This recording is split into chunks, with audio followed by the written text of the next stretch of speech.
down so that we can start. We were delayed slightly because we needed to ensure the presentation of the safety video or to get somebody to do the presentation. Of course, it's most appropriate that we ensure that all delegates and guests are aware of the safety procedures of the building we are in. So before I even acknowledge our dignitaries and delegates, allow me to get the presentation on the safety video, and then we'll start from there.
Thank you very much.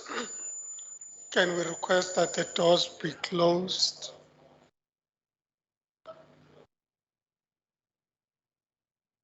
Thank you. Let me start by acknowledging our host, Premier of the Province of Gauteng, Mr. David Makura, Deputy Minister of Trade and Industry and Competition, Mr. Fikile Majola, my colleagues, members of the Executive Council in the Province of Gauteng, MEC for Finance and ECAV, the MEC for Infrastructure, the MEC for Roads and Transport. Let me also acknowledge our leadership from local government, the Executive Mayor of the District Municipality of Sedibeng, the Executive Mayor of Mfuleni, the Executive Mayor of Midvaal, and the Executive Mayor of Lesedi. Also in our midst is the Speaker of the Sedibeng District Municipality. Furthermore, we've got in our midst both physically and on virtual platforms members of the diplomatic corps. Allow me here to acknowledge our ambassadors who are here both physically and on virtual platforms. The ambassador of Russia, the ambassador of China, ambassador of the United Arab Emirates, the ambassador of Saudi Arabia, the German ambassador, the Turkish ambassador,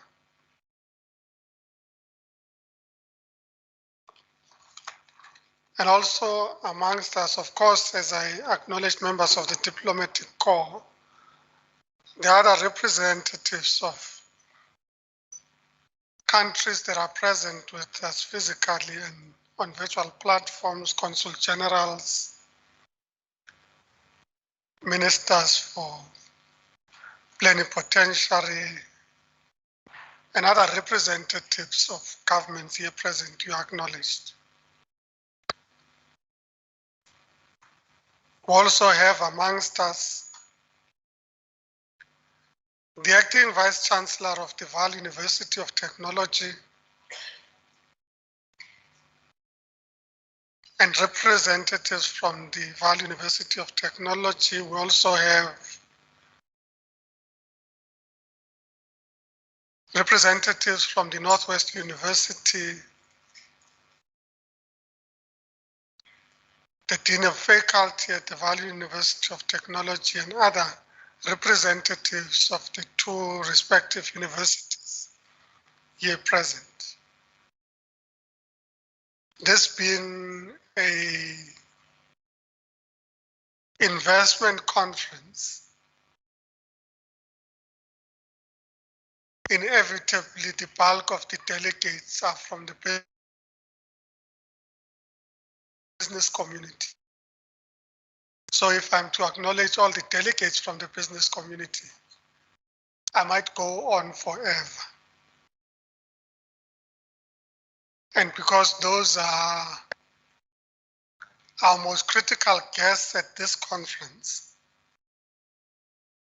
and I also do not wish to offend them, may I invoke what we invoke in government circles, in South Africa in particular, and say all protocol observed to all delegates from the business community. We have received a presentation of the safety video. So all housekeeping rules, bar ablution facilities have been explained. To confirm that our ablution facilities are, as you exit the doors, you go towards your left, almost in the direction of the exit, or at least the entrance that we used to come in. And on your right would be the ablution facilities. and they are gender specific, so please take care.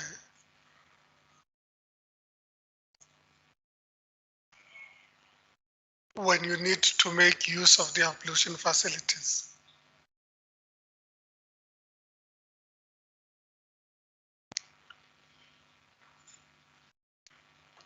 It is customary that when you come to a particular area, that you get to be welcomed in the area that you are in. In this regard, speaking on behalf of the district municipality, but also representing the local municipalities that exist, the 3 local municipalities. Now, there's something I missed. So before I go there, because I went into acknowledgements and before I request Her Worship the Mayor to come and speak and welcome us, we've made arrangements for the creation of context to Gauteng and investment opportunities in Gauteng. Therefore, if I may request that we play the promotional video on the Gauteng City region. The colleague said it.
Thank you very much. That was just to create context to the province of Gauteng as an industrial hub, indeed the center of industrial activity in the Republic, whose economy around which the national economy pivots. And of course, we are gathered here today in what we call the Southern Corridor, which is largely the Sedibeng district and the local municipalities of Lesedi, Mfuleni, and Midvaal. The historic industrial heartland of our country, home to heavy metal and petroleum industries that anchored the South African economy over a long period of time. Of course, with the opening up of the global economy and trade happening at an international level in steel and petroleum and other industries, the local economy has faced significant challenges with a reduction of the heavy industrial activity that has not been replaced significantly over the past 1.5 to 2 decades, which has necessitated that the province, working together with national government and our local municipalities, initiates a process to drive a program of industrialization and reindustrialization in the Sedibeng district, but broadly speaking in the Vaal Triangle. For when you see this area, it moves beyond the geographic boundaries of Gauteng and the Sedibeng district municipality and its locals. It includes our neighbors in the Free State, in particular Sasolburg, Parys and other smaller towns in the Free State that constitute the broader Vaal Triangle area as we know it. So when we're looking at the industrialization and reindustrialization efforts here, we're also looking at them within the context of our partnership with our colleagues in the Free State, provincial government, and the local government structures in the Free State. This conference, of course, is particularly focused on the efforts of Gauteng, being the provincial government of Gauteng and the municipalities within the broader context of building a globally competitive city region of Gauteng, with this province anchoring the global city region. May I at this stage, ladies and gentlemen, welcome to the podium the Executive Mayor of the Sedibeng District Municipality, Her Worship, Councillor Lerato Maloka.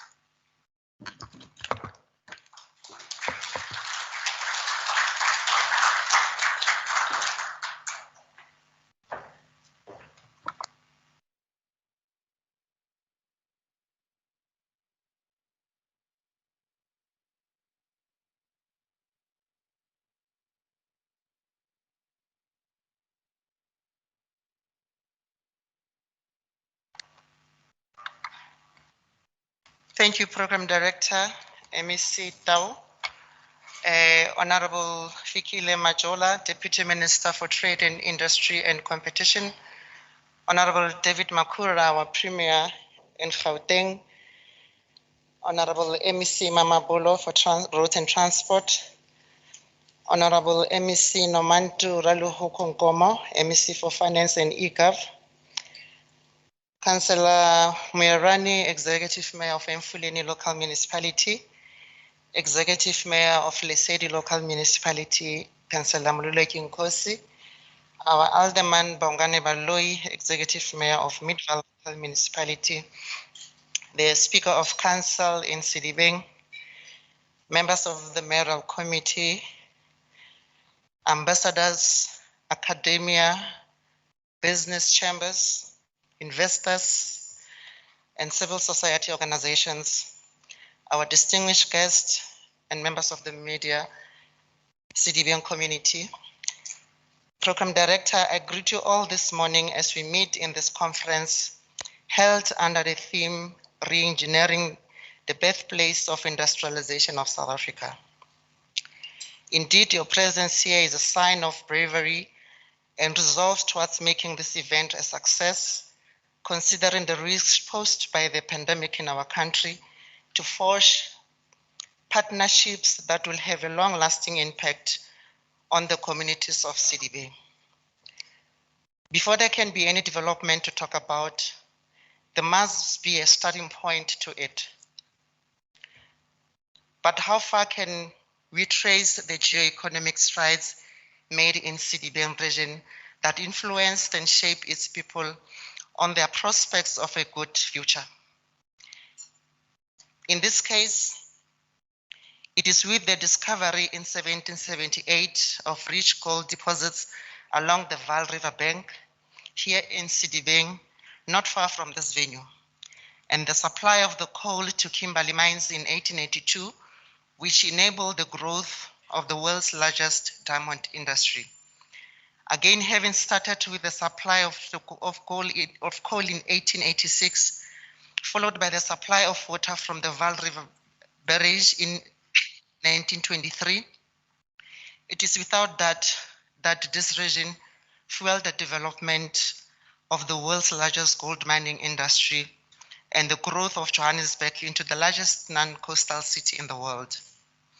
However, there is evidence that an economic model was played that extracting resources and wealth out, but leaving behind very little value to sustain the local economy and population.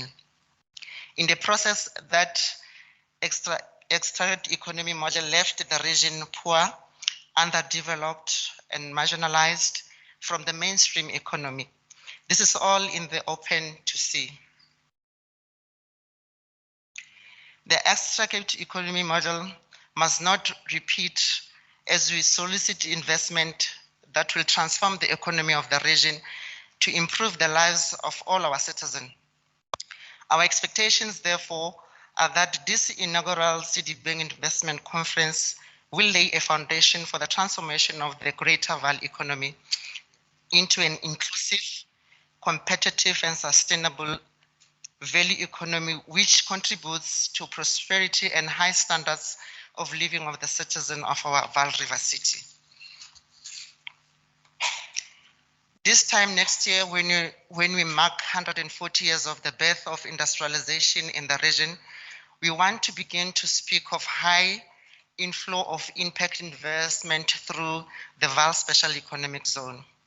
Deputy Minister and the Premier, as the theme defines, Sedibeng is indeed the birthplace of industrialization in South Africa, but it also carries the painful memories of forced evictions, racial exclusions, and brutal, inhumane treatment of Black communities in Sharpeville, Bophelong, Everton, Bipatong, and Sebokeng, and many other townships. The townships we seek to transform were built mainly on labor reserves and were homes without proper infrastructure, low income, and rising inequality, unskilled labor, and poverty. We all know and remember the turning point of 1960 in Sharpeville massacre, which took place kilometers from here. Our potential investors, the background is not meant to bore you, but it is a historical collection of our foundation. This is to give you a comfort that your money that you are going to spend here will be an investment in the rich legacy of this region. The potential for investment is immense as seen in the video clips. The Premier in his address will elaborate and more emphasis on the quick wins.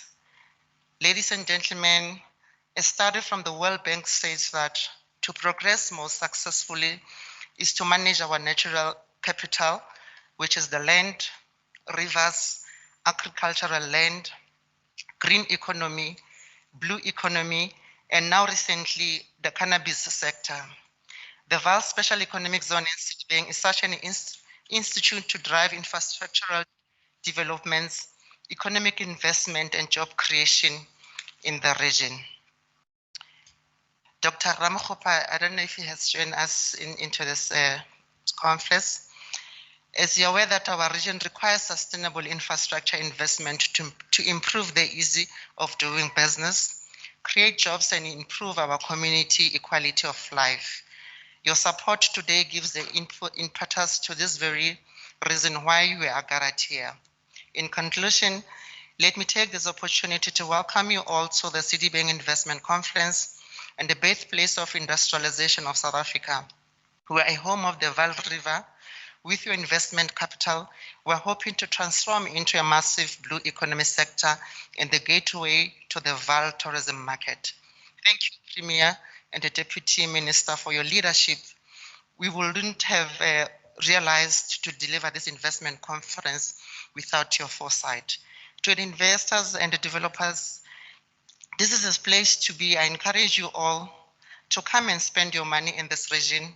It will not go to waste.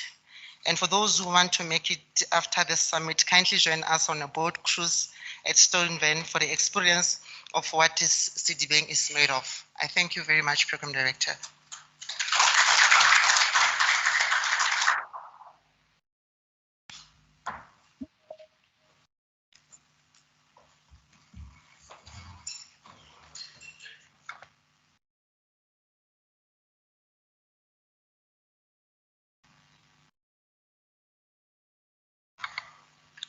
Thank you very much, Madam Mayor. Our next speaker, of course, is somebody very familiar with all of us, if not many of us in this room, for we have had the opportunity to interface with him as a local, as a resident of the area, as an activist, as a trade unionist, as a member of parliament. When you say trade unionist in the Valley, you would have automatically assumed it would be somewhere in metals and steel. It is more from the education and health side. As I said, member of parliament that has served in the Parliament of South Africa, appointed as Deputy Minister of Trade, Industry and Competition, and he reminds me all the time that now that I'm no longer in national government, we get to meet each other a lot more. There must be some contradiction in that. Excellencies, ladies and gentlemen, allow me at this stage to welcome to the podium Deputy Minister Fikile Majola, Deputy Minister of DTIC.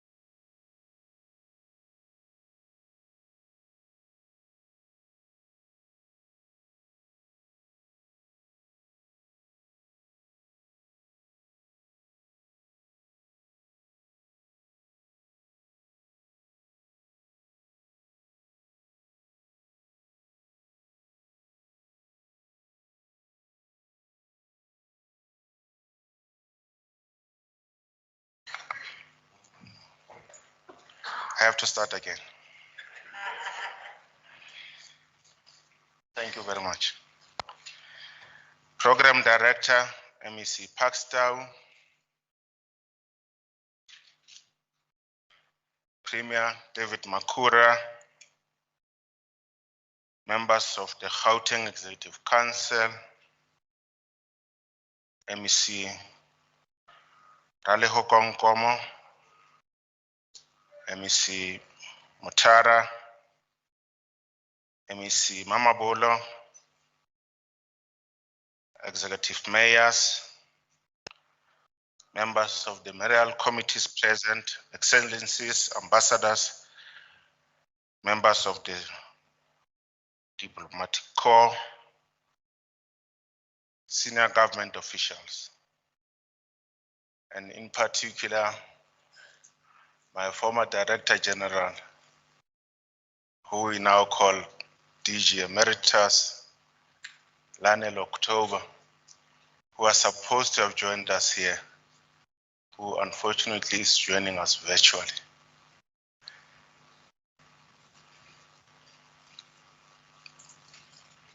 Business leaders, esteemed guests, ladies and gentlemen, a very good morning to all of you. As the Department of Trade, Industry and Competition, we are grateful and excited to join hands with the Gauteng Provincial Government, working together with the District Municipality of Sedibeng in this great initiative. We would like to thank Premier Makhura for leading the initiative to revitalize the economy of this region and for convening this conference. We meet here at a time of great uncertainty and upheaval facing many economies across the world. This conference gives us an opportunity to place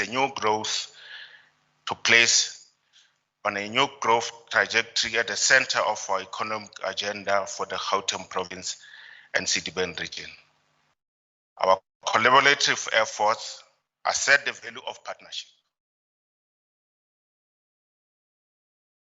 of working together as government, as business, and as communities to attain our shared goal of building a united and prosperous country. Ladies and gentlemen, today we are gathered here in the heartland of industrialization. The Vaal area has traditionally been South Africa's heavy industrial manufacturing and engineering hub.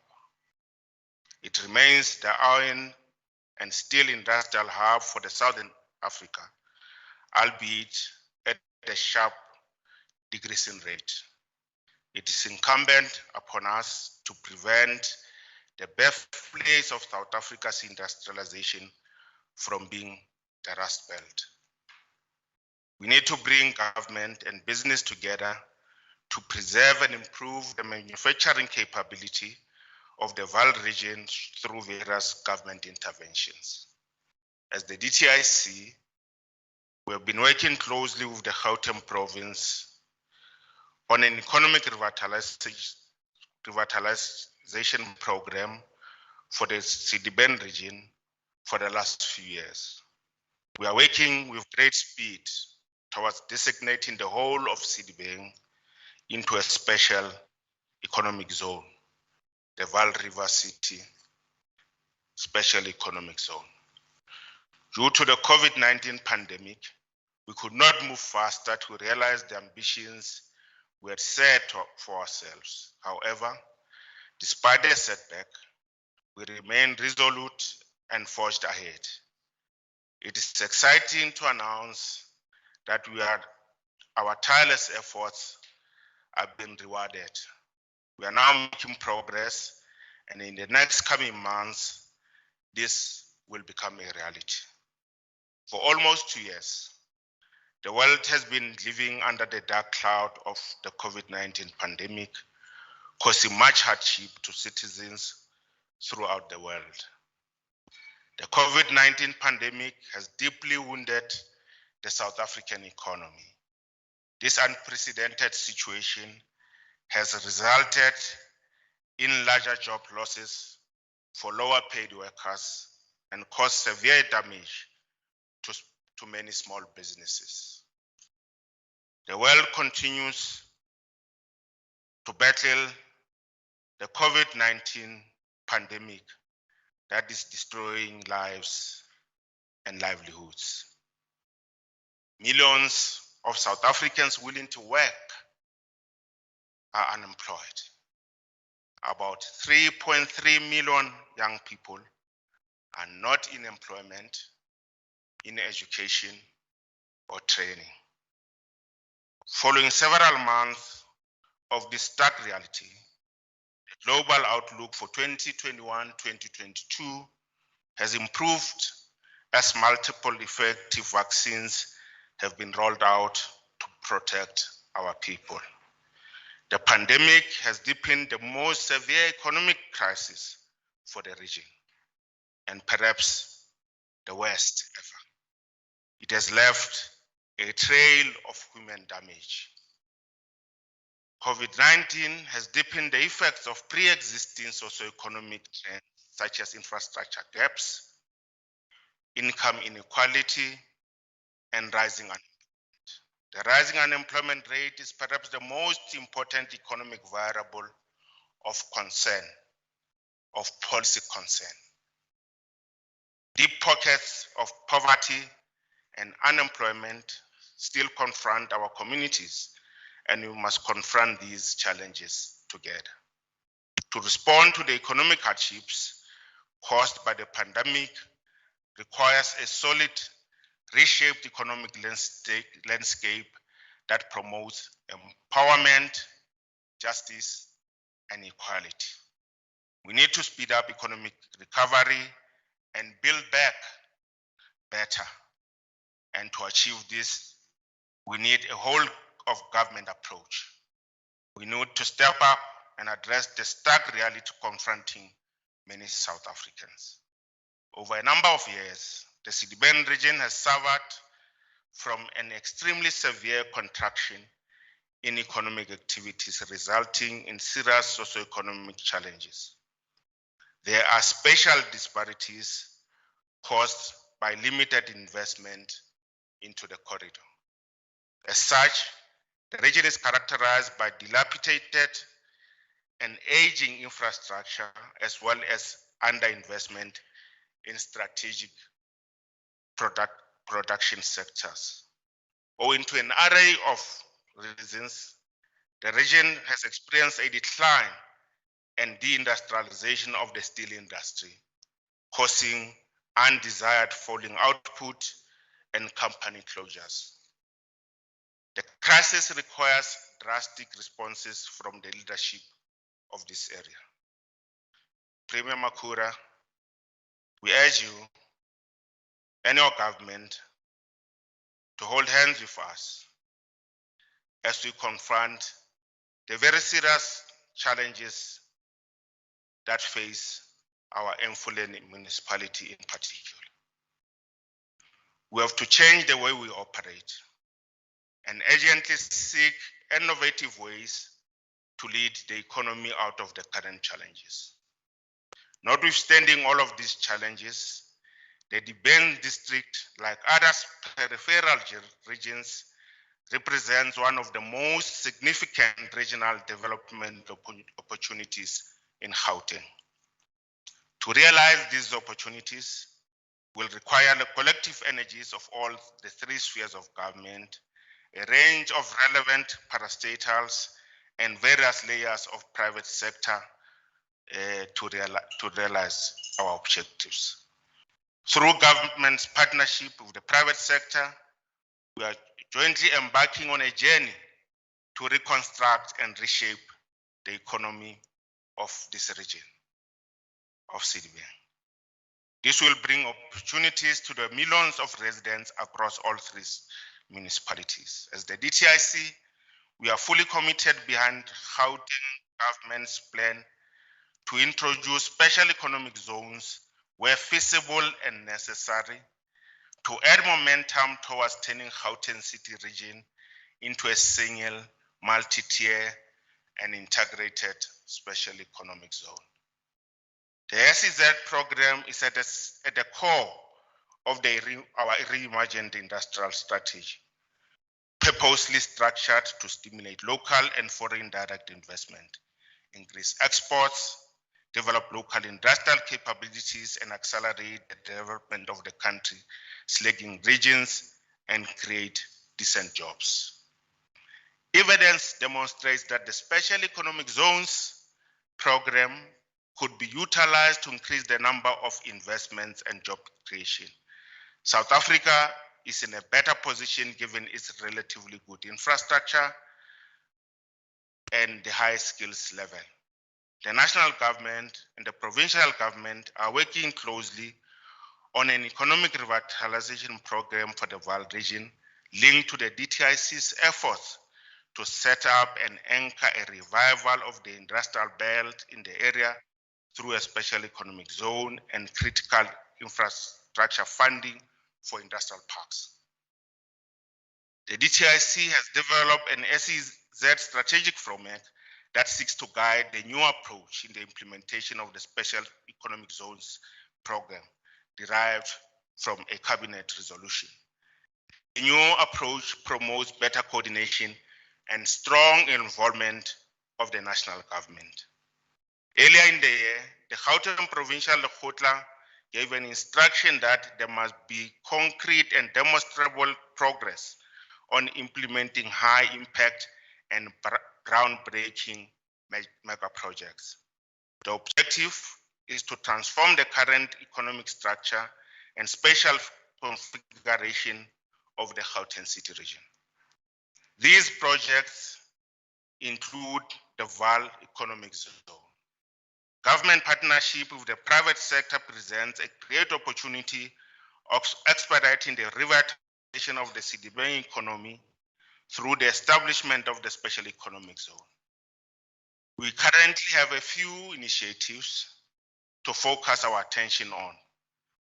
Among others, these are the development of a Hydrogen Valley Innovation Hub in the proposed Vaal Special Economic Zone, the development of the Heidelberg Aerodrome, the development of the Vaal River City, the Vaal Marina Commercial Development, the Vaal River Cannabis Project, or Vaal Cannabis Capital Ecosystem Development.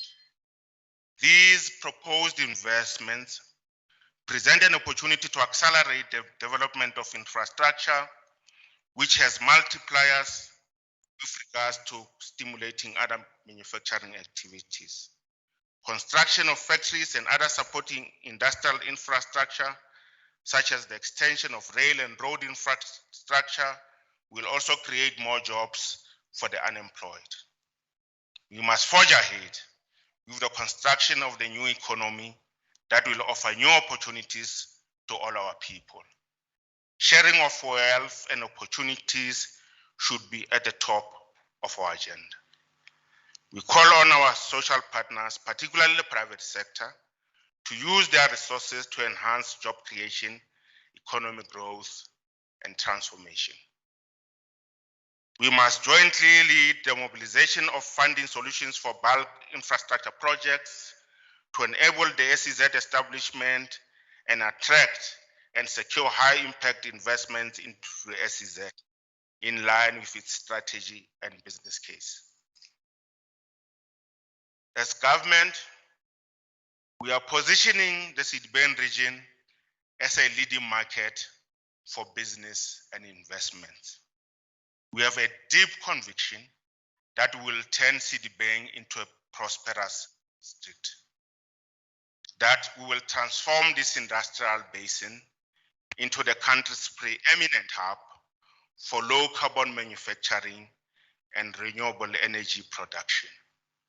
Program Director, we should collectively refuse to see this birthplace of industrialization become a deathbed. Ladies and gentlemen, I believe strongly that you have joined us because you believe in our vision. We have presented a promising business case. Now it is time to invest in this region. We call on existing businesses to continue investing in the area. Let us build South Africa together. I thank you.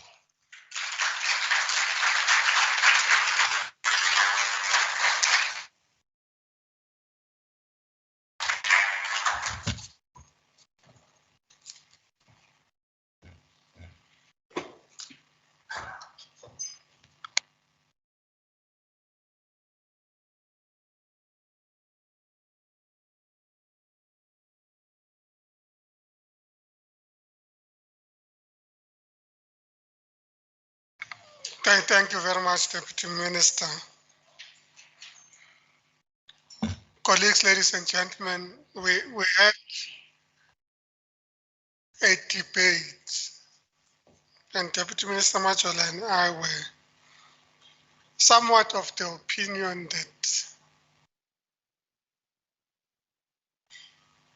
it might be difficult to stick to our original timeline to host this conference. Of course, because we are distracted.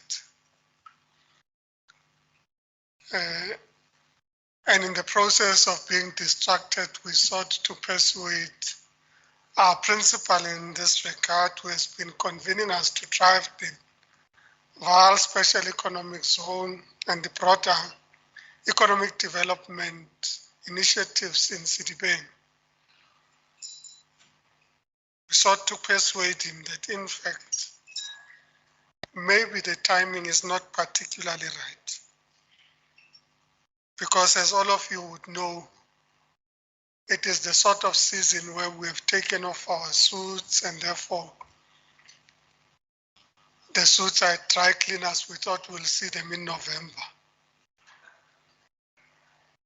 But we're not given much of a choice, because the Premier said to us, the problem is that you will lose momentum. Because it is almost natural that immediately after the elections, local government has to form. Local government, they have to go into council, they have to elect the mayor, the speaker, they have to establish mayoral committees, convene the first meetings. By that time, we are into December. And being South Africa, when you are into December, you might as well say, I'm into January. And when you are into January, what happens in government is that it becomes the Lekgotla season.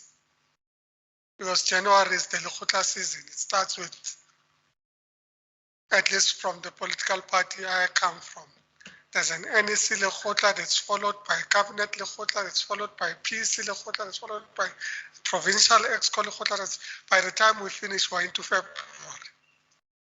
So he said, well, you know, I don't think you have much of a choice, because the appetite and momentum from the private sector is such that we can't allow that momentum to dissipate because of the political program. So you'd have to wear your t-shirts over the weekend and in the evenings, but the Sedibeng Investment Conference would proceed. That was in the interest of transparency, as I welcome to the podium our host and Premier of the province of Gauteng, Mr. David Makhura.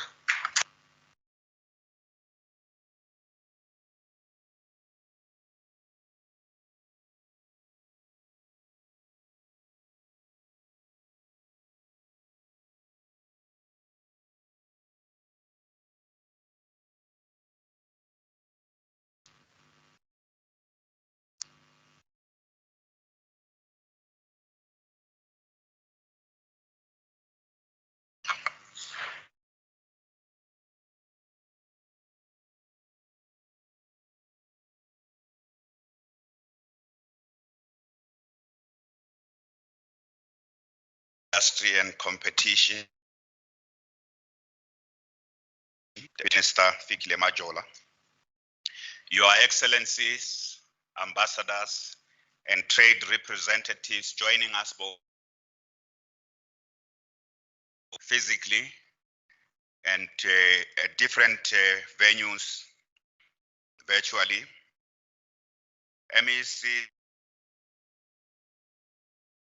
government, my colleagues, especially in the economic cluster, the MEC for Economic Development, the MEC for Finance and e-government,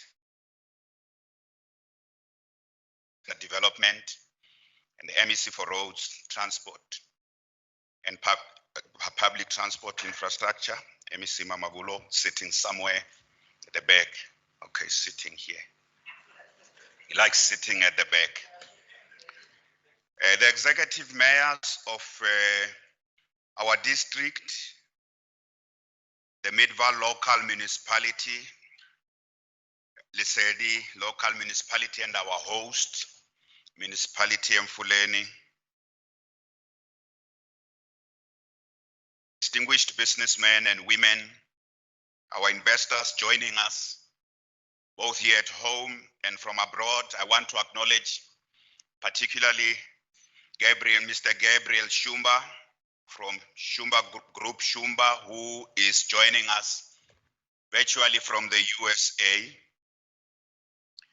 The representatives of the Vaal Chamber of Commerce and Industry and the Golden Triangle is our business organizations, including the small businesses in our townships in this great region of our province in the south, community organizations and civil society groups that have joined us, the leadership of our universities, the Vaal University of Technology and the Northwest University, academics and researchers, as well as senior government officials, ladies and gentlemen. Please allow me to join both the conference program director and our district mayor in welcoming you to this historic place in our province. You have already been told the story that this is the birthplace of industrialization in South Africa, but this is the place that drove industrialization of Gauteng. But also this is the birthplace of the new constitution of our republic, signed here in 1996. It is also the birthplace of the massive resistance of our people demonstrated in the 1960 Sharpeville massacre. It is also the place where the Anglo-Boer, the peace treaty was signed, called the Peace Treaty of Vereeniging. Vereeniging means unity, am I correct? That's the Anglo-Boer War, the war between the British and the Afrikaners. So the peace treaty was signed here. So this is a very historic place by any account. There's been no significant economic conference that has taken place either in Gauteng or in the Vaal that is of the magnitude of this one.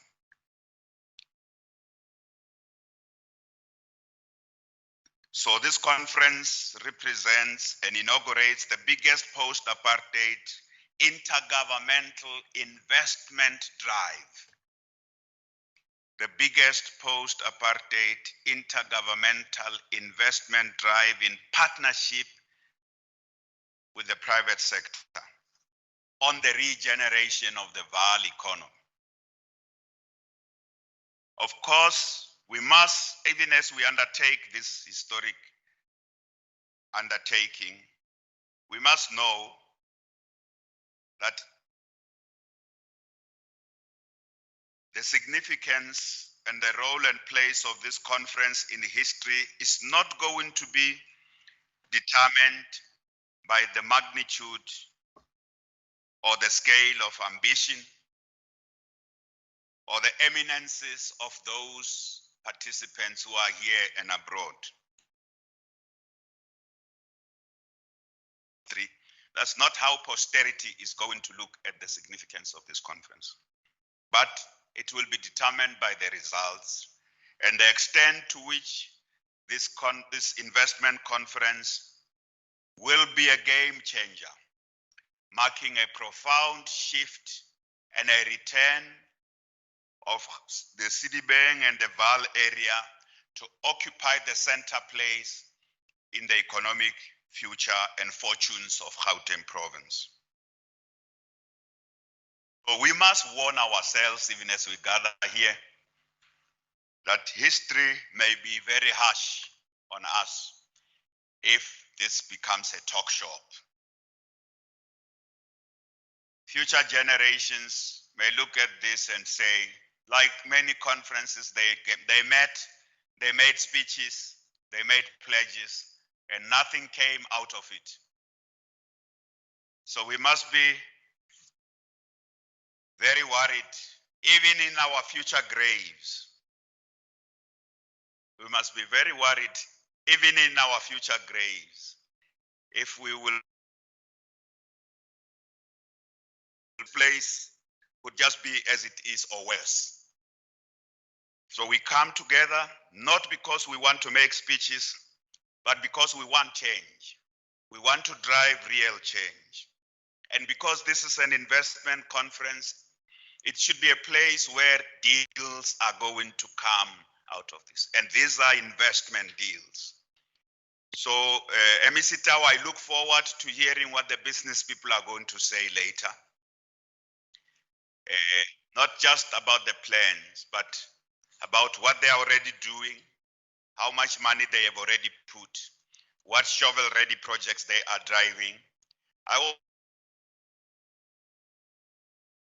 From the investors, we have invited various missions,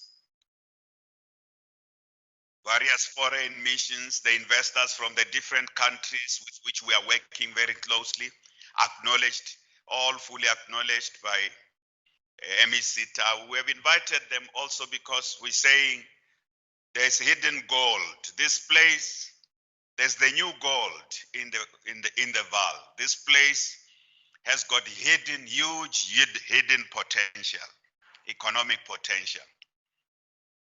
So our responsibility is to unlock this potential. I want to repeat that we are not here just to talk.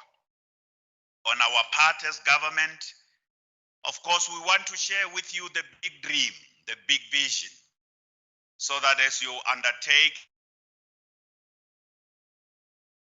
a specific project, and as you look at what you want to do in a particular sector, in a particular project, in a particular sector, in a particular locality of this area, whether it's in Mfuleni or in Midval or in Lesedi, we want to share with you what our big dream of this place is and what we are doing to realize this dream.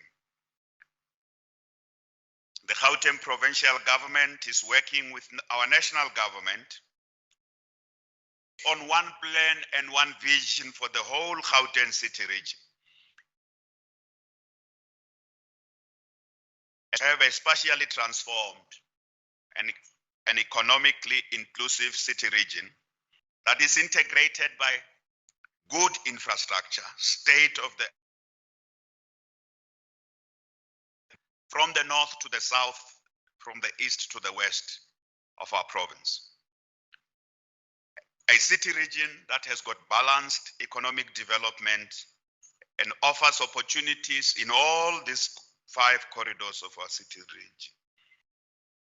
For children, for the elderly, and for business people, both in those in the key sectors of our economy. For the universities to teach and research, not just about the world, but also about the key sectors of this economy. For them to train new young skills among.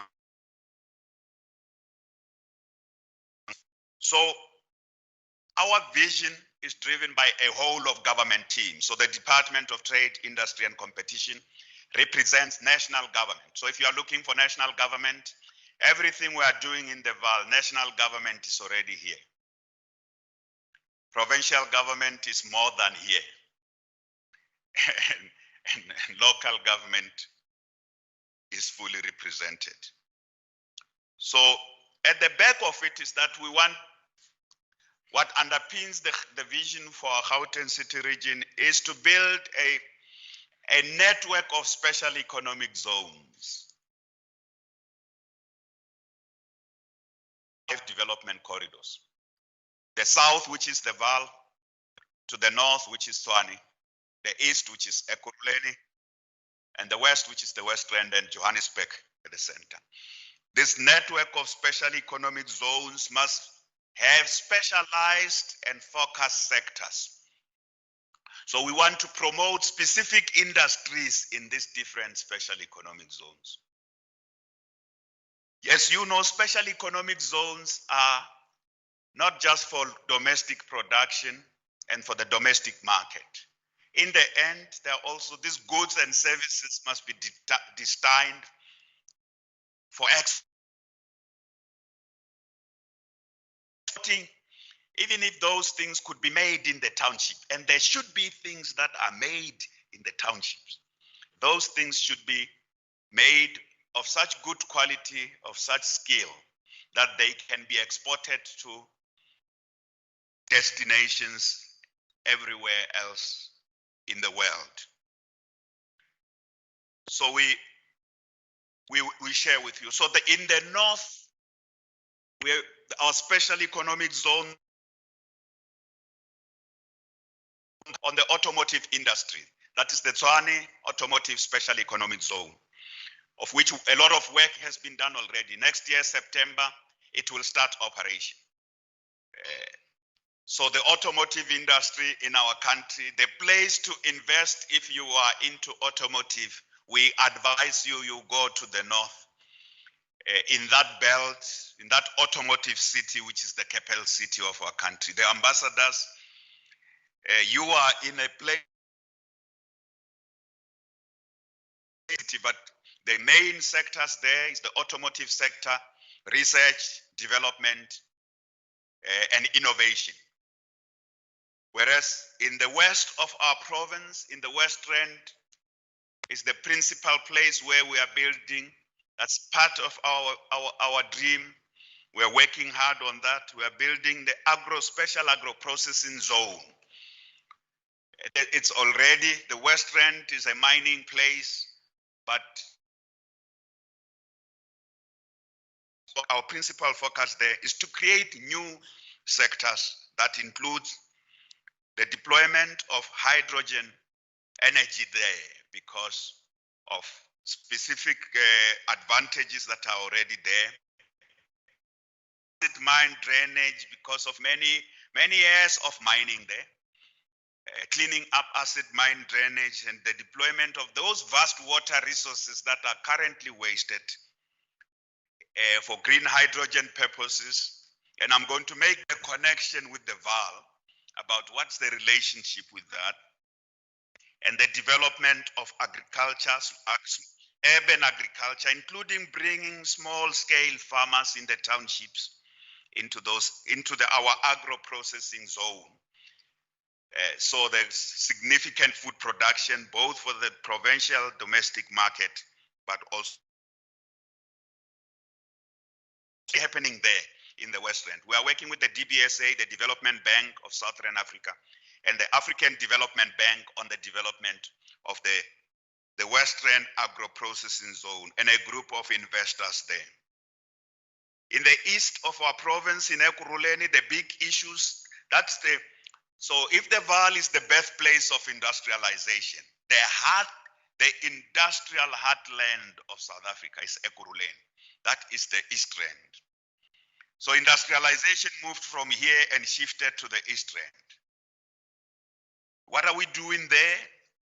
The principal vision there is the logistics, the bigger logistics network and logistics hub of SADC, the SADC region, not of South Africa, not of Gauteng, of the SADC region. So we are doing a few things there. One of them is the expansion of OR Tambo to build a cargo terminal for purposes of movements of goods. And secondly, yesterday we unveiled the development of Tambo Springs, the Tambo Springs inland port, which is a major logistics gateway, and there's connection with what we are when I come to talk to the Vaal, because it's just only a few kilometers from here. There's a connection with what we are doing in Ekurhuleni and with what we are doing in the Vaal. So the building of this Tambo Springs Logistics Gateway is the city of Ekurhuleni is already putting bulk infrastructure in there. That's going to be a major new inland port after deep inland port in Johannesburg, with a huge terminal for the transport of goods and services, not only to Durban, but also to the new port in Nelson Mandela Bay,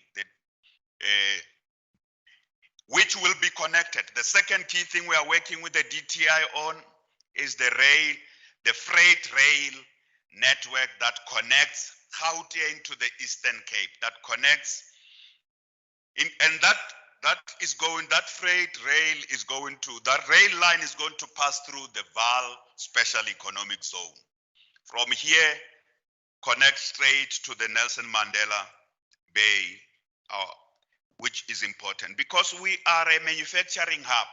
Everything we do here must get to the ports quickly.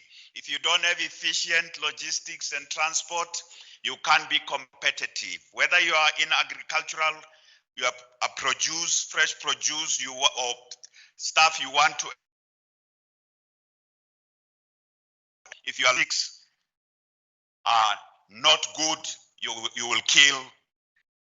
And that brings me to what we are doing in this part of Gauteng. So for the purpose of this investment conference, okay, let there be light.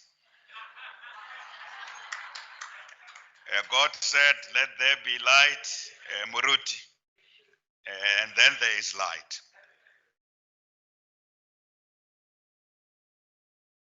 In the north, what we are doing in the east, what we're doing in the west. Johannesburg is too big. Even if we don't do anything in Johannesburg, things are happening because all is the link of everything that's happening there. Let's talk about Sedibeng. What is our vision here for the Southern Corridor? So the Vaal Special Economic Zone, or the Vaal River Special Economic Zone and Vaal River City are just but metaphors for a bigger vision. And what is that bigger vision? Firstly, we want to make the Vaal the critical location of the development of the hydrogen economy in Gauteng. This should be the hub of the development of the hydrogen economy in Gauteng. And as is the birthplace of industrialization, and you can call it as an environmentalist, dirty industrialization. This must be the birthplace of green industrialization. So the hydrogen energy must drive the new industrialization. And you are going to hear a lot from the business people who are going to be talking about exactly what they are doing here. So this is not just a dream. It is things that are happening. You are going to hear from Sasol. You are going to hear from mitochondria. You will also hear from others who are doing things that are linked to the green hydrogen and renewable energy, bringing renewable energy into agriculture and into all these other developments. So we want this place in Gauteng to be the driver of the hydrogen economy, linking up with Northern Cape, which for South Africa, Northern Cape is going to be a very key player in the hydrogen economy. But industrial uses and for commercial developments and smart cities, the hydrogen energy that you will hear when Sasol speaks and when mitochondria speaks, Mr. Mashudu Ramano is here, that this is not far-fetched. Secondly, we want this place to be the capital, the cannabis capital of Africa. This place.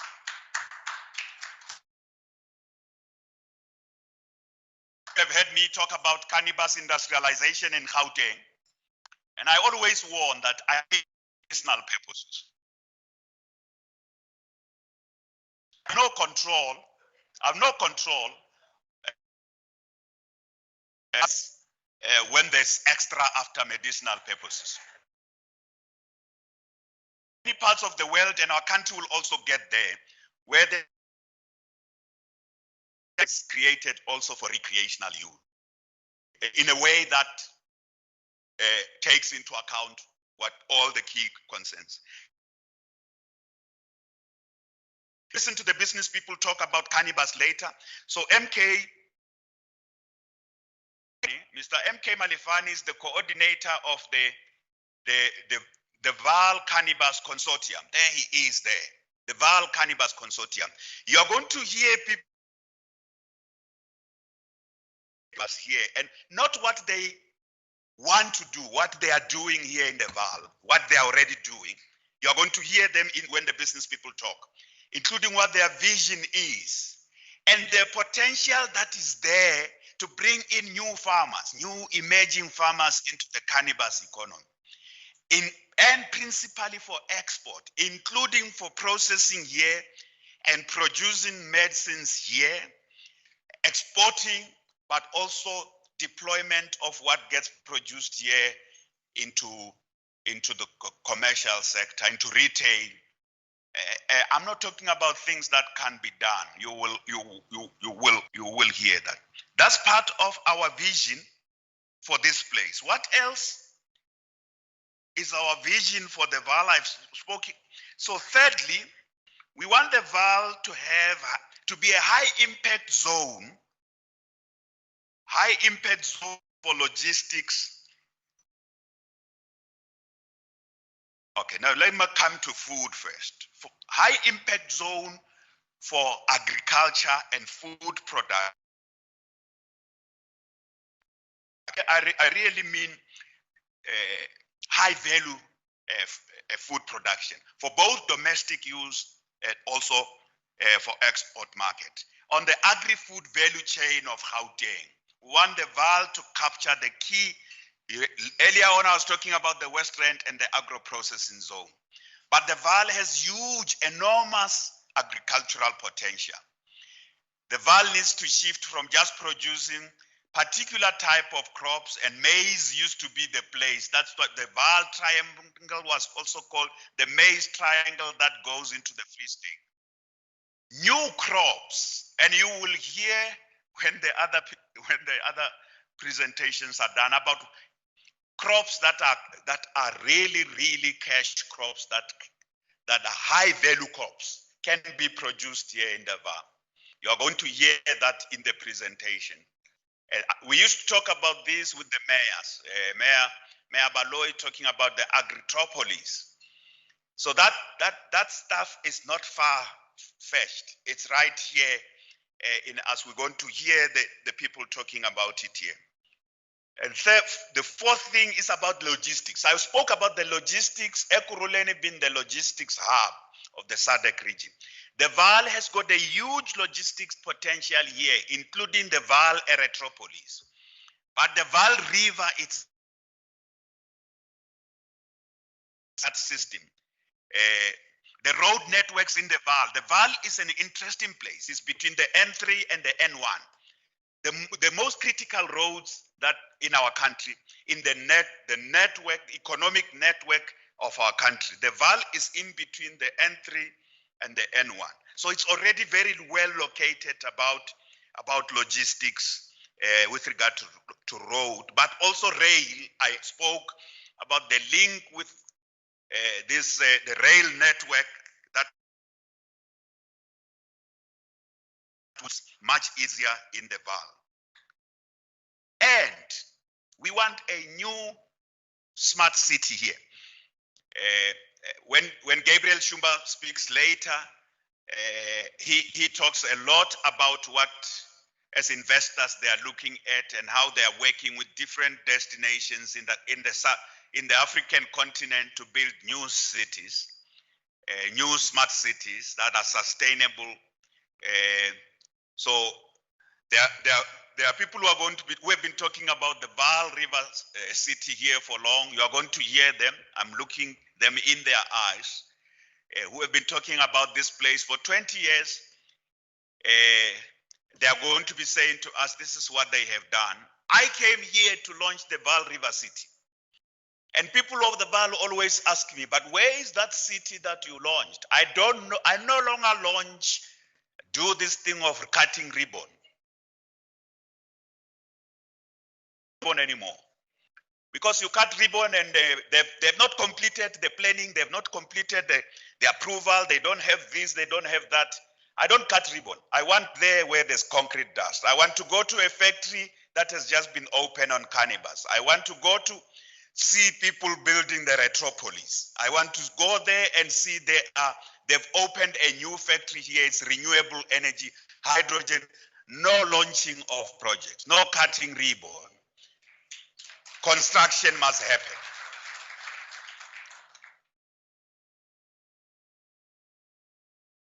That's what these people who are going to be talking today are really going to be sharing with us.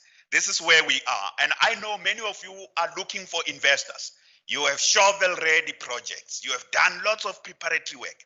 You want investors to come into the Vaal, into your projects. That's what we want to hear here today. We have in the Vaal, we also have, amongst very critical things we have in the Vaal is the Vaal Marine. So the Vaal Marina development, the mayor of Mid-Vaal, who is the mayor of Mid-Vaal is called elder man, you know. I don't know, this elder man who's so young, where is the mayor of Mid-Vaal? No, he's not here. They call him elder man, but he's very young. He speaks passionately about Vaal Marina. And then the mayor of Lesedi talks about aerodrome. So these developments stretch along the Vaal River, they stretch from where we are, they stretch in the whole. So this is going to be a really special economic zone. It's not one industrial park. It's the entire region with various industries, not just one park. And we want to designate it, the DG, former DG is listening. We want to designate it where you are. You don't have to locate all of you in one place called a special economic zone. Do what you are doing where you are with the land you have. Build what you are building there. We bring the special economic zone where you are located.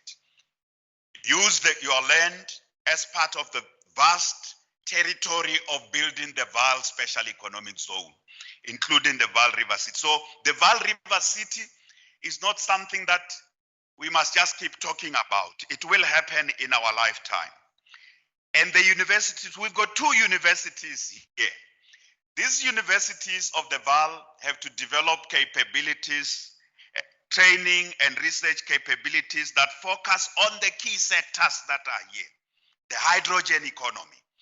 We need new students who are now going to be studying the hydrogen economy, the cannabis industry. We need students in these universities who are going to be studying the cannabis logistics. We know that in manufacturing has always been but that's old, heavy manufacturing.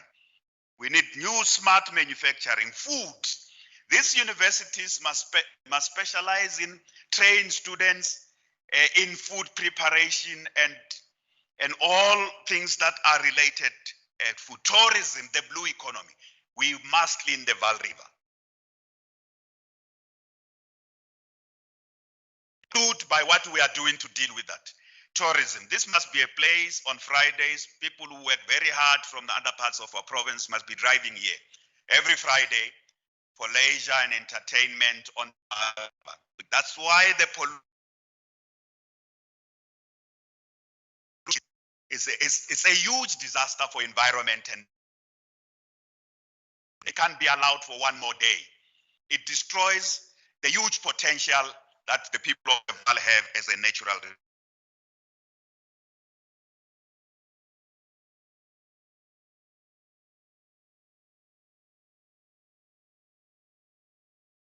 district municipalities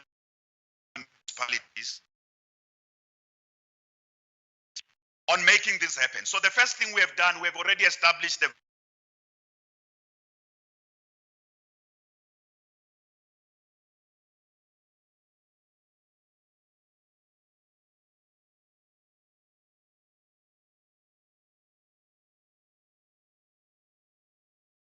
we must establish an SEZ company. That works with businesses, signs agreement on the things that need to happen here. So that's not bureaucratic government work. That's how SEZs are run everywhere else. Secondly, we have appointed a program management unit that's already on the ground. They drove these key preparations for this conference. They're working with they have signed MOUs with different private sector players already on what business is going to do and what we must do on our part as government. We know for a fact that the realization of the special economic zone and the smart city can only happen if we fix infrastructure in the Vaal. And the first infrastructure, the infrastructure that has to do with water and sanitation, energy supply, including a current electricity supply is not adequate standard, major sanitation problems, including spillage into people's houses, but in the Vaal River. We were here on Tunu to report on what is being done. So Rand Water has been appointed again. Rand Water is busy as we talk now. They are busy. They are fixing pump stations. They are upgrading the wastewater treatment plants. There are 3 wastewater treatment plants here, and many pump stations that were not being maintained. As a result, sewer just spills into the Vaal River, and so they must fix pump stations. They must upgrade this wastewater treatment plants, but they must also help us clean the Vaal River. The fish we see there, fish is dying. The place sewer is in the Vaal River must be part of the sad past.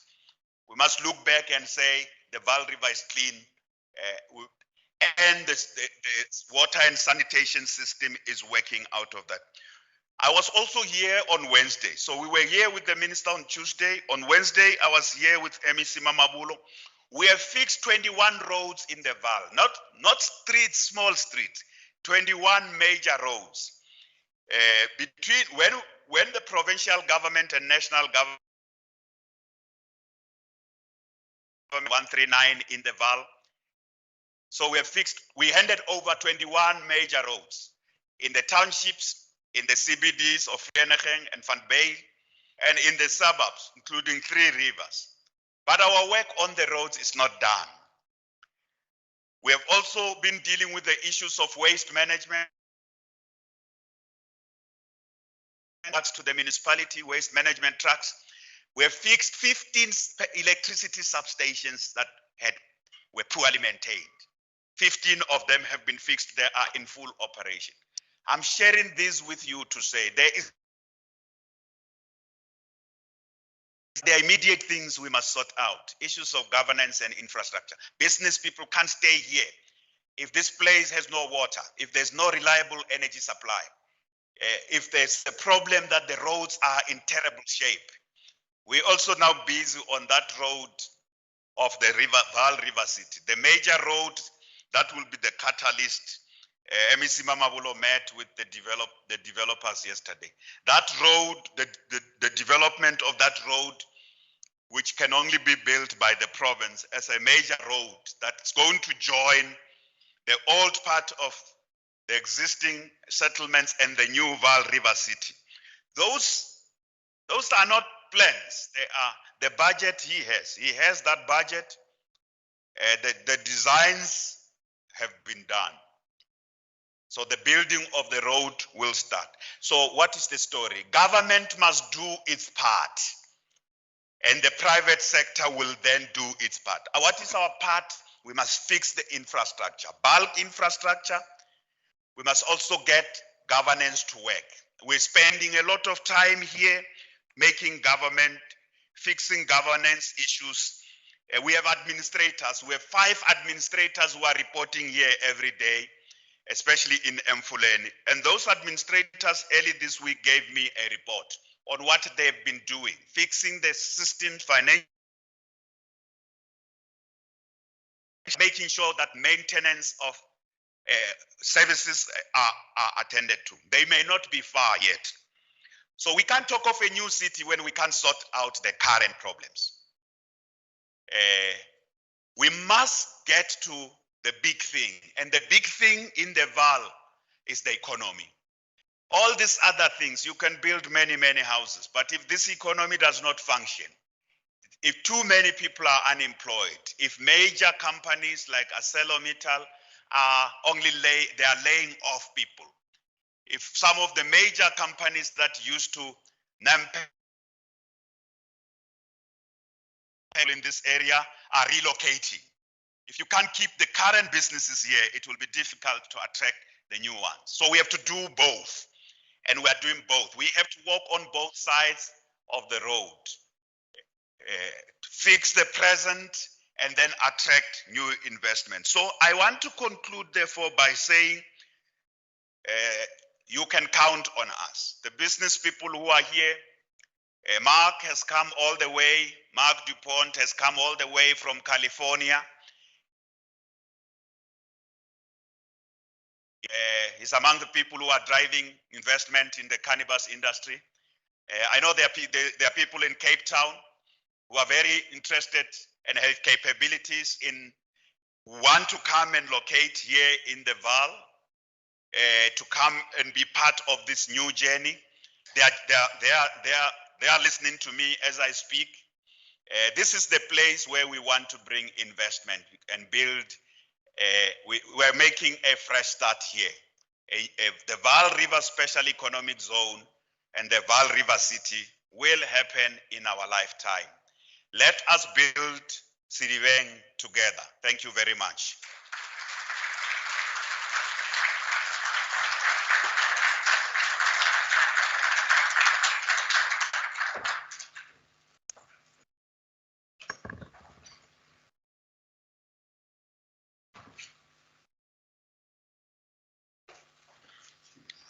Thank you very much, Premier.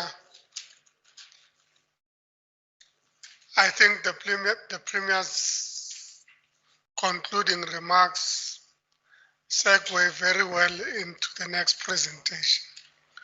For indeed, before we get into the actual presentations from colleagues from the business community,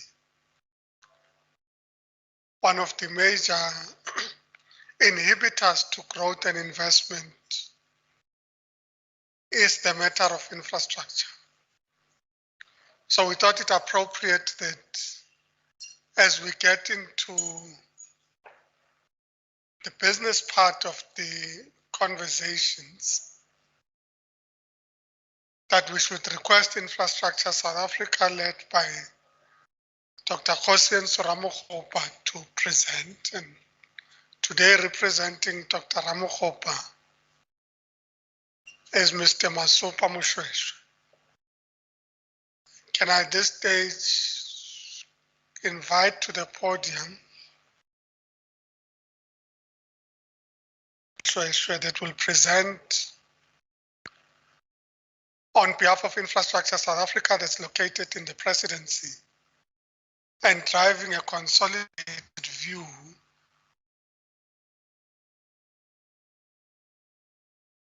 of our massive infrastructure projects and initiatives.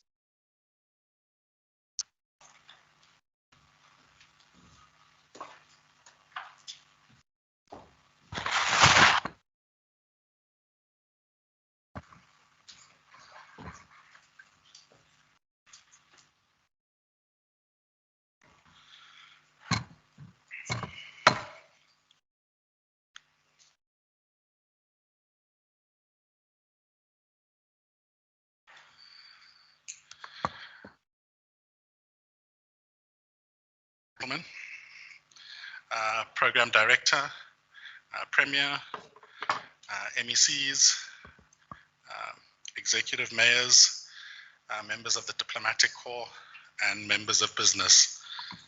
I'm going to give a short presentation this morning, which I think dovetails very nicely into the remarks that the Premier has given, with a focus on how government can work together with the private sector to crowd in investment. I have a clicker.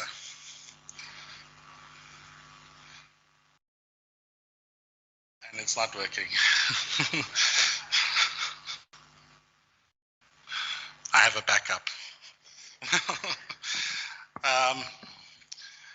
So really, the core of the discussion today, I want to have a bit of a focus on hydrogen at the end, and really just what the opportunity is for our government. So the core slides really is just a scene setting and tying into the remarks that the Premier gave. Next slide, please. Next slide. This slide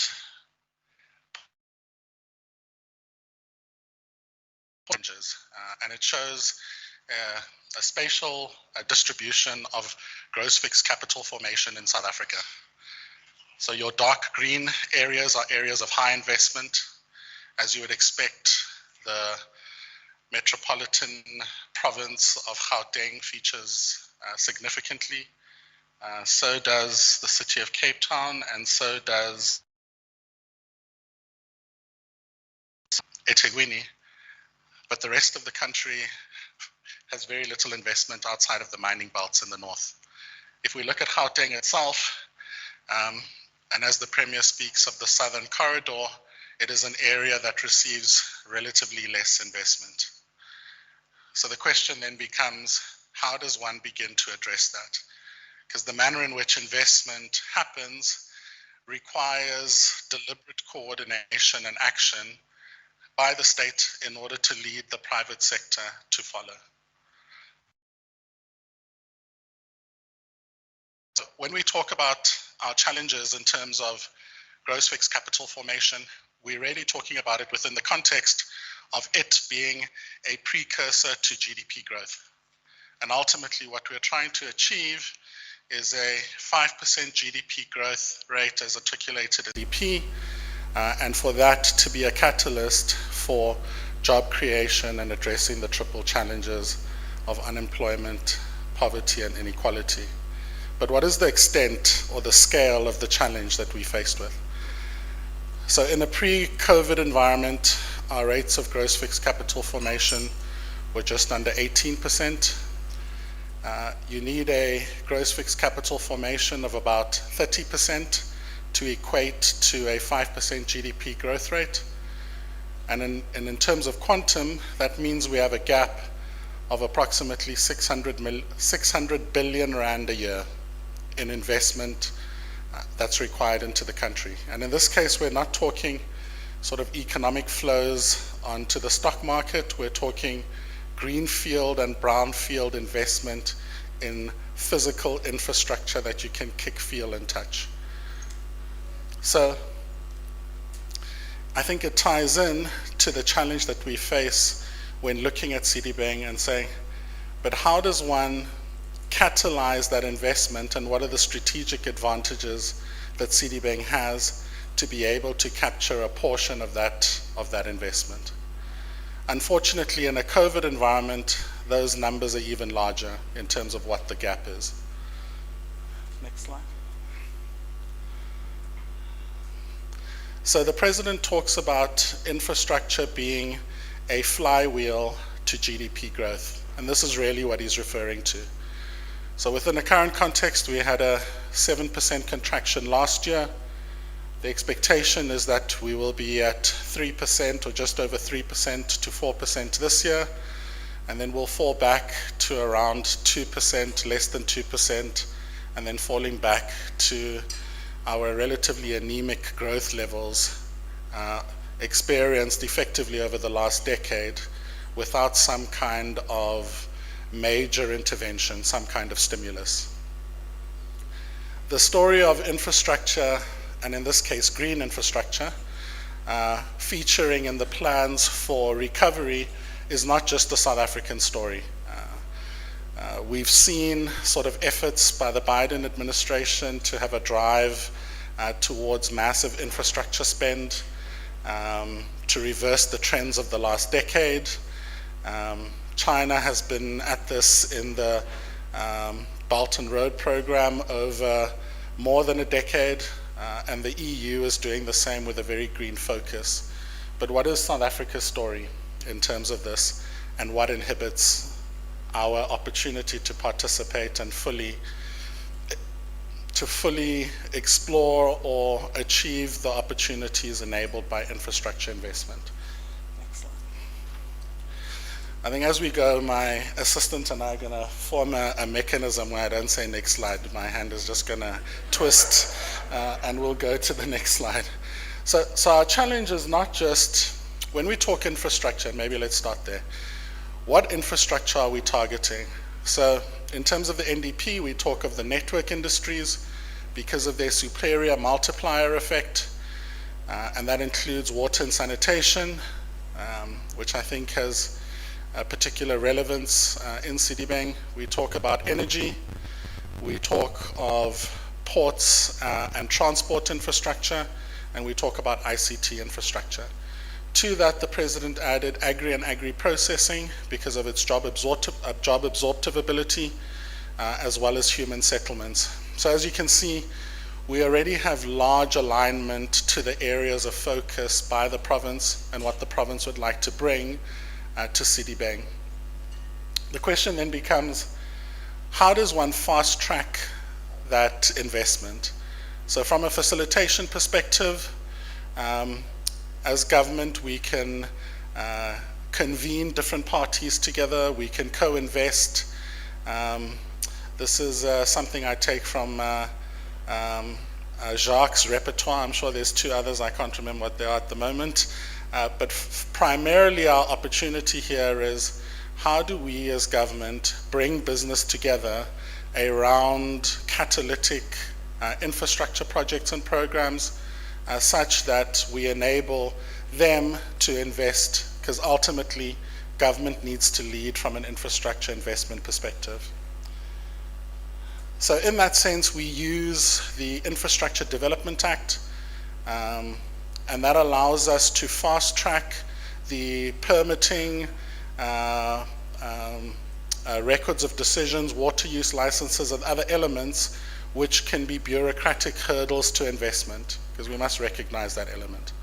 The second one is, how do we as government ensure that we put together funding mechanisms that allow, within the context of a constrained fiscus, the investment in bulk infrastructure that allows for other investment then to follow.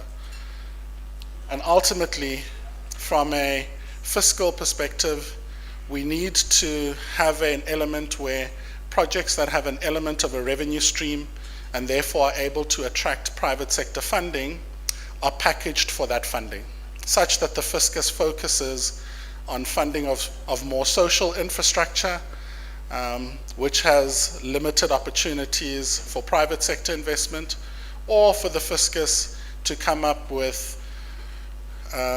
innovative funding mechanisms that allow for the private sector to participate in those historically underrepresented areas of investment.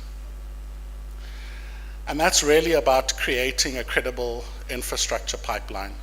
So the challenge you'll find is that it's not a lack of liquidity. The challenge from a South African perspective is the lack of credible, properly packaged infrastructure projects that meet the risk and return profiles of the private sector. And the question then is, what can government do in order to do that in the context of a constrained fiscus? And it becomes around, how do we package projects to offer a blended finance solution such that we can enable the crowding in of the private sector from a risk and return perspective? That's fundamentally the question. And ultimately then, that leads to a speeding up of investment. Our system is working.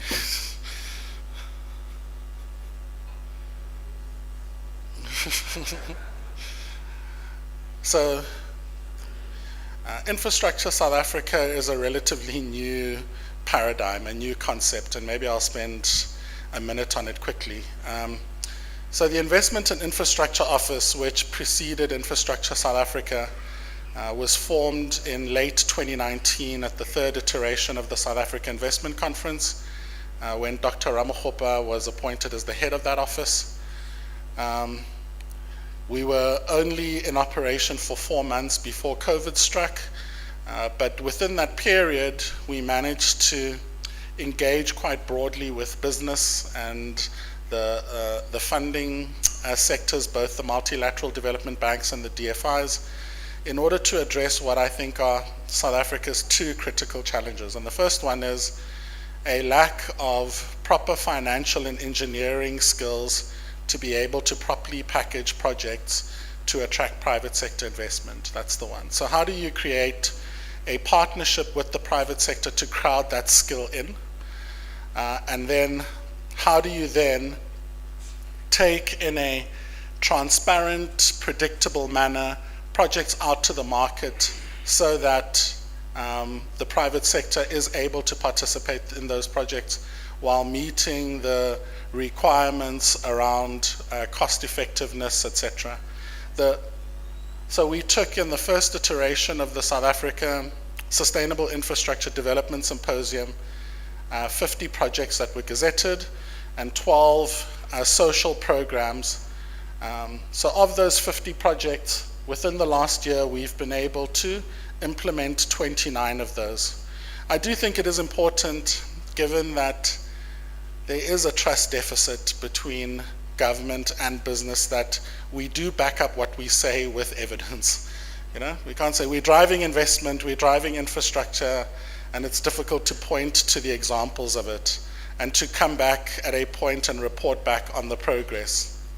So within the last year, 29 of those projects are either in construction, are completed, or in a tendering phase.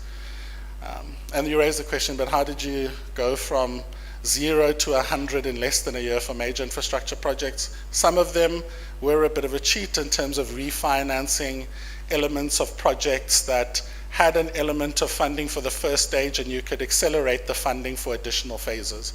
But these are the things that we need to think of around how do we get the machine going and create this confidence that's required. The next set is projects that have an element of funding from the fiscus, like social housing projects. And the question then becomes, how do we get small contractors that are involved in the delivery of those projects to be able to fast track their fundraisers? And we have a mechanism that we've taken through the infrastructure fund to offer a kind of guarantee product as well as a crowding in of funders through an SPV mechanism, and we're hoping to see traction in terms of that. So some of these elements are not necessarily products or processes that existed a year ago, but elements of innovative financial mechanisms that we are trying to bring into government. The next slide. So it brings me back to the question of bulk infrastructure. Or maybe I'll make another point before that. So what we found in terms of the profile of projects that have come through is that a lot of them are relatively conceptual or at an early preparation stage. When we look at sort of the pipeline of last year as well as this year, I think within the discipline of the last year, we've seen projects that are more mature, but also an understanding of this methodology, this new approach. The key, though, is the ability to second experienced technical and financial resources to help provinces to properly package projects to be able to attract this type of funding. I must just make the note that we have offered to the province the ability to second and deploy resources to assist in terms of this, but we were snookered by Gauteng, where they seconded somebody to our office to drive their projects internally. So I must acknowledge your having snookered us on that one. But so you'll see in many ways when we talk the language of things like hydrogen, the language of things like cannabis, there is a direct alignment between what is happening from a national level and what is happening within the heartland of the economy. So bulk infrastructure is a massive challenge. You know, there's numerous development applications, but the question is, this is primarily a role that is played by municipalities, and in a pre-COVID environment, they were constrained. In a post-COVID environment, they're severely constrained. So a project that we had worked with Gauteng that has given us what we think is an example of a solution is the Lanseria Smart City project. And what we were able to develop there was to leverage off the significant preparatory work that the province had done in terms of master planning processes and others to create an SPV mechanism that uses a portion of bulk contributions plus future tax incremental finance plus a component of grant funding to be able to bring forward the implementation of bulk that unleashes a significant pipeline of investment. Within Lanseria, the numbers look something like 14 billion of bulk infrastructure unlocks 85 billion rand of investment and creates a node in the west of the province, I think roughly equivalent to the size of Ekurhuleni now. So that model is what we are looking to bring to Sedibeng through the Vaal River SEZ and other mechanisms in order to fast track financing of bulk infrastructure while operating within this environment of a constrained fiscus. So the projects that we've brought forward this year have that element where they are treading a path and laying a foundation for future projects to come. And the collaboration between Gauteng, both at Gauteng and the presidency, related to bulk infrastructure is, I think, a very good example of it. So this year we've taken 55 projects. They're relatively more mature than the ones that we had taken last year, but we are expecting to be in a position to report back on progress in a year's time. No, I think you are keeping my pace good, thanks. So two other examples, or another example of sort of innovative financial structuring is dealing with the challenge of social infrastructure. So last year at the first iteration of the Sustainable Infrastructure Development Symposium, social infrastructure was not part of our targeted areas. And I think that was an oversight on our side.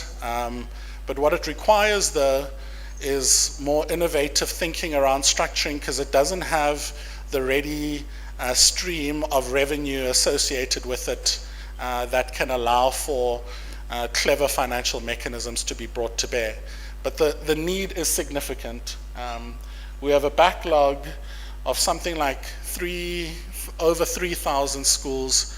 And if we try and extinguish it in the mechanism that we do now, it will take us almost 70 years to meet the current backlog, and that's not a sustainable solution. So what we've looked at is the use of an SPV structure and a learning from the likes of the Lanseria project to create a mechanism where we can use a portion of future grant funding to be able to attract concessionary investment in the short term. And we have interest from the likes of the PIC and the Eskom Pension Fund as two large institutional investors within that space that are looking to take advantage of this mechanism. We're supporting it through the use of alternative building technologies to be able to use delivery mechanisms which are very labor intensive, but at the same time are cost effective from a maintenance perspective and allow for crowding in of alternative investments because of its green credentials. Next slide.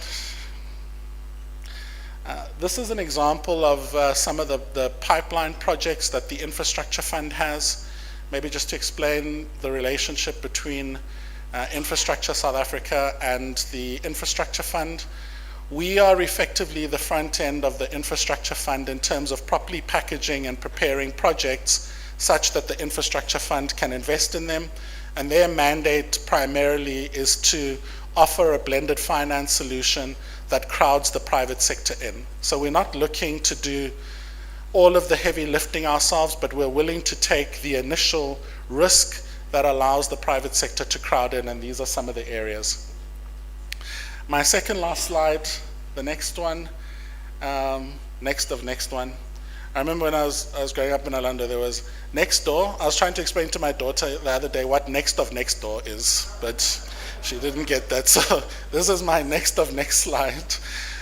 We've also worked on the country investment strategy. And what that looks to do primarily is to take the multiple investment promotion agencies that exist both at a national, provincial, and local government level, and gives us some alignment in terms of messaging. And these are what we call the big 5 frontiers.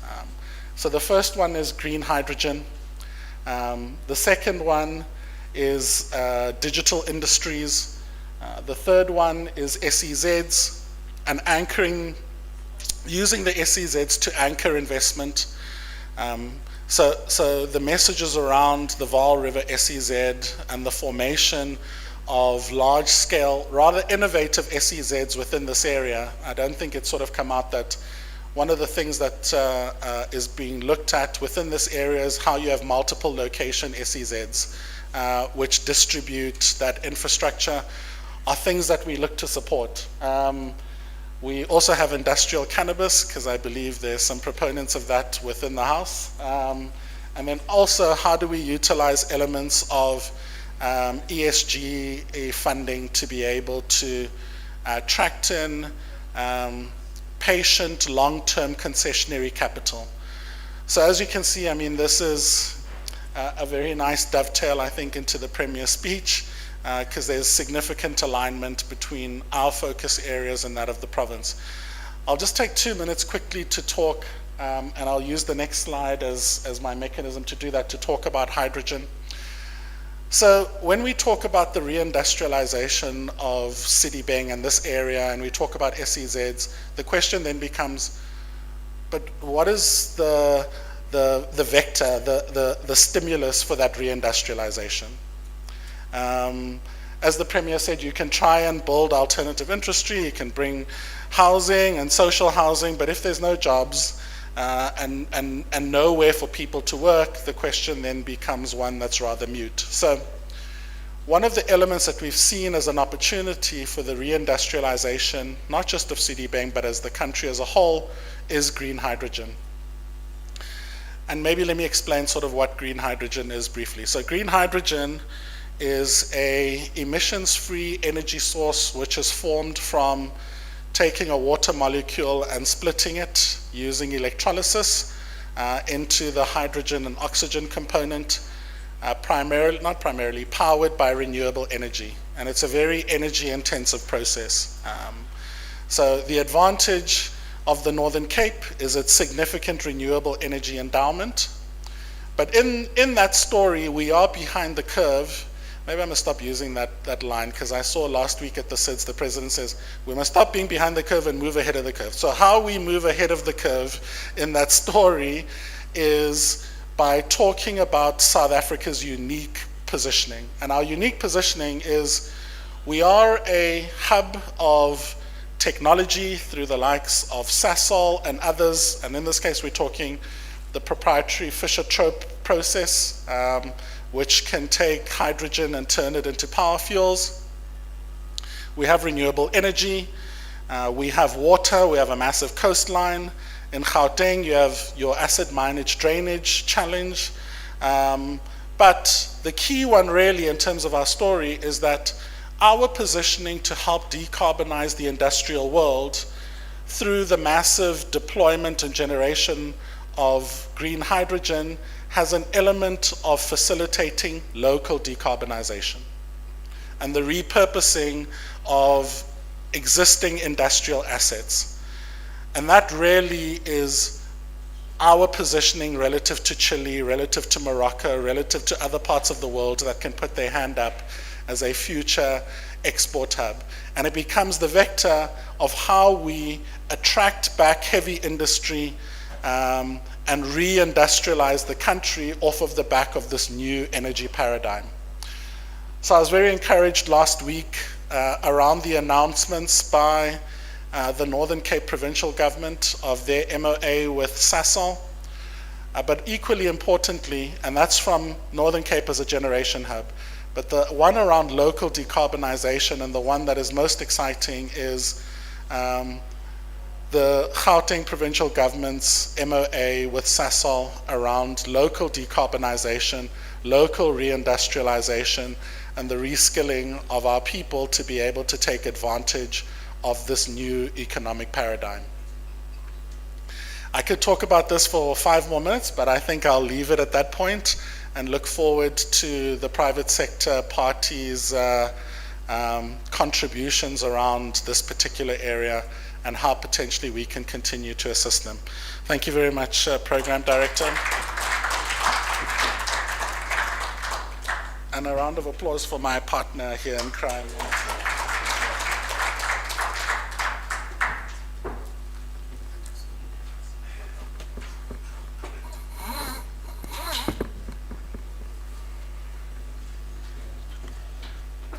Thank you very much, Mr. Mushweshwe. We're now going to the business part of the business of today.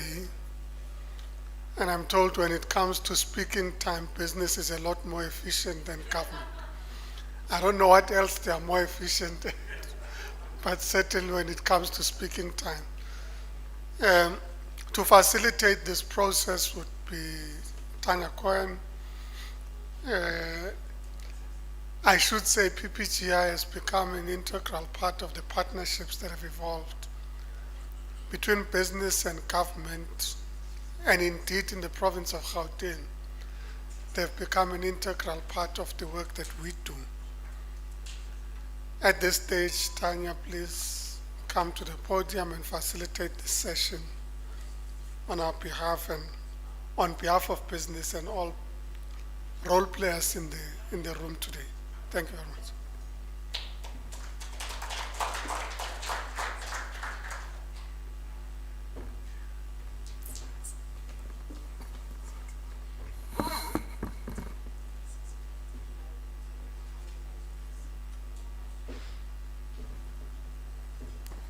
Good morning. I hope it is still morning.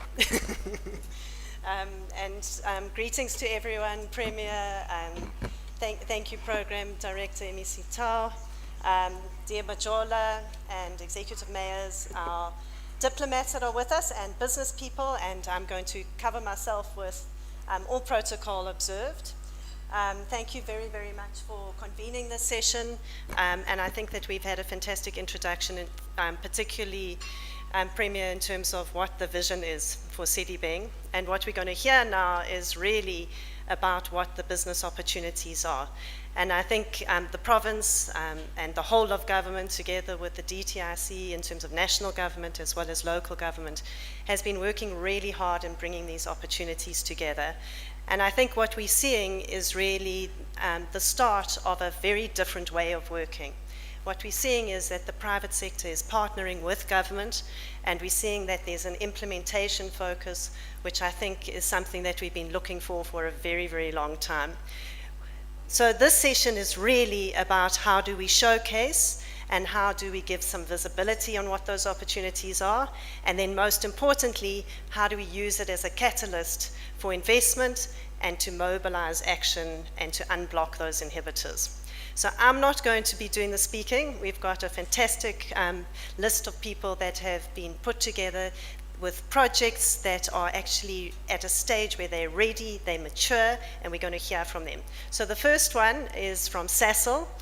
We're joined by the VP of Strategy and Regulatory. I hope I've got that right. Josiami Kwele, and I'd like her to please come join me. Thank you. While she's coming, please can I remind participants, just please keep your masks on while we're in the venue. COVID isn't over, so we'd appreciate, unless you're speaking, that you keep your masks on. Thanks.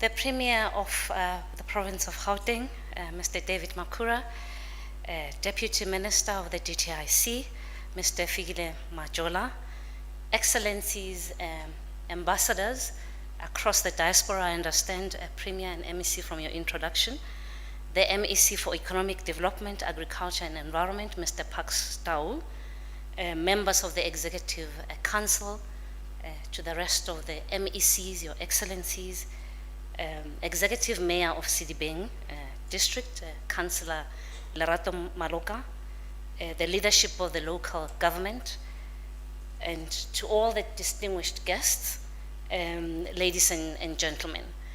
I thank you for this opportunity. Tanya, thank you so much for the introduction.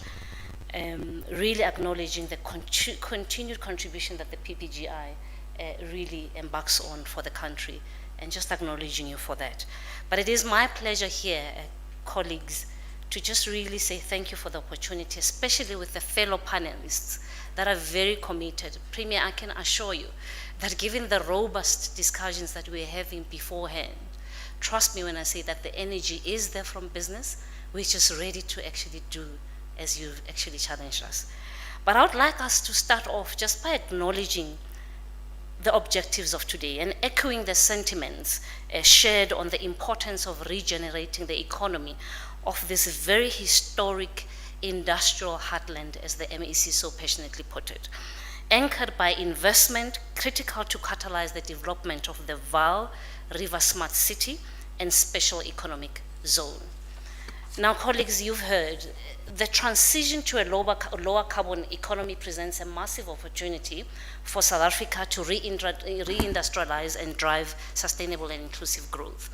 Sasol believes that there is immense potential in the energy transition, both for South Africa and Sasol. This process, of course, requires careful management so that South Africa itself, socio-economic issues that we all passionate and know about, are addressed during the energy transition as the world transitions and decarbonizes. You have well heard from our pronouncements last week to about 2 weeks ago in terms of our intentions to decarbonize as an entity. The global energy mix is rapidly changing, and green hydrogen is seen as a key pillar of the global energy transition. We believe that Southern Africa is well positioned to play in the global green hydrogen economy. I think it was the MEC earlier who just gave a picture of how well endowed we are in terms of our resources in the country. But we really, in particular, given South Africa's renewable endowments and our proprietary Fischer-Tropsch FT technology that we have, we've got the best in the world that could drive this transition. Now, just to give color, and thanks Masopaso for so eloquently defining what green hydrogen energy is, but just to give color to this potential for green hydrogen, it could reach 4 to 7 million tons by 2015, with over 3 million tons of export opportunity. This, of course, can catalyze the rollout of more than 50 gigawatts of renewable energy for South Africa, contributing more than 100 billion per annum to our economy and create over 370,000 jobs to 2050.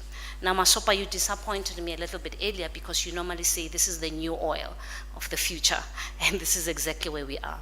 Now, colleagues, the infrastructure rollout of this scale will require a step change in skills and public-private sector partnerships. As Mashudu has challenged me much earlier, it is not going to be, these partnerships are not really going to be focusing on mega business entities. Yes, Mashudu, we will even tap into the black industrialists that you're challenging us on. So, but it's forging these partnerships to make sure that we anchor localization to enable long-term sustainable benefits for communities and skills development in the country.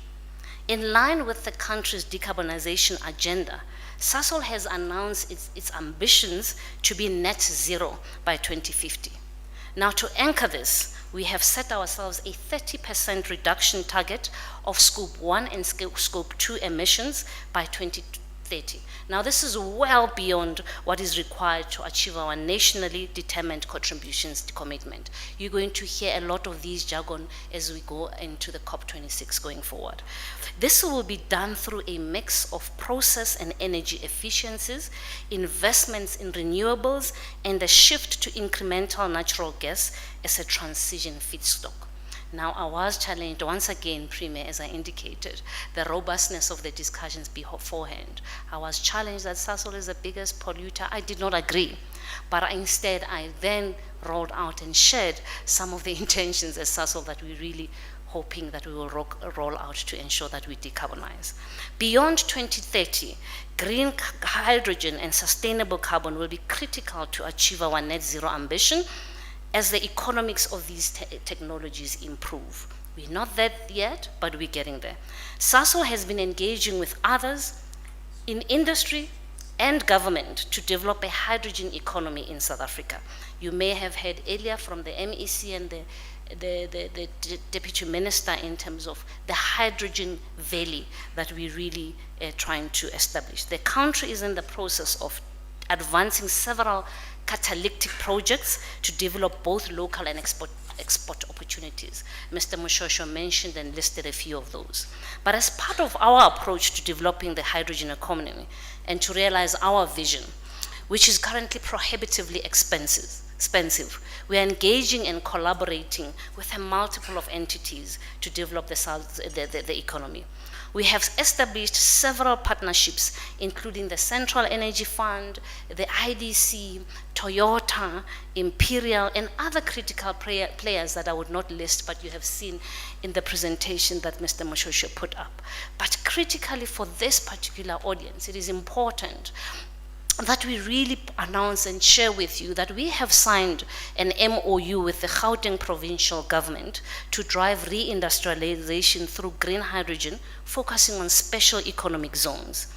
These have been earmarked as enablers to unlocking South Africa's green hydrogen market potential for domestic use, such as mobility, steel, particularly for this region, and aviation. Focusing on the district itself, that is the Sedibeng. Sedibeng has a significant potential advantage. Those have been listed quite extensively from the initial speech up to now.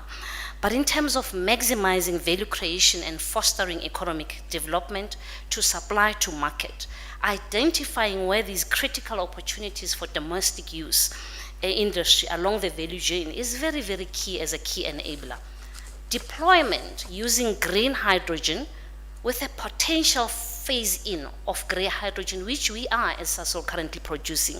And this is for dedicated industrial installations serving hard-to-abate sectors with large-scale facilities. Once again, I make an example of these steel producers, or areas with very unreliable power supply in need of reliable microgrids. And this is just providing support to those localized baseload for industrial growth, particularly in Mfuleni, where we are. Exploring ways to initiate green hydrogen as an energy source for mobility opportunities, and again, MEC, as you know, focused on publicly owned and publicly subsidized bus fleets, leveraging both conditions associated with those bus subsidies and working municipalities. All of those MEC that are sitting in the Gauteng hub will be leveraged on. It is sitting in this MOU that we will be seeking these, identifying these opportunities and making real of what this green hydrogen economy we're talking about. Opportunity fundamentally to develop local talent and skills required for production. And embedding a dedicated hydrogen skills academy focused on new competencies demanded by this fast evolving sector with respect to production, value chain, management, and maintenance. Now coming to Sasolburg in particular.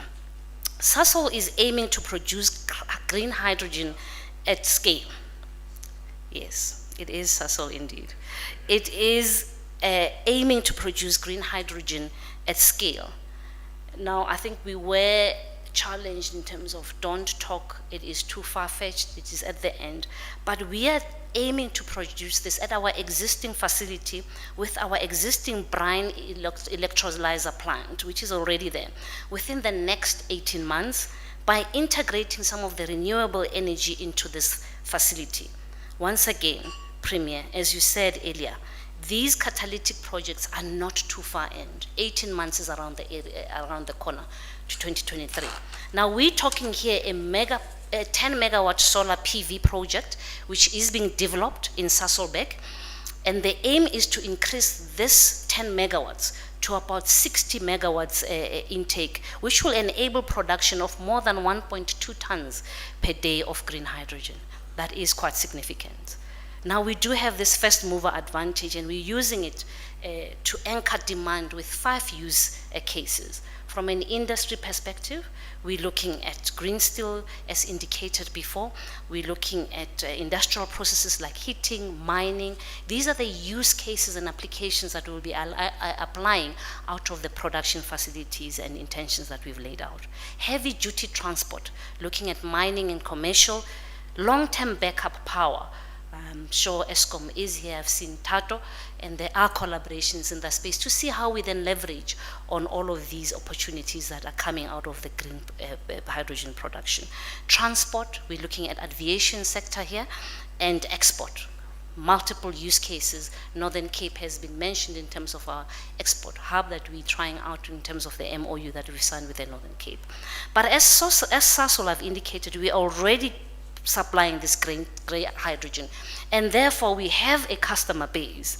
But the main objective is to make sure that we create these ecosystems and partnerships that would enable a green hydrogen economy in a sustainable, scalable, and stepwise manner.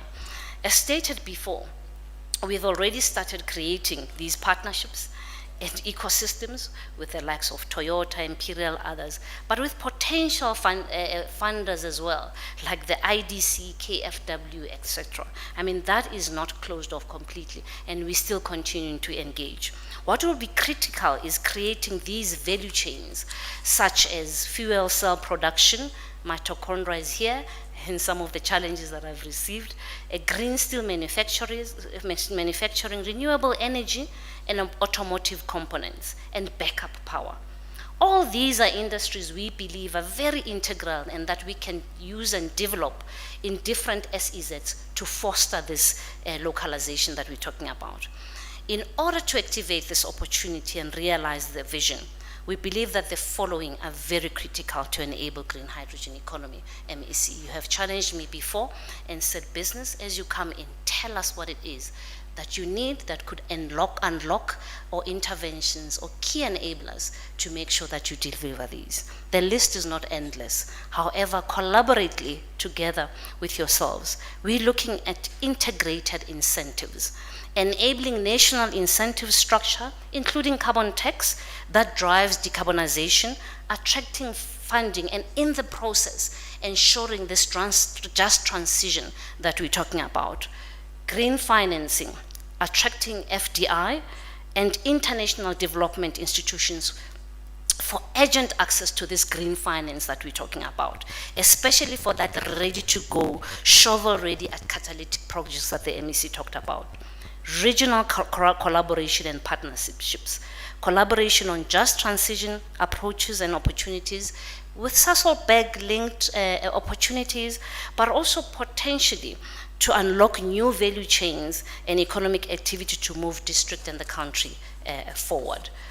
Embedding of strategic localization, enterprise and supplier development initiatives across the country with regards to manufacturing of components and installations. This list is not endless. Through this MOU, through these discussions with yourselves in the room, we will start tapping on these opportunities and trying to unlock them with what we're intending to do as Sasol.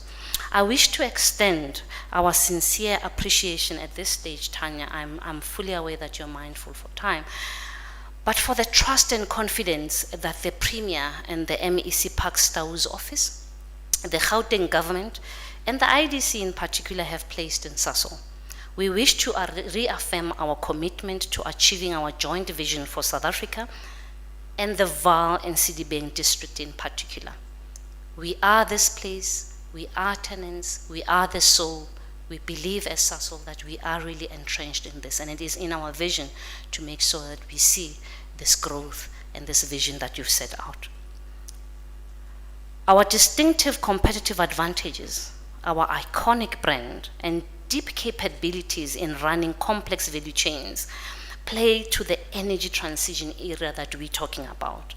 We as Sasol aspire to lead the change in Southern Africa and co-create the Southern African economy engine. True to our purpose, we look forward to partnering with all stakeholders to innovate for a better world. We hope that you are as excited as we are and really looking forward to what lies ahead. Premier, history will indeed be so harsh to us if we just let this to become a talk shop, as you indicated. I assure you, we shall not cut any ribbons. We shall do. Thank you.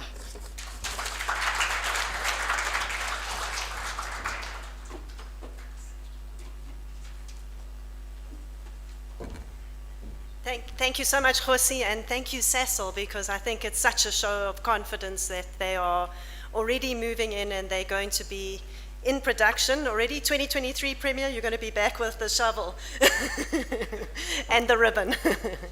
Coming up next, also in the green hydrogen space, we've got Mashudu Romano. He's Chief Executive of Mitochondria. He's going to speak to us about Project Phoenix, which is really focused on fuel cells. There's a whole lot of things that this man is involved in, but I think this is the one we're going to hear about today. Thank you.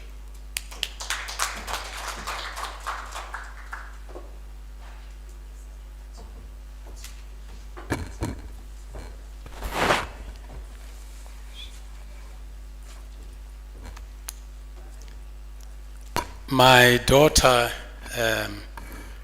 organized a birthday party for me 2 Sundays ago.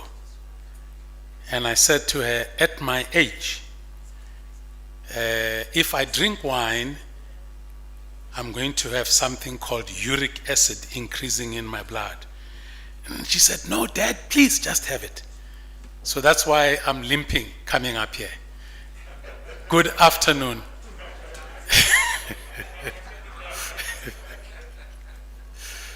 Premier, Makura, DM Majola, and I think because we are pressed for time, I am going to say all protocol observed. Can you put my slides on? I must say that I feel very honored and very privileged to be here today and to share some thoughts on what we have been doing. I've been in the hydrogen economy space since 2007. So it's like 13 years. I started in this space doing some work in the Northwest Province with the then Premier, with Anglo Platinum, Northam. We were looking at the beneficiation of platinum group metals. And this led us into talking fuel cells, and me getting involved in the hydrogen economy. So I have looked at this industry,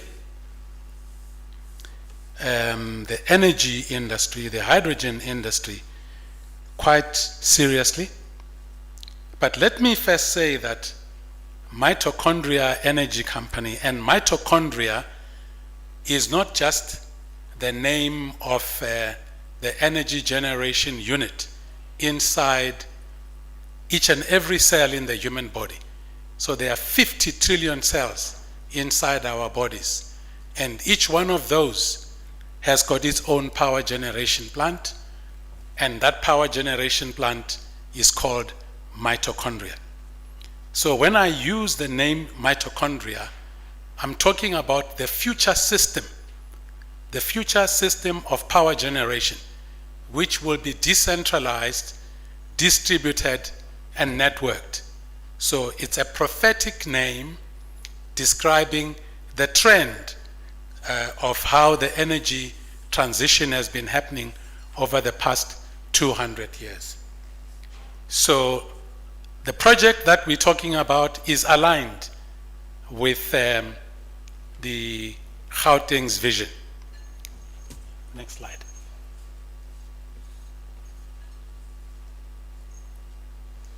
Yeah, have you gone into the next slide? So I put this slide purposely because I think many of us don't understand where economic development comes from.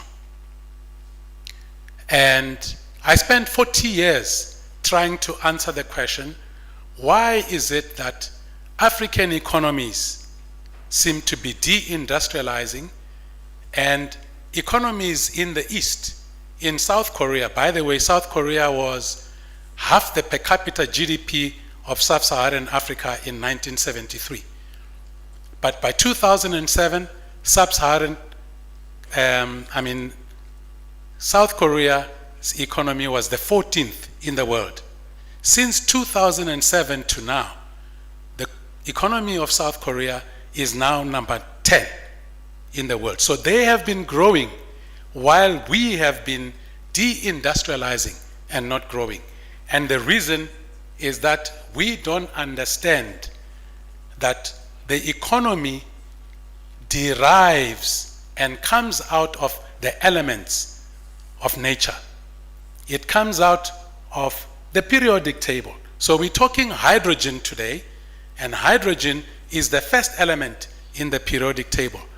And it is predicted to be very big, and for South Africa, a minimum of 2 to 3 trillion rands by 2050. Next slide. So please, those that are in the universities, please, this is your job to train our children in productive skills to understand that this is where the economy starts. I call it Economics 101. Now, this slide just shows you that the energy landscape has been transforming over the past 200 years. And it's been decarbonizing without us. So when you move from solid, which is coal, to liquid, to gas, the hydrogen content increases. So the energy system naturally has been decarbonizing. We have not just been alert to it. And one of the researchers I consulted said by 1975, the hydrogen economy will start. And on the right-hand side, I've just shown how hydrogen, gray hydrogen, has been increasing from 1975 to where it is now. Just context. Next slide.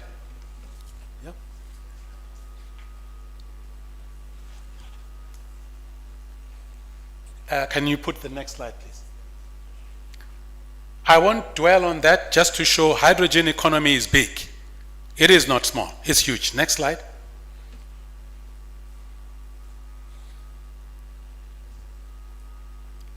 This process is very slow, man. Is it the internet? I should have brought my... Okay, so South Africa has been identified as a key development node for hydrogen and hydrogen production. Next slide.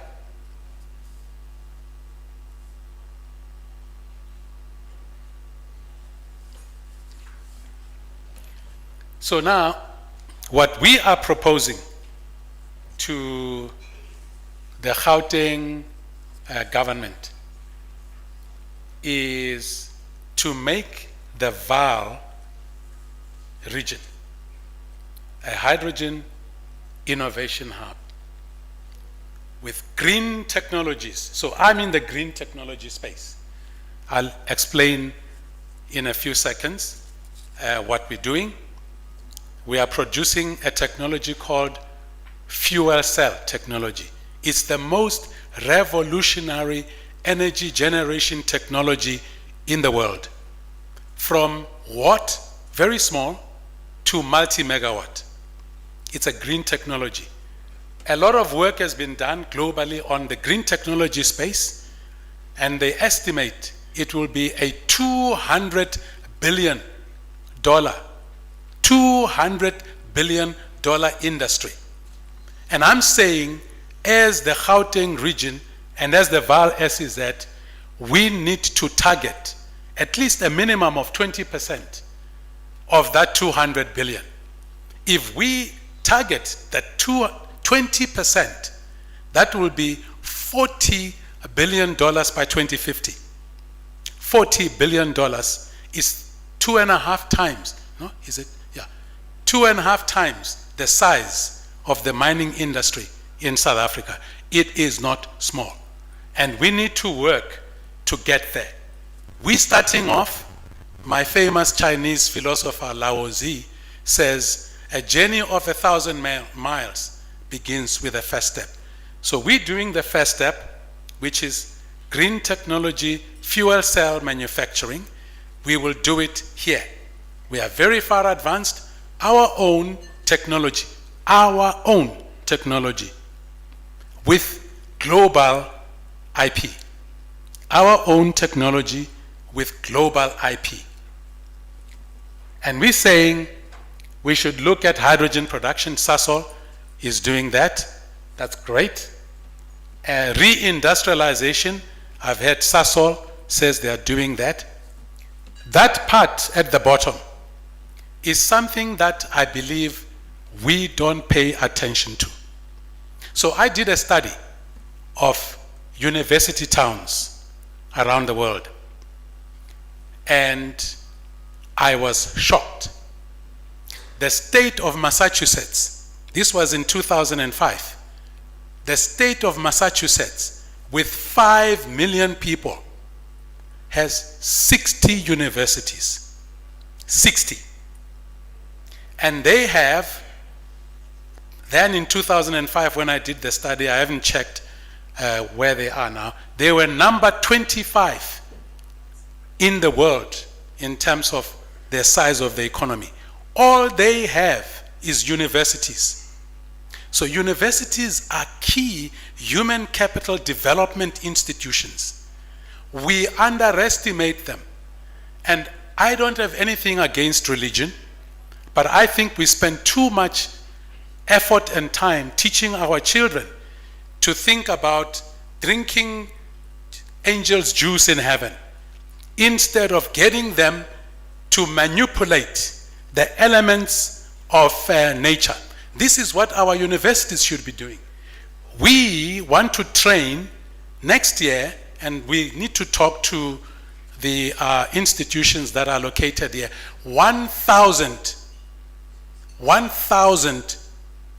people we want to train, from whom we are going to employ 400 people to work in our factory. So these are key institutions. Without proper socialization, we have a huge unemployment problem in South Africa. The problem is not our children. The problem is us. We don't teach our children productive skills. You know, I travel around in the rural areas of our country. There is land. Yeah? There is land. But our people would rather go and stand in a queue to get a grant from government when they could be utilizing the land. I don't blame them.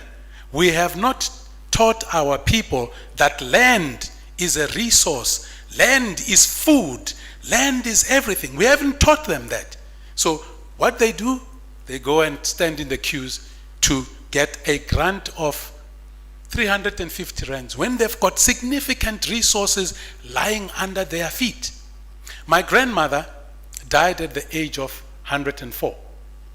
At the age of 80, she fell from a mango tree. she fell. She was still climbing a mango tree at the age of 80. She got paralyzed from hip down. But even in that state, she would be plowing the 2-hectare plot of land in our place in Venda. She would be plowing because she was taught productive skills. This is what our country needs. We don't have an unemployment problem. We have a problem of lack of productive skills amongst our people. And the sooner we look at that core problem, the sooner we will address our challenge. Next slide. And that's, we want this region to become a center of hydrogen excellence. So we've got a company called Mitochondria. We are building a 2 billion rand plant here to produce fuel cells. And we work with the IDC, we work with the DBSA and the Department of Trade and Industry. And our product, which I will show you a slide now, if you move to the next slide. I've spoken about the 400 people and the 1,000 that we want to train. We want artisans, welders, electricians, fitters, turners, all of those people we're going to employ in this region. Next slide. No, not that one, please. What happened?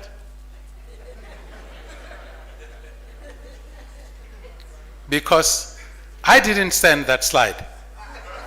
No, I didn't send it. Next slide.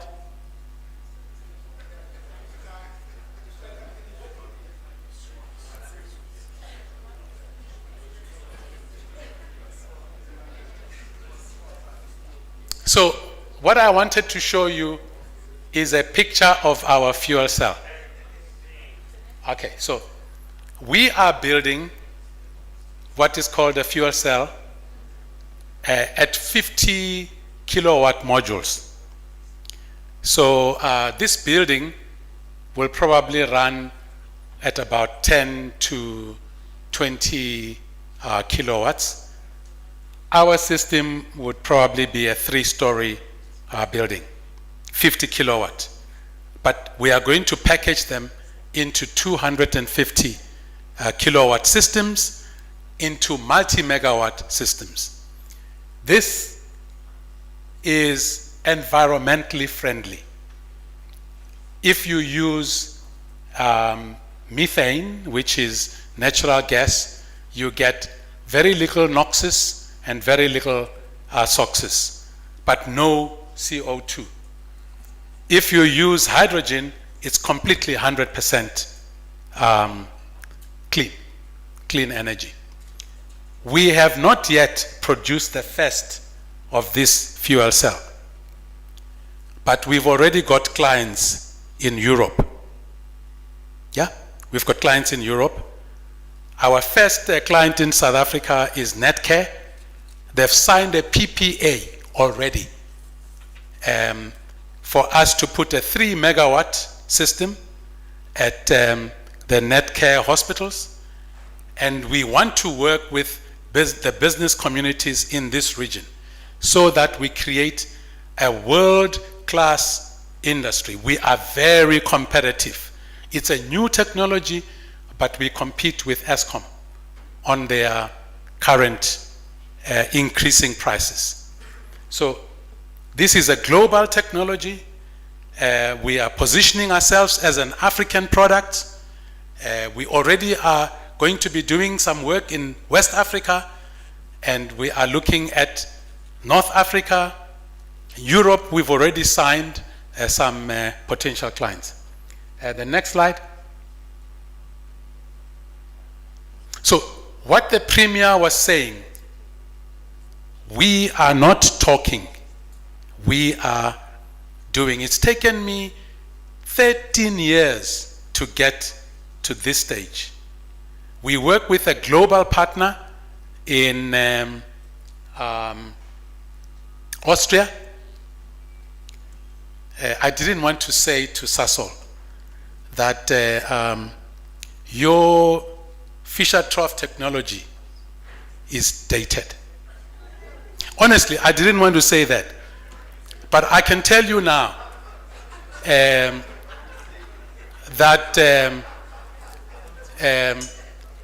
there is Fisher Trough version 5.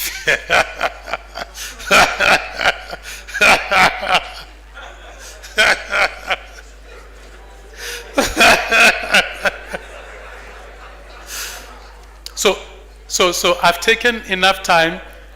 I just wanted to say we are here. We want to build the economy of the Vaal and make the Vaal the hydrogen innovation hub of not only South Africa, but global.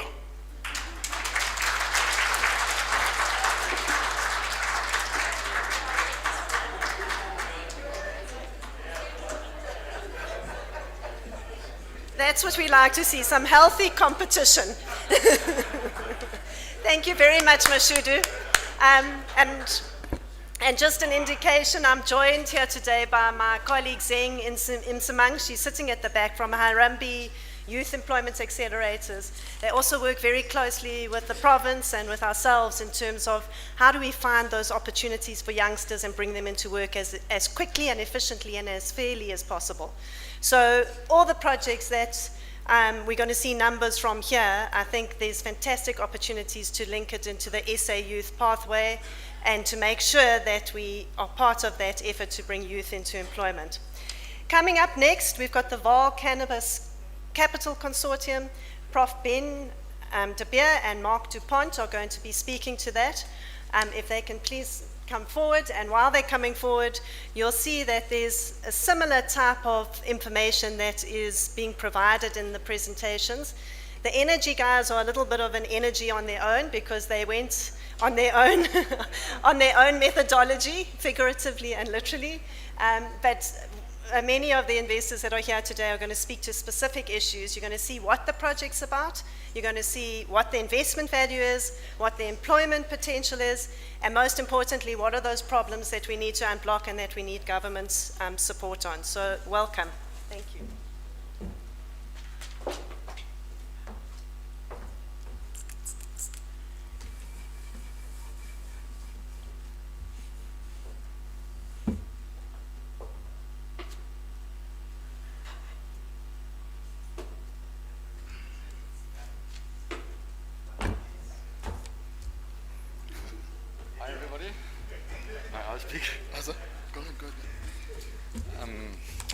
Good afternoon, everybody. Everybody awake?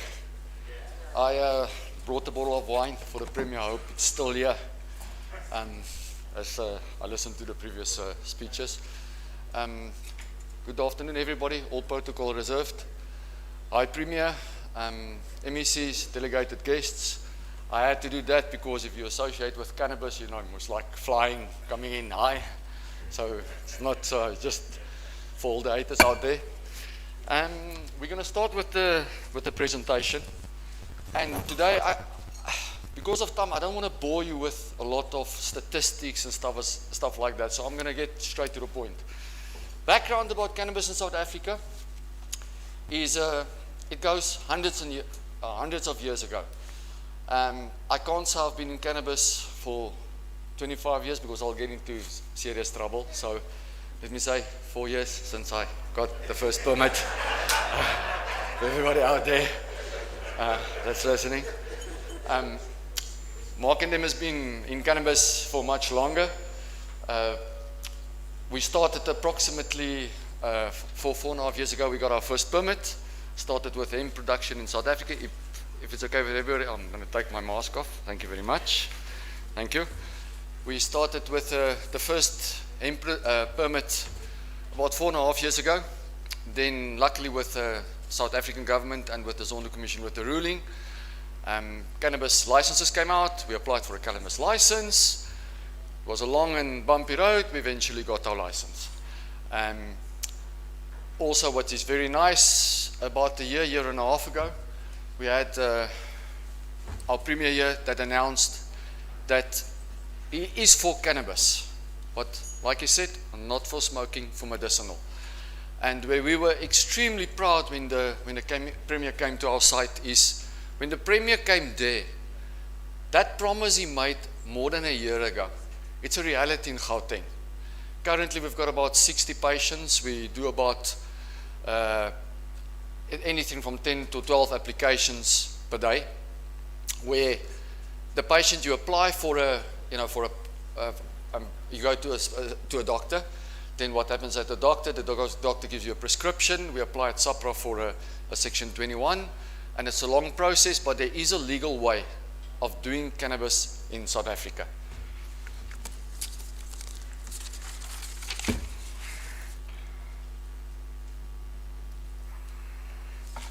As everybody knows, we've got a legit license, so I just want to run to this slide very quickly and explain to you guys what's happening here. It's very important that you've got, when you're into cannabis, that you've got a broad range of various fields and strategies and policies. Where we were extremely lucky, about 2 years ago when we started off with cannabis, I met Mark DuPont from America. We searched for the best cannabis guys that you can basically get around the world. And if you know the history of cannabis in California and in America, these guys have mastered the products and the different products that you can basically do with cannabis. So you need to understand the factors and the demographics when you're into cannabis.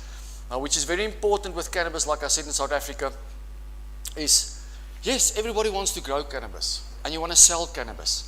But you've got to understand, if I grow cannabis, what am I going to do with this cannabis? So you've got to have an international market. You've got to understand what you grow, that the stuff that you grow, you're actually going to give this to patients. And you know, this is about people's health. You've got to develop a fundamental project model. And for that is, we go to, people like Calis Cannabis, that's done that before, that can show us the know-how that we can actually implement here. Develop work plan, employees and policies and quality policy and certifications. Now when you grow cannabis, when you talk about certification, it's very important that the product that you grow, that you've got a lab test, they call that a COA. Now a COA is a certificate of analysis. Now the most important thing about cannabis is your metal levels in your plant, your THC content, your CBD content, and that this plant is healthy. Packaging process and develop the finished product. About 3 years ago, we've met a company called Afriplex. Now everybody knows Rooibos Thea. Rooibos Thea and Relief Pharmaceuticals. If you go to a discount shelf, you'll see some products of Relief Pharmaceuticals there. That's a CBD product, CBD infused product. So it took us 3 years to convince Afriplex to physically come take all that knowledge and come and copy paste that factory in Cape Town here in Vanderbijl Park. Now imagine if you can walk into a pharmacy in Cape Town or in Johannesburg or in Durban and you see there a pharmaceutical product manufactured in Vanderbijl Park. Now at this stage it might be your imagination, but we can guarantee you in about 6 or 8 months from now this will be a reality. Now our project scope, what do we want to do with cannabis? What do we want to do with it? Let me tell you, we want to create jobs, build an economy, and imagine you're in a business that creates jobs, build an economy, and that makes people healthy. And like the Premier also said, a vision that the Premier's got that is so true. It's not just cannabis. You get the moringa plant, you get Artemisia. There's so many African plants with amazing healing benefits that's unknown and that's like hidden. That's in our grasp. And the location of the project, our farm is in River Road. And also what the Premier said, this is not, it's great to have stuff on paper and to have all these big dreams, but show us where we can go. Show me the land, show me the guy that's got a job. Show me the physical product. Show me your plant. Show me infrastructure. And we're proud to say, I think it was about 8 months ago or 7 months ago, we were visited by Pakstow. Thank you, sir, for the visit. And about 3 weeks ago, we were very lucky to have the Premier there, cut the ribbon with a shovel. So that was one of the real ones, Premier. And that was something that happened. That's a reality. And we're so proud to say when the Premier were there were 4 greenhouses, big greenhouses up there. In about 2 weeks from now, when the Premier goes back, there should be about 14. About 3 months from now, when the Premier go back, we should expand to about 30, 40. 6 or 8 months from now, when the Premier got back, with the assist of Mark de Pont and what they can do, our other sites are going to be open, we'll probably have 100, 150. Our dream for that site, and it's not just a dream, a reality, what we're going to do is we will make sure that 1,400 people will be employed by that specific facility. Hey, the guy in the button's fast. I just want to explain to you guys quickly social economic impact, job creation, very, very important. And if you speak about cannabis, the only comparison I can do with cannabis, the thing in South Africa, if you say cannabis, the first thing that goes to your mind, to the older people, is dagga.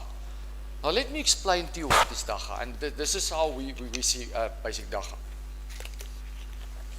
Dagga is like my brother that was in jail 50 years ago. Okay, I don't want to speak about him, but you know what? 50 years later, all the evidence came out. He's actually unguilty. He didn't do it. This is how we must see if you ever think about dagga. Medicinal cannabis is one of the biggest opportunities we've got in this country, together with hemp, to build an economy, to build a fiscus, to export. Now, with our facility, develop a cannabis hub for Africa, the reason why I say we'll be able to develop a cannabis hub for Africa, hopefully before December, we will export our first. We've got an offtake in Australia for cannabis. So hopefully before December, we will export our first, cannabis to Australia. Our offtake is for 1,000 kgs a year. If we can do 3,000 or 5,000 kgs or 10,000 kgs per year, we'll be able to do it. There's the need for cannabis, medicinal good cannabis, worldwide is phenomenal. And if you look at the demographics of South Africa for any investor out there, we've got absolutely everything. We've got such a the people out there is so willing to work. I mean, which other country in the world that you see people are so willing to work? They stand at robots and they'll sell something just to make a living. Let's give those people jobs by the investors, by insisting and building current economies like we've got, to bigger economies. Just go back to the previous slide, sorry. Drive jobs and social responsibility. A lot of people say, yeah, but you know what, if cannabis is all out there in South Africa, will people not abuse it? Our personal opinion is anything that's out there, that's available to people, if you want to abuse it, you will abuse it. It's the way we are going to teach our kids, and the way we are going to treat this product with respect. What I want to do from here, if it's okay with everybody, Mark flew all the way from America. You can imagine how tight his arms are.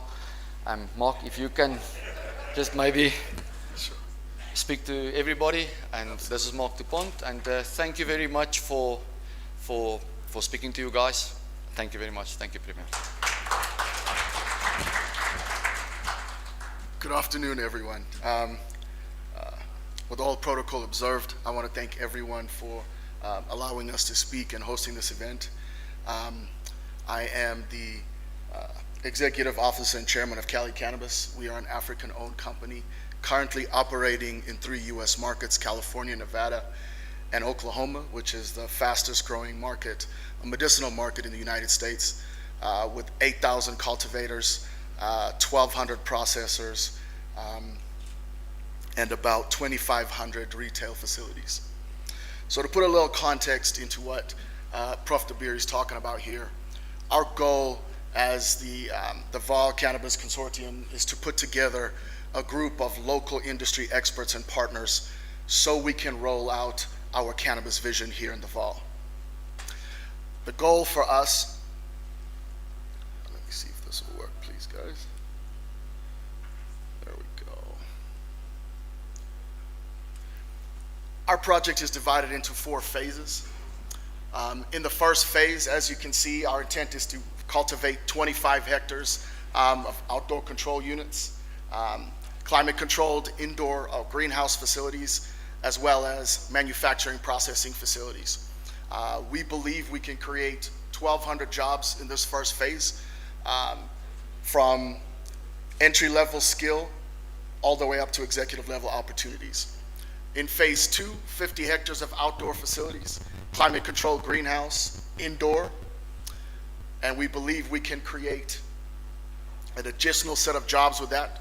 Phase 3, indoor cultivation, tissue culture, lab, adding science to cannabis, which is the way it should be if we are talking about a medicinal product. Excuse me. Phase 4, which is the most exciting, is including local farmers, local small-scale farmers into the larger medicinal network. If we are going to be the cannabis processing hub of Africa, we need to create the volume mass so we can process, create these products, and distribute them to our extended partners globally. So along with bringing them into the program, our goal is to send them through our training academies, provide skill transfers, provide certifications so they can operate within our networks as well.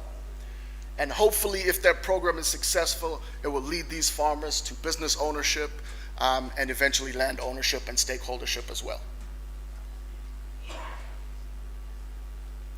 That's if you want to talk about what we did. Yes. To end our presentation to everybody, cannabis in the Vaal is a reality. The site are there. We are expanding as we speak. Also, just to give you an idea, our product looks, this little product you see is currently a CBD product that's manufactured in Cape Town from Relief Pharmaceuticals, through Afriplex. And like I said, hopefully within the next 6 to 8 months, we will be able to manufacture and distribute this little product, from the Vaal. Also, like I said, to legally have cannabis with you, what we've done, which is very unique, we're very proud of this. This is what they call the infamous medicinal cannabis card. This is a medicinal cannabis ID card that we've got the IP on, and we've developed all the software. So what this actually means, this means if you go to a doctor and prescribe you cannabis, and anybody pulls you off and you got your cannabis legally dispensed to you, this little card gives you all the information from who's the grower, where you got it, what the strain was.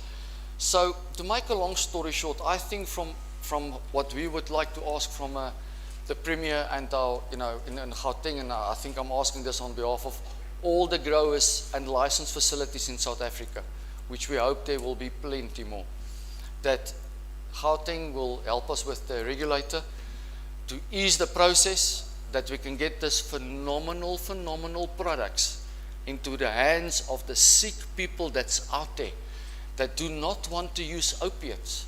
Let's give them a choice of the medicinal, our medicinal plants that the Africans has grown for many years. And this is where our big ask that we would like from Gauteng. What we will do as private sector, and I'm quite sure, with investors, out there, is we will definitely build the economy in Gauteng, and especially in the Vaal, from our side. And again, I thank everybody for coming here and your valuable time, and you as well, Premier. Thank you very much. Thank you. Can I talk about our wine? Can I do it? Premier, he just wants to. We bought a very special bottle of wine. We only got 10. So is about what local industry leaders are actively doing now. So what my team and I did this week is we flew down to some vineyards in Cape Town. We got access to a vineyard's private reserve, cannabis into wine. So we are releasing 10 bottles for demonstrative purposes only, to show what we can do and what we're going to be doing moving forward. So thank you for your time, everyone. We look forward to engaging with you.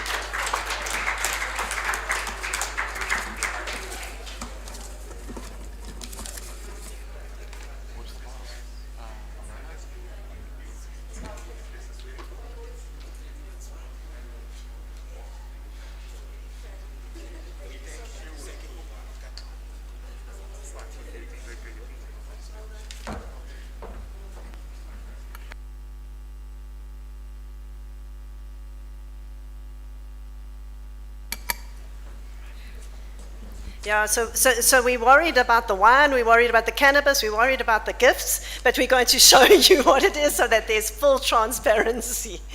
Thank you so much. I think that it's absolutely fantastic that that's already happening. It's already under production, and we can see that that potential is here, and it's wonderful that there's a market, and I think we heard you very, very clearly in terms of the regulatory environment. So very strong message there, DM, in terms of some of the things we have to unlock. I know a lot of the potential investors in cannabis are saying the same thing, that we've got to get the regulatory framework right and unleash the potential that that sector has. Coming up next, we have the Vaal Aerotropolis. A really exciting project that also brings together a whole lot of different industry opportunities. To speak to this is the CEO of MTP Aviation Solutions, Mr. Petko Anatosov, and we'll hand over to you. We are very aware that we are running over time, so we have asked everyone to please be as succinct as possible, but get to the issues so that we can actually demonstrate what is happening and what the potential is. Thank you.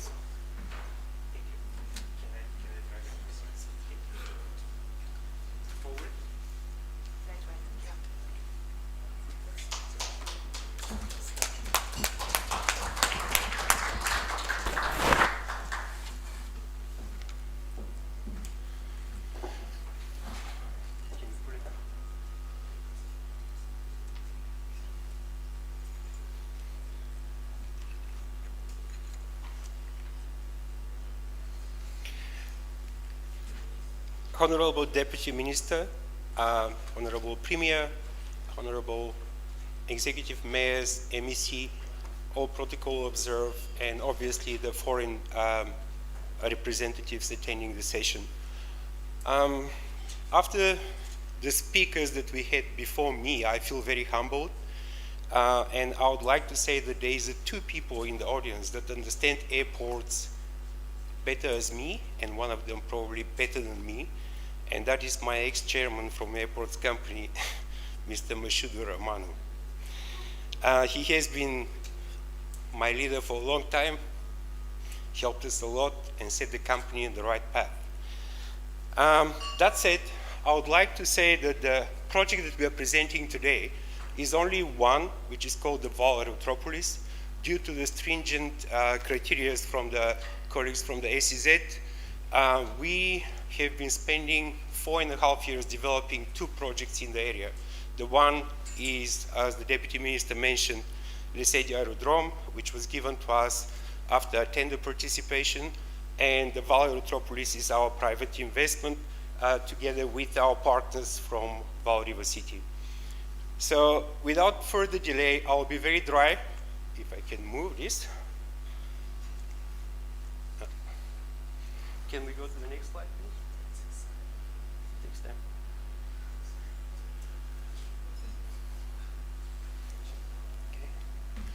Okay. Our project basically hits number of the specific strategic objectives of the region and the province.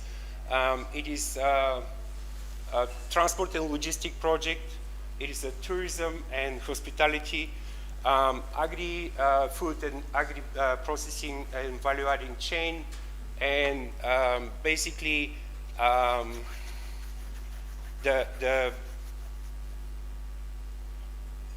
it's aeronautical and aviation project.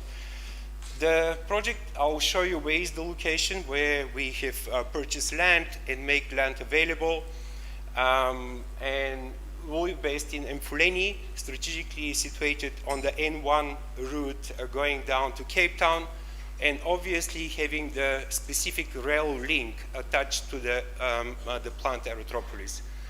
The size of the investment in total is 13.6 billion for phase 1.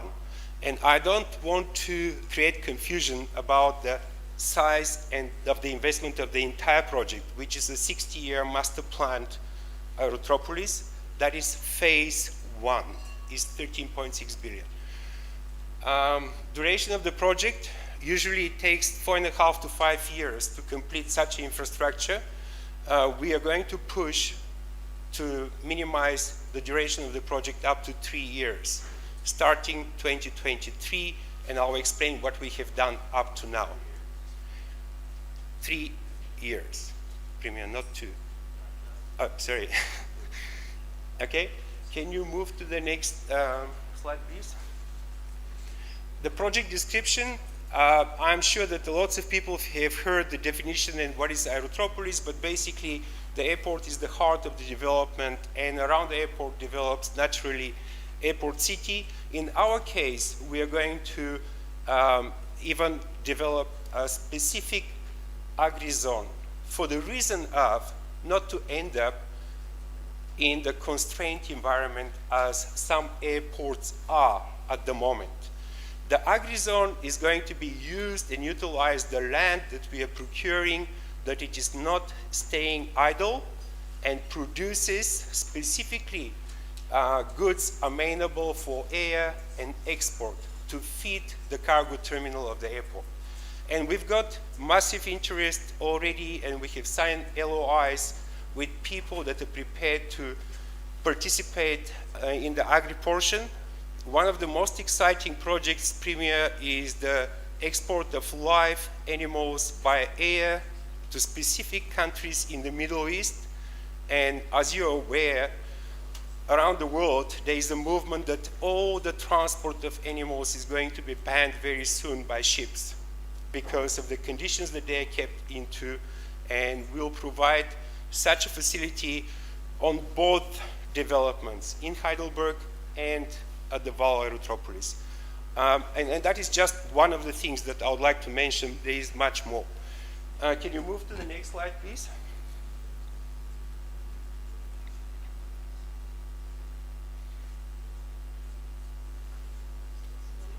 Yeah, you can just click, otherwise it is animation.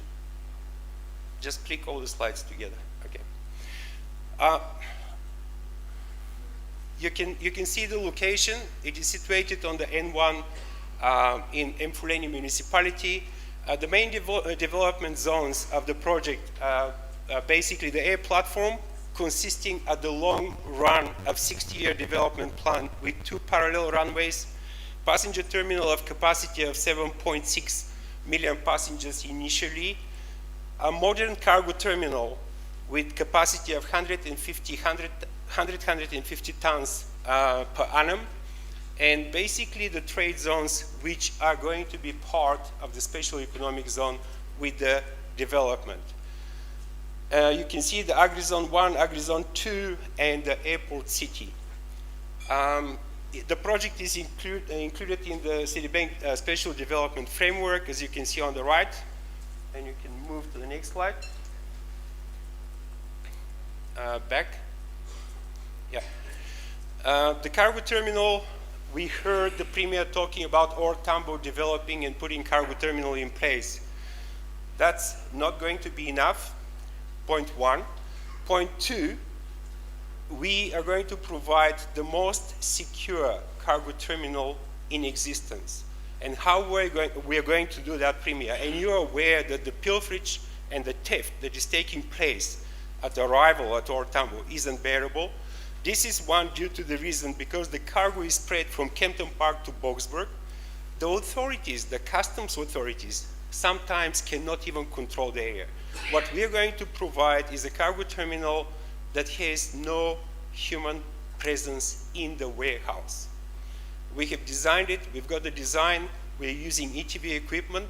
The only people allowed in the warehouse are going to be the controlled authorities, which is the South African police, the health services, and the agri people.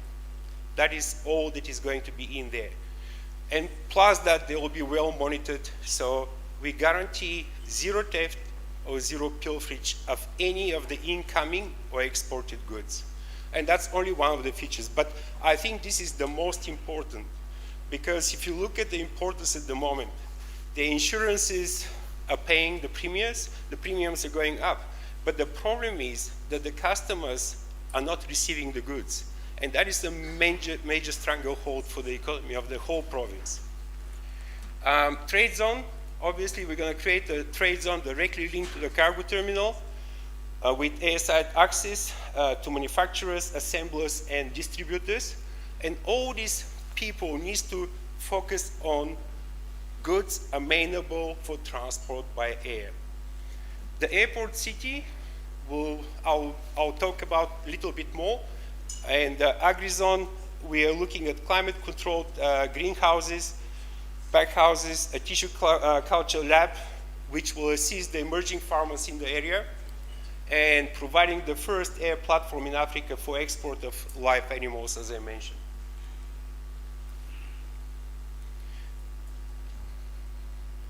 Phase one, can you click again, please? This is the phase one, consisting of, a runway of a length of 4.2 kilometers, capable of accommodating anything that flies today, and probably for the next 10 to 15 years. Passenger terminal of 7.2 million passengers per annum, initial capacity, trade zone, declared as a special economic zone, airport city integrated hotels, office, integrated hotel and office complex with 30,000 square meters of bulk, and plus minus 170 bed hotels, agri-zone, mainly greenhouses for cash crops, and total investment of the project, as I said, for the phase one is 13.6 billion rand. Next slide, please. Job creation. The slide is very clear. Can you go to the next one just to explain the methodology and numbers? We focused, and we're giving you only what is going to be generated in the construction phase of the project, because how the presentation is laid out to give you 5 years period. The biggest, generation of the jobs is the construction will require about 11,346 jobs during the development phase, from which 4,400 direct and indirect jobs in the construction of the project. The methodology that we used for calculating the jobs is very simple and scientific. One job creates basically industrial effect multiplier by 1.6. Then you've got the consumption effect of 0.9 jobs, and it gives you the total. So what we can actually calculate exactly how the economy is going to be impacted in the region, and we can provide you the figures for 2039, 2040, and all this as required. And we have given these figures to the Department of Trade and Industry, which are quite significant. Next. The funding, as you can look at the phase one, and here we are giving you the funding only for the air platform.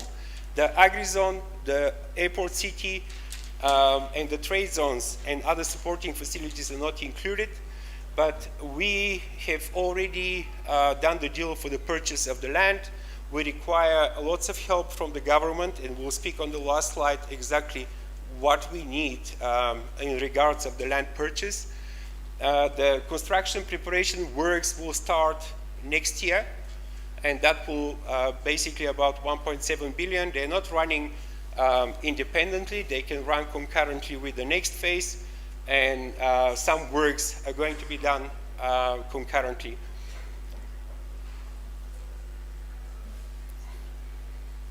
The total investment for the phase 1, as I mentioned, is 13.6.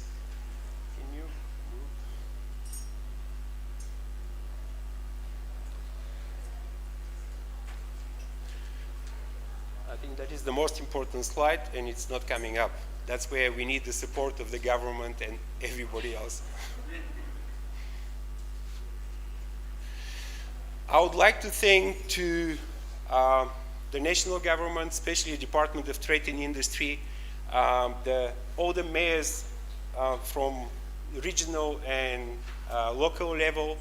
I mean, the province, we have been receiving such a support and such a good cooperation of everything that we have been doing up to now for the last 4.5 years.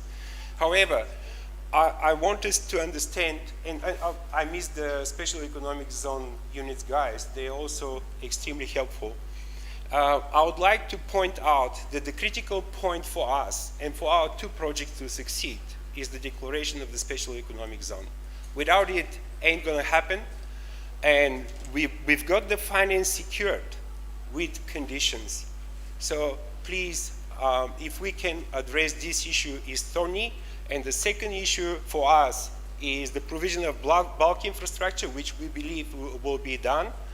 And the last one is the requirements and assistance with the purchase of the land. We are purchasing the land, but we've got major obstacles with a guy with 3 chicken coops who purchased the land for 8 million rand, and we are giving him 220, and he's saying that's not enough. So please, that is where we need assistance.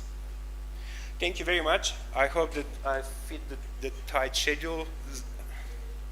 Zerk, am I okay? I'm not going to be fired. Thank you.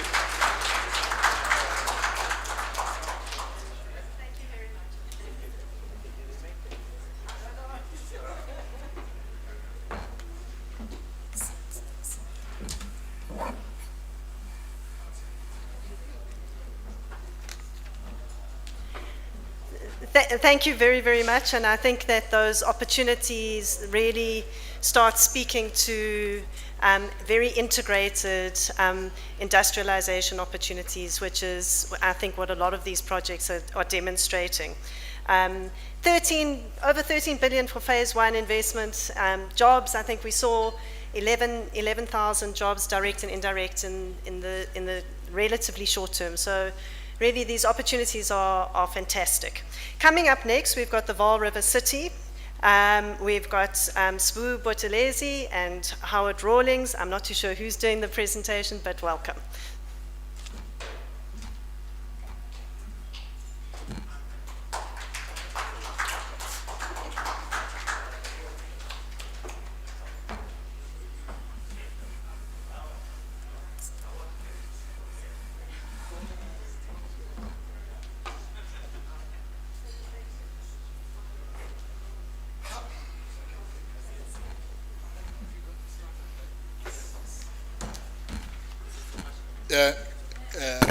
Good afternoon, Premier, MECs, Deputy Minister, and all the dignitaries present, Executive Mayor, greetings. My colleague Howard will start to give the broad overview, and I will focus on the housing and the human settlements part. Thanks. We've been given 8 minutes, so we'll do within that. Yeah, thanks. Thank you, Premier. Just on for us as for investors that we've been trying to get investors into to buy into the vision, which you can see in the project scope, is basically we see it as a new UDZ, the River City, which, you know, with what the province is now embarked on, with the strategic planning, with the new Vaal River City regional spatial development framework that's going to get underway, that the province is working on, is that ultimately there'll be this city which will straddle the Vaal River of about 7,000 hectares. But at the moment, we're focusing on phase 1 and phase 2, which we call VRC1 and VRC2, which is in the Gauteng side. So basically, the first phase is about 230 hectares in VRC1, and then VRC2 is about 388 hectares. But it's to be designed, you know, with, you know, walkable city transit systems, and you'll see the location of the project is that we're wanting to look at that. It's approved in terms of in the spatial development framework of the Mfuleni local municipality. It's approved as a urban development zone, but it's not declared as an urban development zone.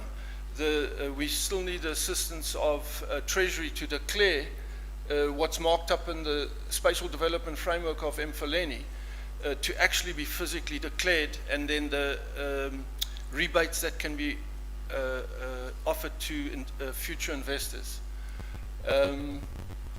The impact from our side, we said, you know, the first phase is in the order of 15 to 20 billion, and VRC2 could be, and 3 could be in the order of 300 billion, depending on the densities. And then the project owners is Vaal River City Development, Pty, and Glimmering Glass Investments. And the implementing agents will be Facts Africa with VRC, which Sibu will brief you on to the progress where we are today. Thanks. Thank you very much. The VRC1, which has got various phases. It's got phase 1. Can you go to the map?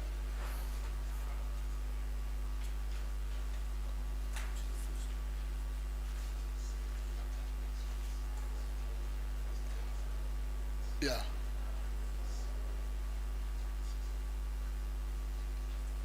Okay. The picture in the background gives you the picture of VRC1 and VRC2 with the river cutting through. VRC2 is more on the Free State, and VRC1 is on the Gauteng side. So phase 1 of VRC1 is largely anchored around a government precinct and residential. So VRC, the state of the development, and the Premier indicated that he has launched it, but we are happy to report that for phase 1 extension 8, we have now completed all the planning work, and extension 8, which is about 250 hectares, has been subdivided into 15 smaller townships, and we're engaging with a number of investors from around the world to invest in each of those 15 subdivided townships. That is the higher order residential, which is the anchor of the new CBD that is being developed in Bedworth Park, which is Bedworth Park Extension 8. At the heart of Extension 8 Bedworth Park,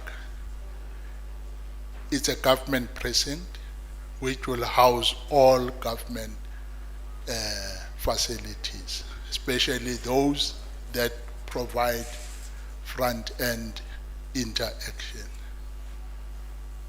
Then across Barrage Road, there's Sharpeville Extension 2. We have also made progress because it is now reflected in the business plan of the Gauteng Department of Human Settlement for the next financial year. We're at an advanced stage of all the planning work, and that part is being implemented by VRC itself. I said Extension 8, we've subdivided it and were offering off-takes to various investors. Most keen are specific investors from the USA and also from Saudi that have expressed interest in those precincts. But Sharpeville, we are doing it ourselves, with Factors Africa being the implementing agent, together with the landowner being glittering glass. Why now? Two major things have happened up to this stage. The first one is that the interchange, it's at a point where construction will commence, if all goes well, by the end of November. Because the Gauteng Department of Roads and Transport has all but completed all the procurement process for the contractor. So that is an important catalyst for these private investors that have now shown interest to come and buy portions of Extension 8 Bedworth Park. The second one, Premier, why there's been a delay, has been the issue of the availability of bulk infrastructure. So we couldn't proceed beyond the planning because the Department of Human Settlements could not include the project in its business plan when everybody knew that there's no bulk. The difference is that with effect from July this year, funding for bulk is there. The Department of Water and Sanitation has allocated 100 million for this year for bulk, 500 million for next year, and another 500 million for the following year. So that is what has made the difference. We understand your frustration, but that is where we are. Things have taken pace. We are now here talking with confidence because funding for bulk is there. We'll continue benefiting from intergovernmental cooperation through the district development model because the current institutional arrangements for the execution of this infrastructure have not yet worked out.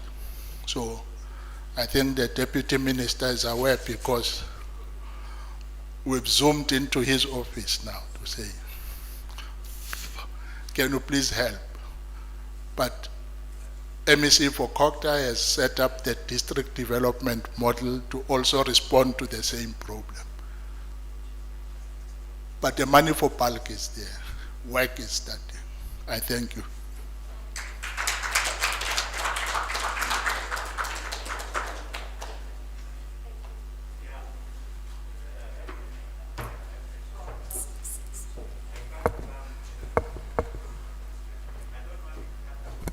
So a very clear message, bulk infrastructure needs to be in place and we need to move that along. Thank you very much.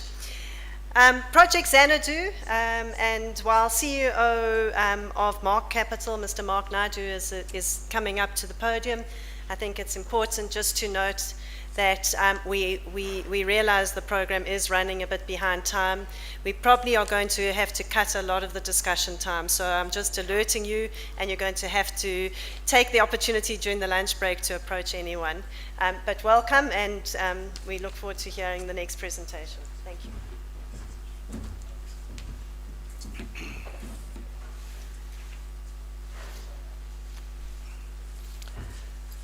Good afternoon, ladies and gentlemen. Due to the time constraint, there's a lot of people to greet, but protocols observed to everybody. Premier, Minister, Mayors. I'll be remiss if I did not thank Zirk and Zola for the invitation. Thank you for allowing us to present. And then my colleagues and partners, Aselsan South Africa and the Paramount Group, And we have Colin Singram from Aselsan, who is in attendance today with me, and our strategic partner, Becca Masinga from BM Global, who's here with us today.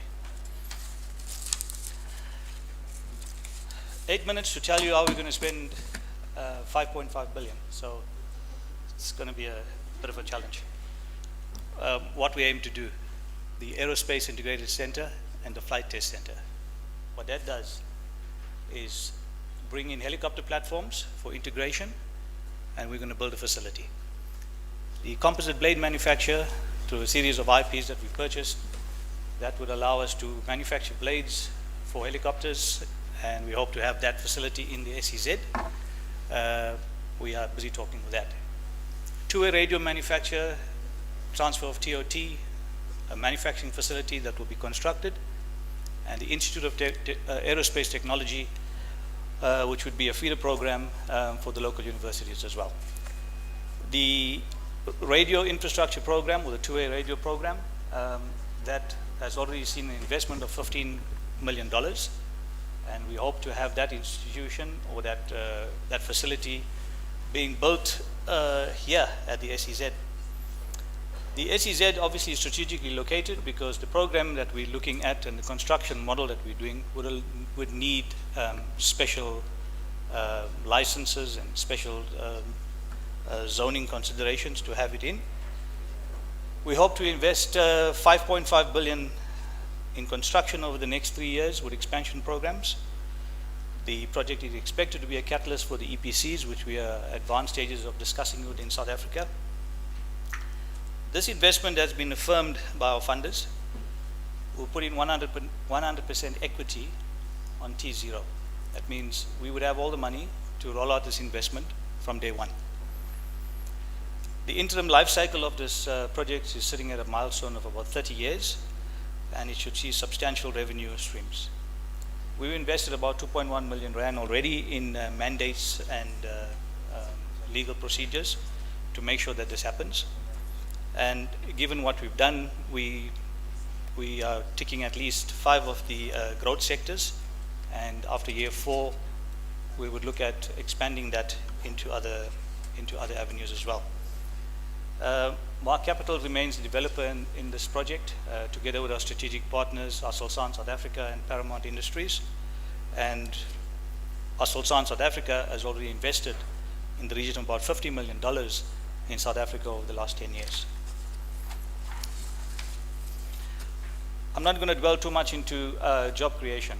Our benchmark is 2,000 employees. That's what we're looking at for the first 3 years in construction and in employment facilities. What we do have, however, is a solution center that we would hope to implement on T0, and that would take us up to project completion, or when the actual manufacturing rollout is, we'll have all employees and all people trained and upskilled in the manufacture and the processing plant. What we hope to achieve in localization opportunities, enterprise development, incubation of SMEs in aerospace and part supply and manufacture, licensed distributors to selected companies, maintenance and part supply for two-way radios, the transfer of technology, and 100% ownership to all SMEs. All local suppliers for construction work and materials as designated by the construction matrix, which should be imminent quite soon.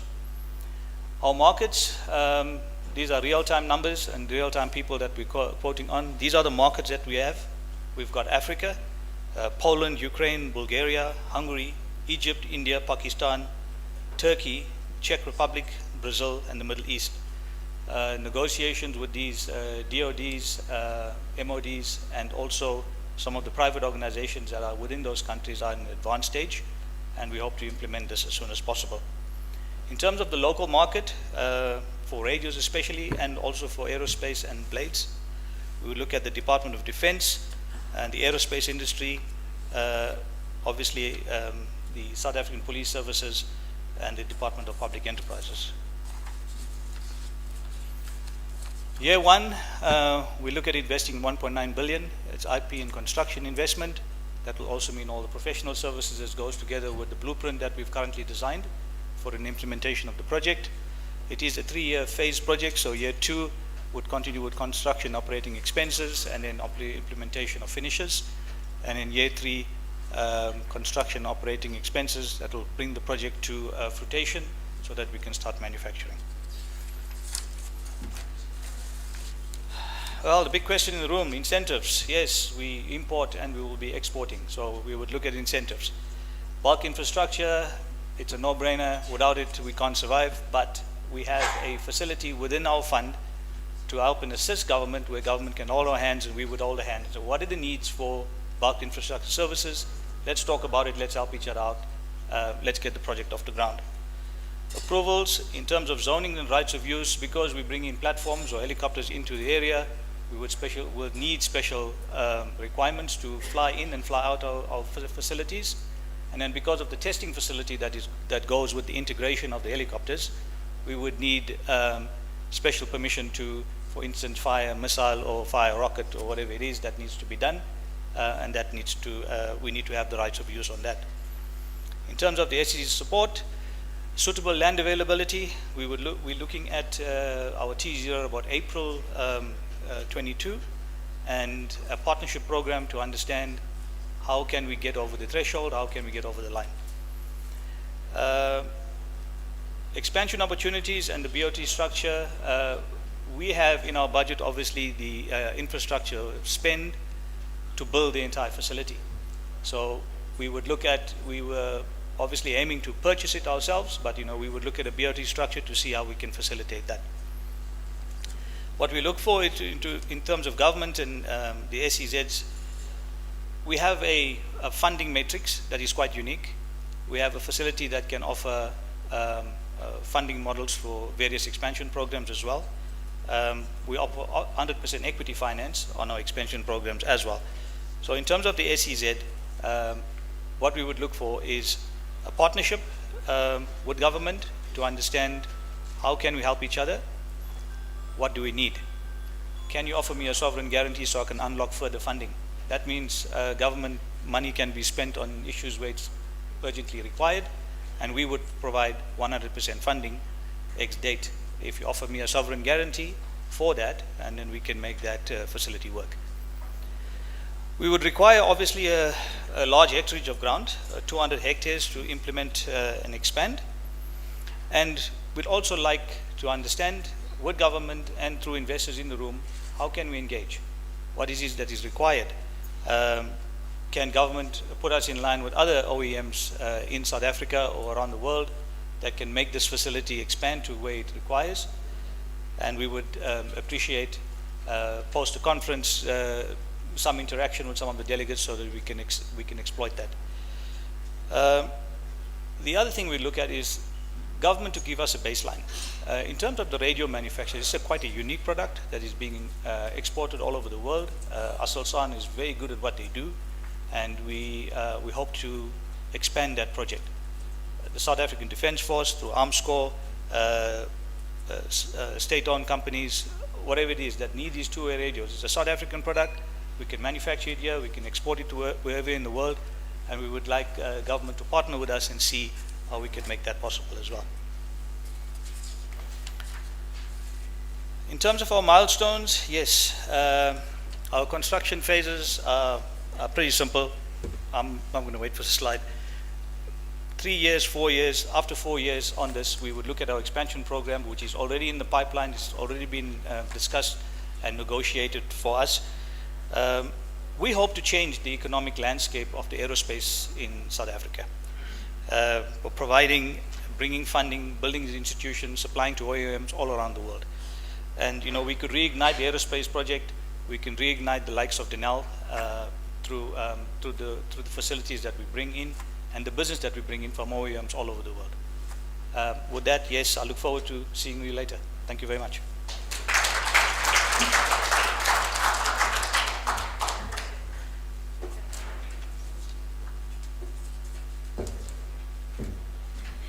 Thank you so much, Mark. And I think what we're seeing there is a number of areas where a whole of government approach is needed to unlock those opportunities properly. Before we move to the next project, we've got someone who's very anxious about their keys that have been lost, their car keys. If anyone has found them, please can you bring them up towards me, because the person is obviously trying to locate them. Moving on to our next project, this is AgriVol. It's a agri and cannabis catalyst and a whole lot of other things mixed in with that. To speak to this is CEO of African, Mr. Gil Abril. If he can please come forward. Thank you.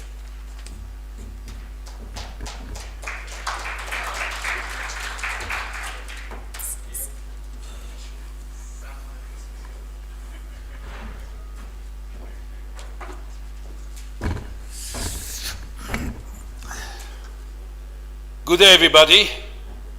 I see half of the people are gone, and half of the people from the far, they can't see so good, and they are most of the time on the phone, and the MEC, the CEO of the SEZ asked me, look, we're short of time, we need to go to lunch, can I make it shorter? So I'll make it shorter. You don't need to move. Leave it. 42 years ago, I landed here in Gauteng. It was not called Gauteng, because Woolworths owners, this family Suzman, asked me to start to farm in South Africa for Woolworths like we grow in Israel for Marks and Spencer. So we are 42 years in Gauteng. But in Babsfontein and in Tarleton. When we came, we in Israel, in a desert, not such good soil, no water, so we need to learn how to grow with little water, with good food in the soil. And we learned that if you don't feed the plant and the soil and a tree like you feed yourself, there's no life. Every day a little bit food, quality, save water, build the soil with compost, make more money because you make a better crop. So this is what we did in South Africa 42 years ago.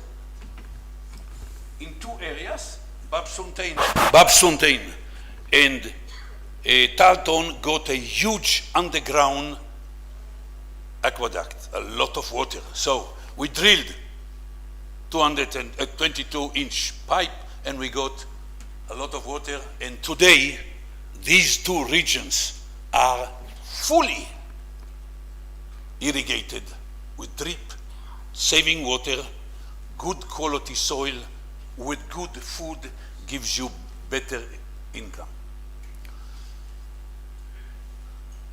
The Premier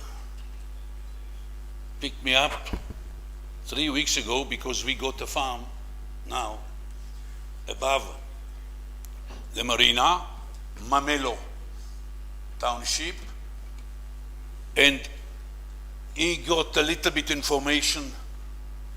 Who are we? Consortium of Madalas that are still working. And why I say Madala? Because you found Toko Dediza that we started to teach her 22 years ago. She'll say, yeah, he's a Madala in a game, he knows what he's doing. And the plan for this region that is more difficult, the air here is a little bit more polluted than there. The water here is a little bit more polluted than there. So smart farming and agriculture must replace small-scale farmers, emerging farmers. How many years are you emerging? So what 40 hectares? We got our boreholes, we got our license for cannabis, we got our knowledge. And if you go to Woolworths and you see whatever you see there, we started. The drip, the quality, the plastic. We took to Israel 300 farmers and engineers to teach them, why are you talking about plants like on people? they are alive. You put a drip and you only drip the water that the plant can take. Don't give him water the whole day and he's flooded and then nothing for 2 weeks. So when people say, how the hell are you getting 180 ton tomato per hectare when we are getting 60? Smart scale farming. And when we are packing 26, 24, 20 ton blueberry that we do now, big in the Cape and in Limpopo, per hectare, and we create 1,000 jobs. You got jobs, you got income, because you can pay a little bit more. You load it on a plane and it's going out. But we also do the same with animals. You grow the food that makes the animal nice, chubby, in 8 months, because the Gulf countries, the Arab lands, they want a young animal because it's more tender. Otherwise, if you're sending all the goats and a sheep from Somalia or South Sudan, when it's arriving to the Arab world, you got bones and no meat. So all it is about technology of growing the food that you eat, the animal eat, and if you haven't got the bees, you got no business. This is all in one place. And with the fantastic plans that we got here, with all our associates, we associate with all the people that wants to build the airport, the houses, the whole lot. It's all starting from the soil. You don't organize your clean air, don't build a city when it's dirty. Who will come to live here? And if you haven't got the water that the municipality and everybody is working hard on it, but we are not planting only food for people, we also cleaning the air with 5,000 hectare bamboo. Bamboo, it's not suiting for this area. Really, come and see what we planted in other places. And when you cut the bamboo, China and India, $48 billion export of product. Clothing, shoes, furniture, and when you take off the leaves, you make animal feed.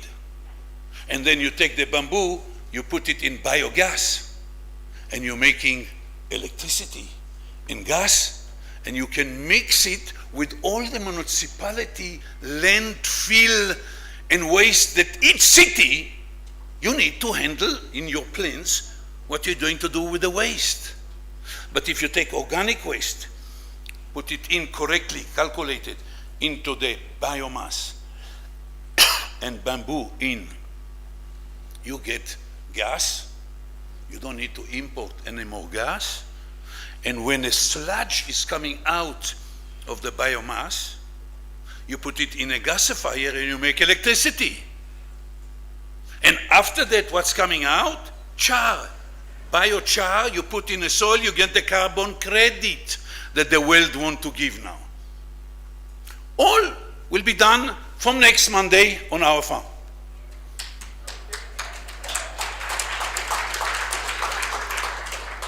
The Premier said, I want to see it.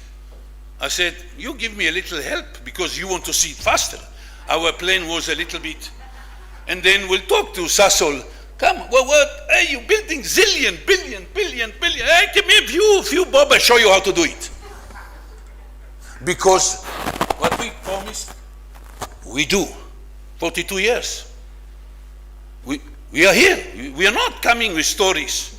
We do it. All the people that farming started learning from us. We are farming ourselves in different place. So, the plan was, Premier said, show me the plan. How many people? When are you starting? I said, tomorrow.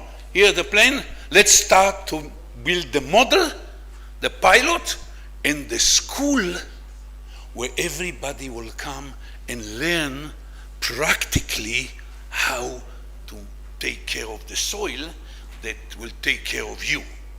Because if you feed it properly, you get double income, and then you are moving from emerging farmer to a sustainable one. It's all, thank you, it's all about sustainability. To give money and they plant and do something halfway will never pull us out. We need to do it properly and together a fair distribution of income. Not 1, 2 other bosses, the rest are staying peasants. This is the way that we work. This is the way we teach the people to work. So when they finished and they go to their land somewhere, they know how to do it, and they're always connected to the hub that we will make there, because you always need to hold the hand of a new farmer. And if you build the airport and you build the town, you need to have around it soil that producing food, and all the dirty water from the town must be gone through our system, and we use it for irrigation. Don't throw it in the river. So this is what we are bringing you, Mr. Premier, and you picked it up, not me.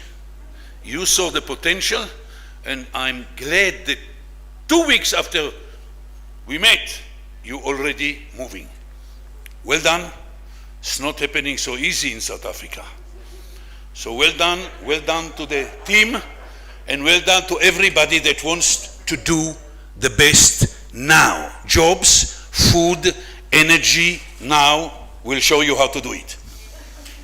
Thank you.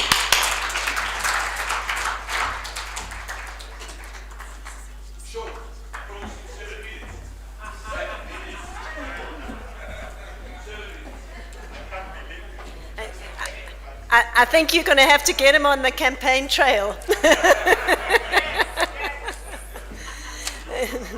What a fantastic concept, and I think the fact that it's already going and there's a willingness and appetite to scale it and fast track it together with government's help is just fantastic. Our last actual presentation, there is one digital one at the end, but the last physical one is being made, and it's a little bit unique because the rest have been really large sort of bulk and investments, big projects. This one focuses on the small guys. It's the Sharpeville Innovation and Digital Hub. I've got Mr. Nico Natema, the CEO, and he's going to come and tell us what it's all about.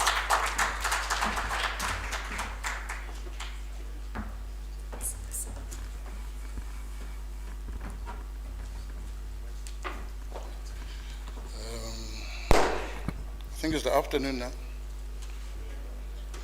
Good afternoon.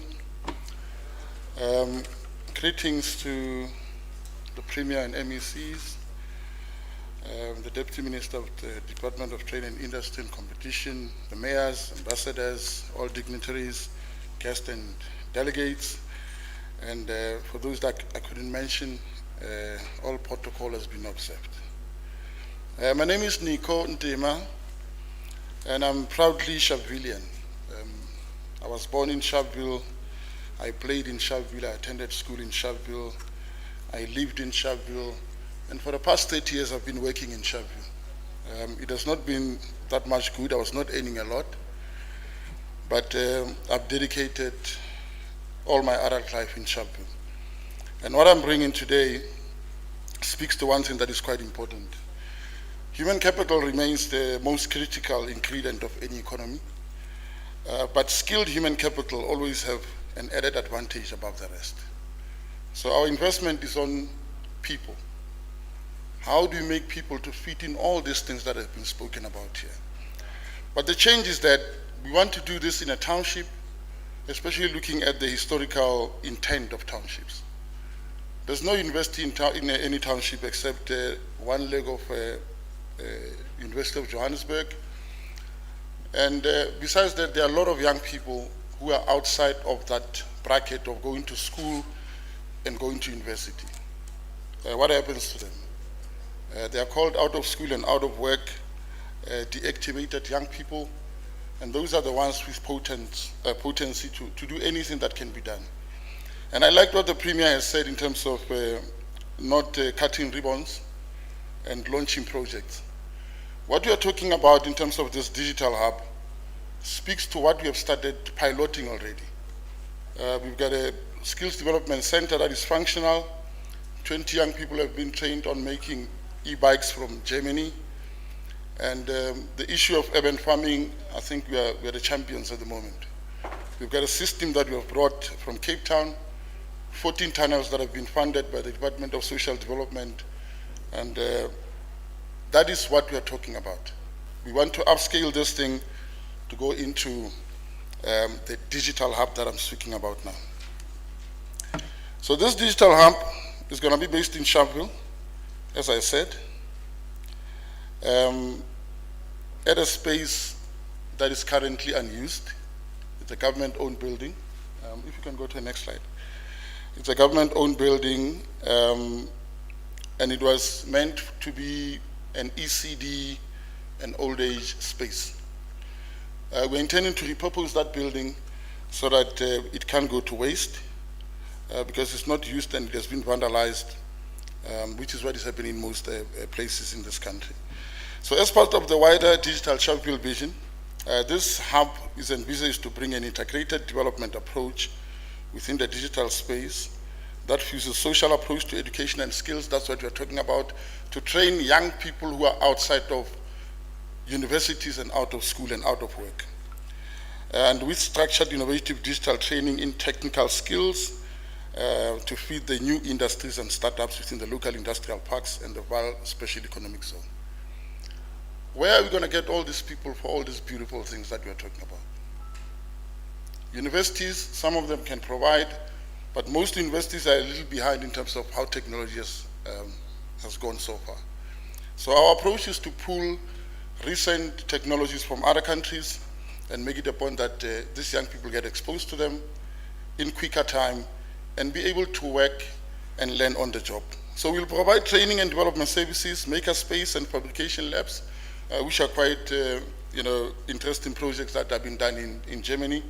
And those have actually assisted in starting a lot of new startups in quicker time because young people can prototype and test products and 3D print them at that particular hub and be incubated. By the time they go out, they can actually produce a product.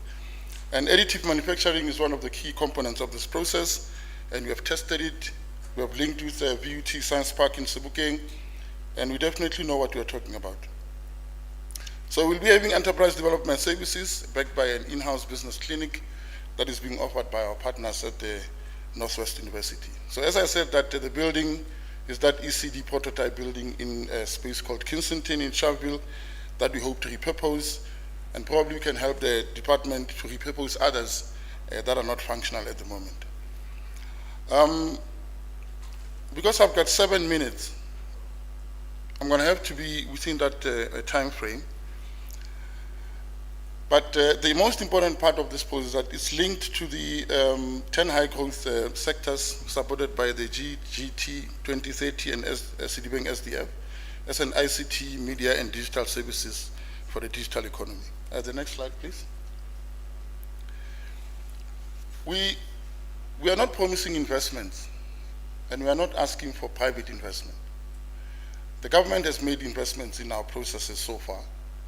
The Department of Road and Transport helped us to bring technology from Berlin through the ATLIX project, where the 20 bikes that we have manufactured in Sharpeville and have been exposed to young people that can actually build them from scratch and ride them and actually purpose them, were brought about by the Department of Road and Transport, as I said, in 2018.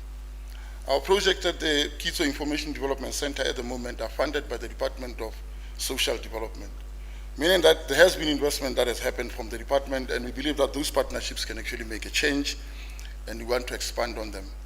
We're speaking to other departments in terms of putting up this digital hub, but the benefit of all these things are all the projects that have been brought into this region. We'll be having young people from these townships that have been trained in the townships, but we'll be having people that are working at these digital hubs that are coming from townships. They don't have to get into transport to be able to go there.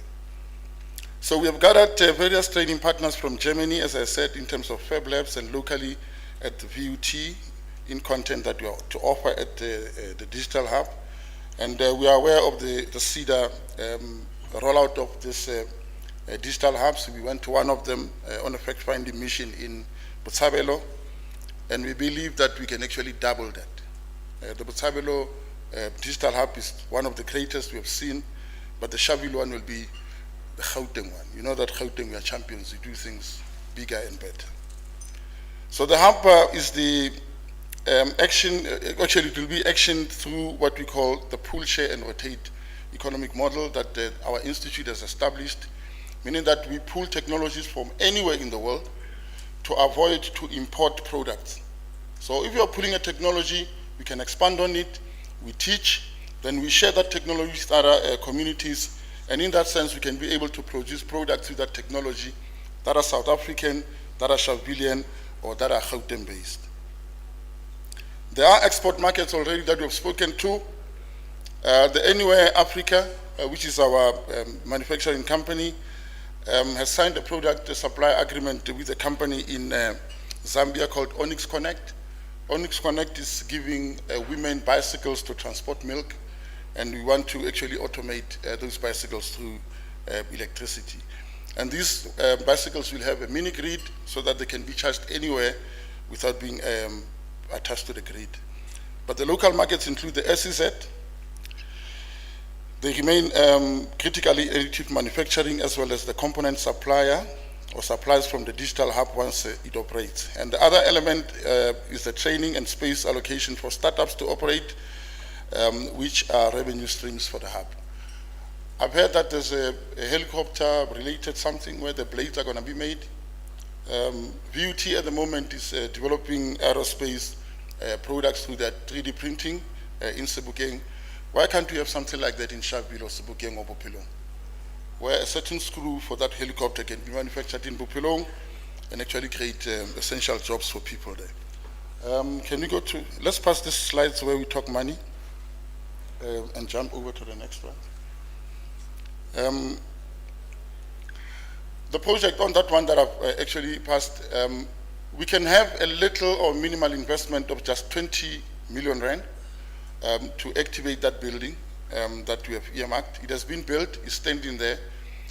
Probably it will be anything between 10 and 15 million to finish it up and add other things that are related to beautifying the area. But the 5 million rand will come with the SEDA project in terms of setting up that digital hub. And if you can get that commitment, we'll be able to get other funders to assist. The approvals, we are talking to departments, we are friends with the social departments in terms of our partnerships on whatever that we do now. So we'll just need to get approval on that particular building and save it from collapse and actually put it to good use. In terms of COVID, we have realized that it will be difficult to continue with the intended idea of having young people and old people at that particular space. So if you repurpose it for the better, we will be able to turn around youth development and development in terms of education of these people. So this facility is to be a skills training and development feeder to the VAL SEZ, as I said, and our concept that commit to localized training of our VAL residents, meaning that the whole of Sedibeng young people can have access to that process. But all players within the VAL SEZ now will have to have a partnership of some sort with us in terms of us assisting them to provide localized skills, because we would have pulled the technology that can make the products to be available. Let's go to the other slide. We've got a 2-year action plan before this one. This is the last one. Yeah, we've got a 2-year action plan, meaning that by February 2020, we would have had approvals and applications and all those completed. And then from March to September, we would have done the renovations and content applications at that particular facility, should it be given out by February. And then the official opening and launch of the program with a ribbon for the premier will be in October next year, meaning that we've got a year to actually put this thing up. And then by 2023, the training programs will commence. The Fab Lab, maker spaces and studios will open just like any other university or any other school between January and July. And then the regional maiden intakes exhibition, meaning that in 6 months, we will be able to exhibit the products that have been made in that particular facility after being open in January. And then by October 2023, we'll have an anniversary of this launch. So for what you are saying now, I'm inviting everyone in this room that come and see what we are talking about. We have repurposed the Sharpeville Old Police Station as a pilot to this particular process. We're the first in Gauteng to be a digital skills development center where we teach remotely to a point that the new intake of assistance development, community development officers were trained at our center in a virtual format. So what we are saying is that should we duplicate that in every township and have this digital hub as the main hub to feed all these townships, we can actually turn the economies of the townships in a quicker time, but change people's lives through applying social development funds for economic development. Thank you very much.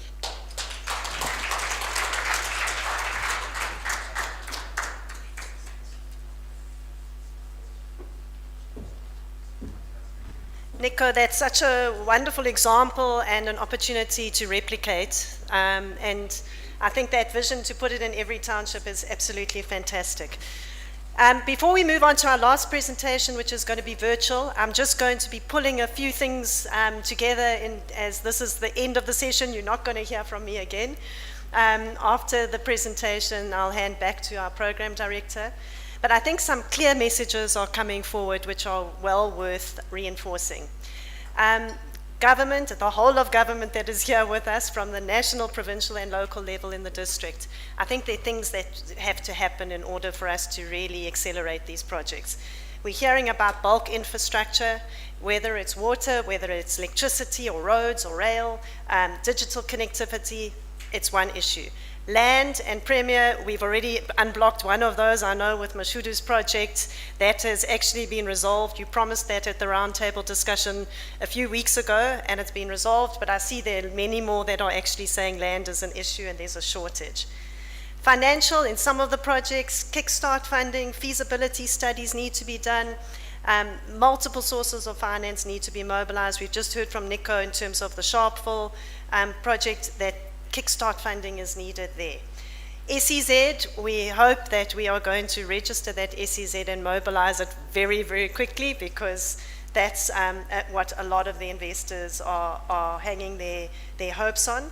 Approvals, and I think that's where particularly national government comes into play, whether it's SAPRA and the health department in terms of cannabis, or the Department of Justice in terms of cannabis.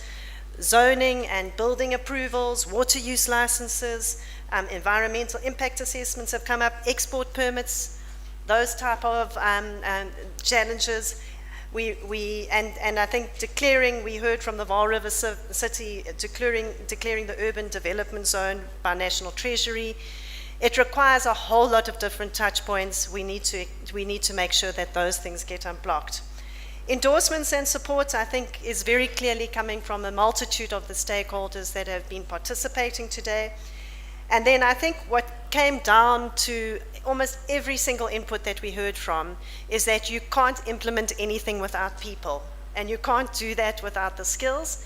And there's a fantastic opportunity to bring young people into these opportunities, but we really need to focus on mobilizing the people that are going to be participating in these industries. We've heard from agri, cannabis, aviation, logistics, energy, and green hydrogen, and I think that what we're seeing is that there's going to be this ecosystem that is going to make this district look very, very different in a few years' time. I keep on hearing 2023, because some of these projects have started, some of them will be ready by 2023. Let's hope and let's commit that we can come back soon and actually see the fruits of this investment conference. With that in mind, I'm going to hand over to the last presentation, which is by Gabriel Shumba, CEO of Group Shumba, and that is going to be the last business opportunity that's flighted today.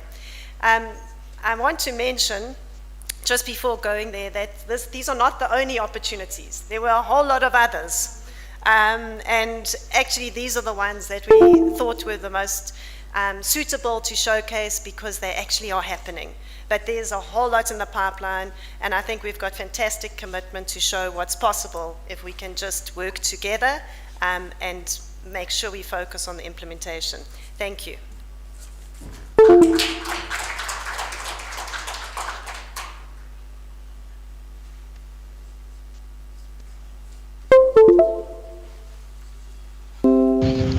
All right.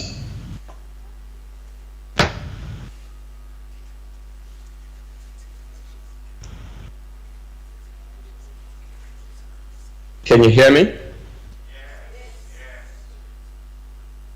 Wonderful, wonderful. With all protocols observed, Honorable Premier, Your Excellencies, members of the Diplomatic Corps, fellow investors, entrepreneurs, and ladies and gentlemen. I want to thank you very much. I'm actually presenting from the United States right now, and so we woke up at about 3 a.m. in the morning. So do pardon my my shadiness as I go through this presentation. I'm going to be looking slightly to a different screen, and I just want confirmation that you can see my presentation screen. Wonderful, wonderful. If you can see my presentation screen, we are on board. By far, my favorite presentation today was by Mr. Nico, and was it Ntema, the Sharpview Innovation. I'm a big fan of open innovation ecosystems, and I do believe, as an investor of 22 years experience investing in emerging markets, I know for sure that the next frontier is going to be driven by open innovation. I've just put together here the next slide. I just want to confirm for the last time that you are seeing this new slide. Very good, very good. Okay, so I won't bother you again. So in the interest of time, I'm going to really rush through this presentation and really just discuss a consolidated approach that we have at Group Shumba. So Group Shumba is a different kind of investor. We are not the traditional kind of investor. We have a different perspective to investing because we've invested so much in emerging markets. I personally have worked for the big investment firms in the world, investing all in South America, investing in the Caribbean, investing in Africa. So we have a different approach to investment. So what we do at Group Shumba is we invest in urban ecosystems, but we do take the approach of incubating that ecosystem, and then we put capital, whilst we are putting capital in that process. So as you can see here, our main objectives are really, as we kickstart any investment program. So just to clarify, we don't necessarily focus on investment of a project per se. We invest, we focus on the investment of a program, an investment program. And the reason we do that is because economies, communities, even families exist in ecosystems. And we know that if, as an investor, if you invest in a silo project by itself, and the rest of the ecosystem is not stable or investable, then you are not going to be successful. You are not going to be successful in impact on the ground. You're not going to be successful in returning capital to investors, and you're not going to be successful in actually assisting the grassroots from achieving their financial and economic goals. So what we do, first of all, we act as a partner with plan integration. So we have to look at what are the investment plans are there, what is the provincial government working on, what is the government working on, and we integrate that. And then the next thing that we also do is we provide lead capital. So we bring our own capital first to perhaps de-risk the environment, especially by providing, making sure that the anchor and catalytic projects are in place. Then we implement a long-term ecosystem investment program. And we do that using a collaborative and synchronized investment approach. So what I'm going to do is I'm just going to focus on those things that I think are very important, because this presentation could be an hour, but I'm going to cut it down into perhaps 20 minutes or less.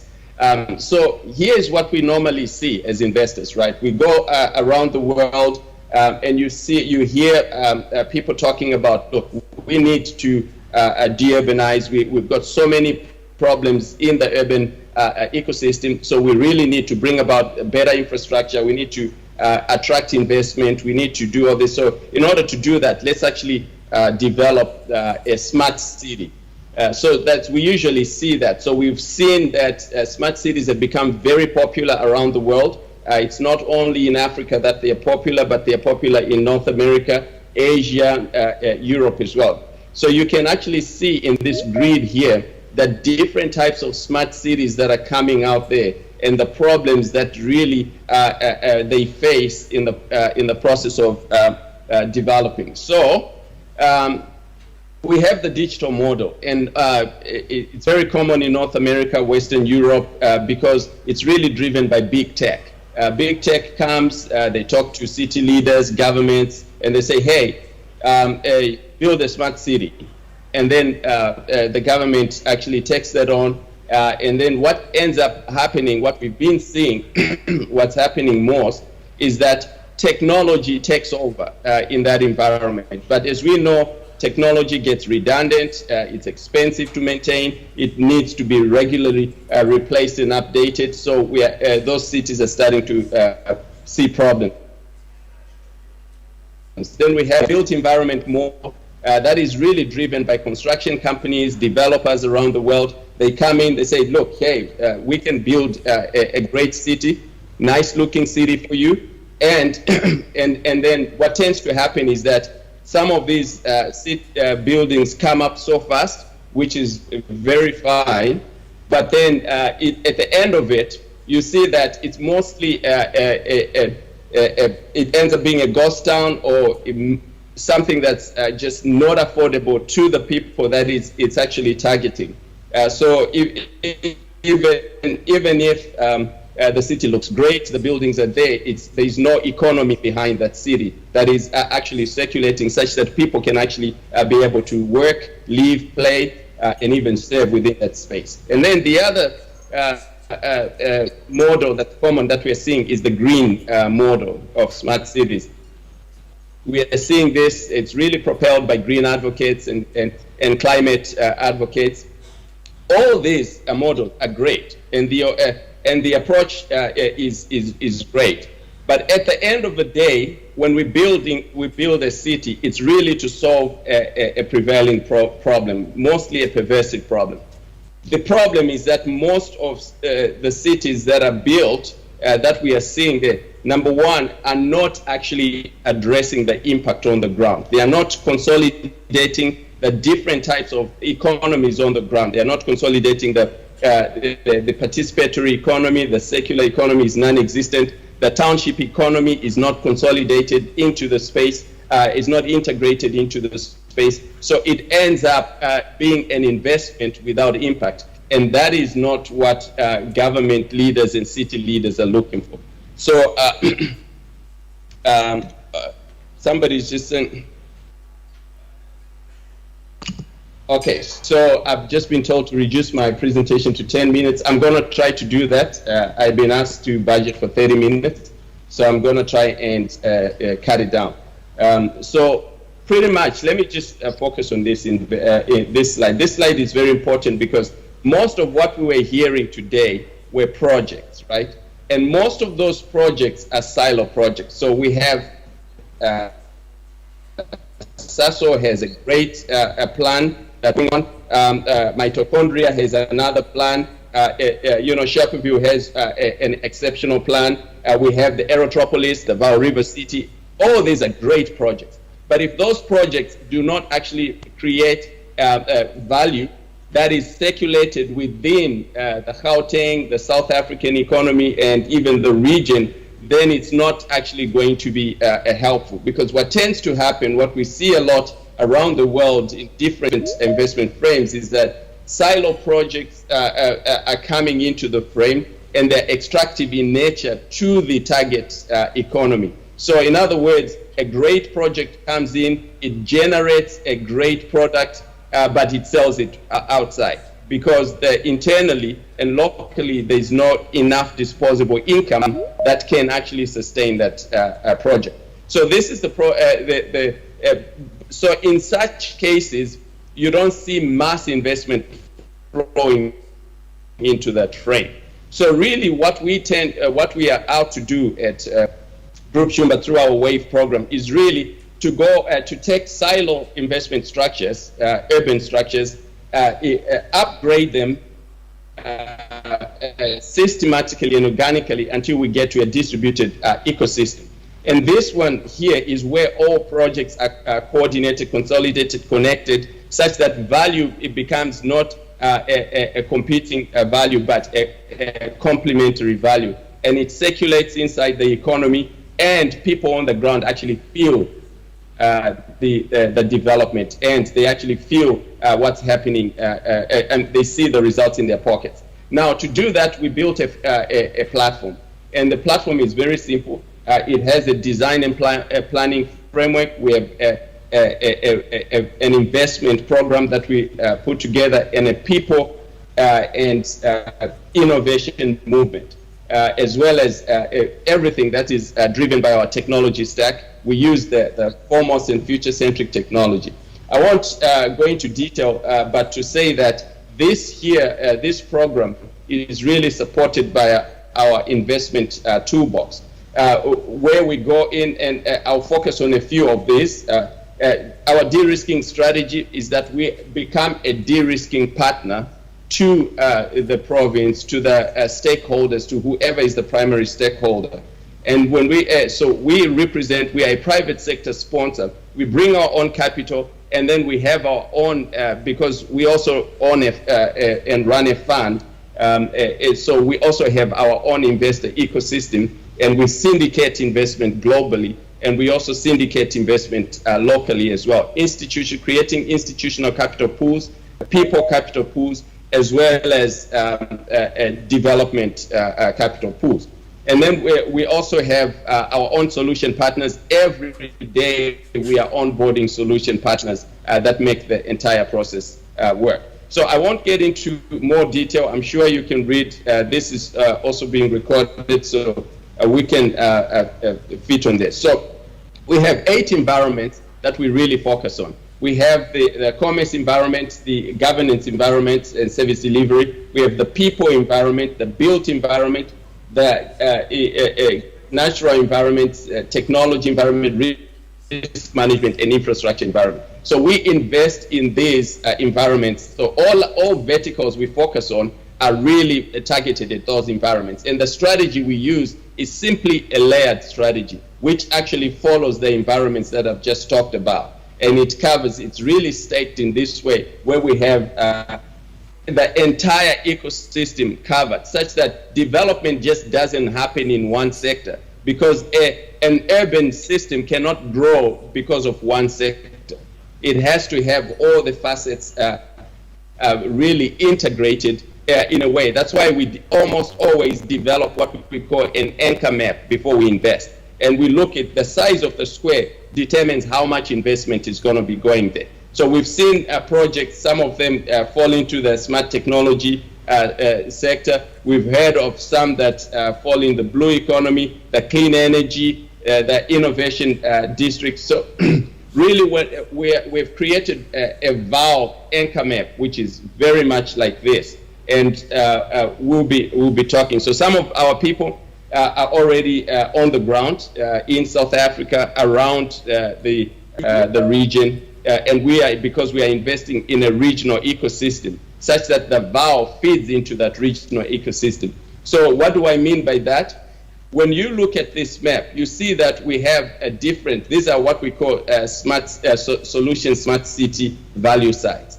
And then basically we are looking at a core value site, which is why we are really interested in investing in the VAL and turn it into a core value site. But we have other value sites that feed into that because it's an ecosystem. So we have to also make sure we put money in the rest of the ecosystem such that it can develop. So this is the conceptual plan, which really translates what I've been talking about, Africa plan. So this was the first drawing we made years ago when we started planning the Southern Africa ecosystem for investment. And then this is what it looks like today. So the green spots there mean that work is already underway. And this is the VAL down here. Work is already underway at different phases for investing. For some of these locations, we've already started to purchase land. For some of them, we are contracting. For some of them, we are already looking at beginning planning procedures next year. Almost all of these, we are already onboarding what we call catalytic projects. So some of the projects we saw today, some of them are going to be feasible targets for our investment. Some of them are going to be feasible targets for solution partnerships. So this is how we see the VAL. So when we didn't just come up and choose the VAL and just, we looked at many sites. In South Africa, we've narrowed it down to 2 value sites, which is one is in KwaZulu-Natal, but the VAL is now the bigger one. And the reason why it's become so important to us is because, number one, proximity. It is really proximity. It has the best location right next to a big economic center, such that that can provide momentum to this. There's the N1 and N3 corridors that are really catalytic to the process. The Vaal River, the Vaal Dam, the industrial history that the process has. Now, just the confluence of all four provinces merging together. So when we invested this, we just don't invest on the Gauteng side or the Mpumalanga side or Free State side. We actually invest in a way that consolidates all those spaces because we know it's an ecosystem and economy doesn't end at the border. So that's why we like that. So one of the things that we really liked about this as well, as you can see, it's we have what we call catalytic environments that we can invest in. The blue economy is a big catalytic environment, and you can see how we are seeing that. And this is just from doing desktop and a few visits with some of our people on the ground there. We haven't really even dug deep into the planning.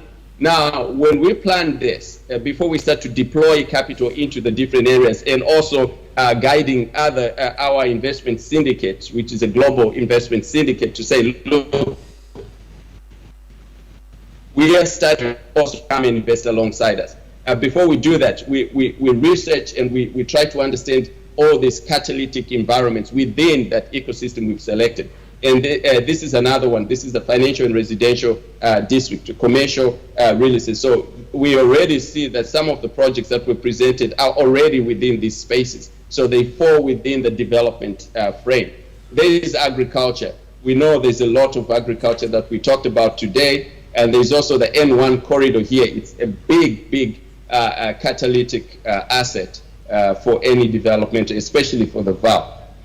And so the project bouquet is large. I won't spend too much time on this, but to say, let me just discuss a few featured verticals, like the agroforestry sector. So as you can see, we are looking at not just using technology that's already 10 years old that other countries are getting rid of. We don't want to see that being applied in the VAL. We want the latest, we want tomorrow's technology to be applied. And that's the only thing that we can invest in. So some projects can be great, but they are not sustainable. So we want sustainable projects. So when we look at agriculture, we don't look at investing in an agricultural farm.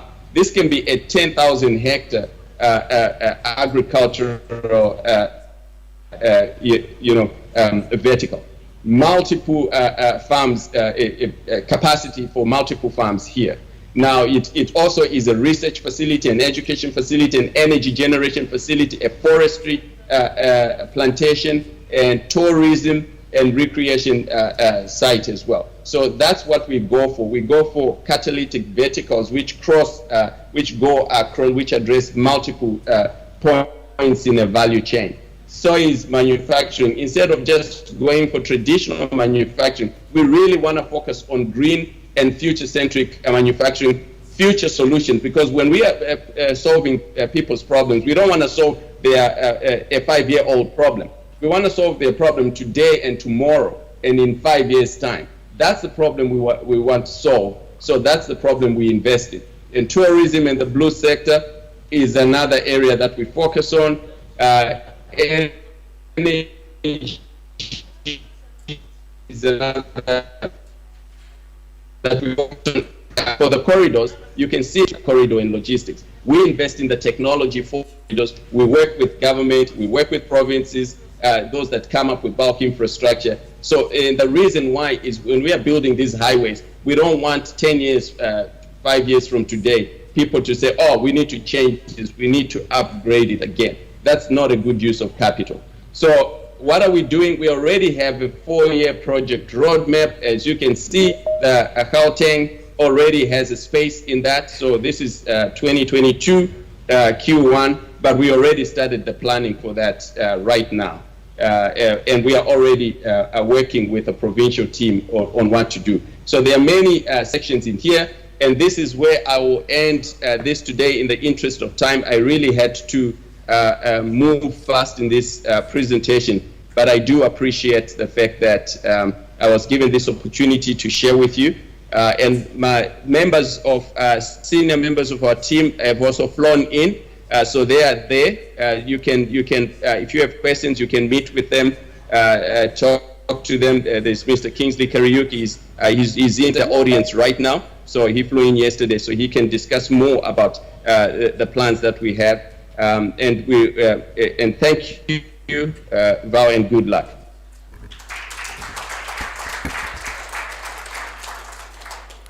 Thank you very much. As you conclude your presentation, the area of interest we had, because that's part of what we've requested investors to indicate, is the quantum of investment, and in this context we're talking de-risking. Are you in a position to indicate what quantum of investments we're talking about to enable the de-risking of the investments in the farm? Gabriel?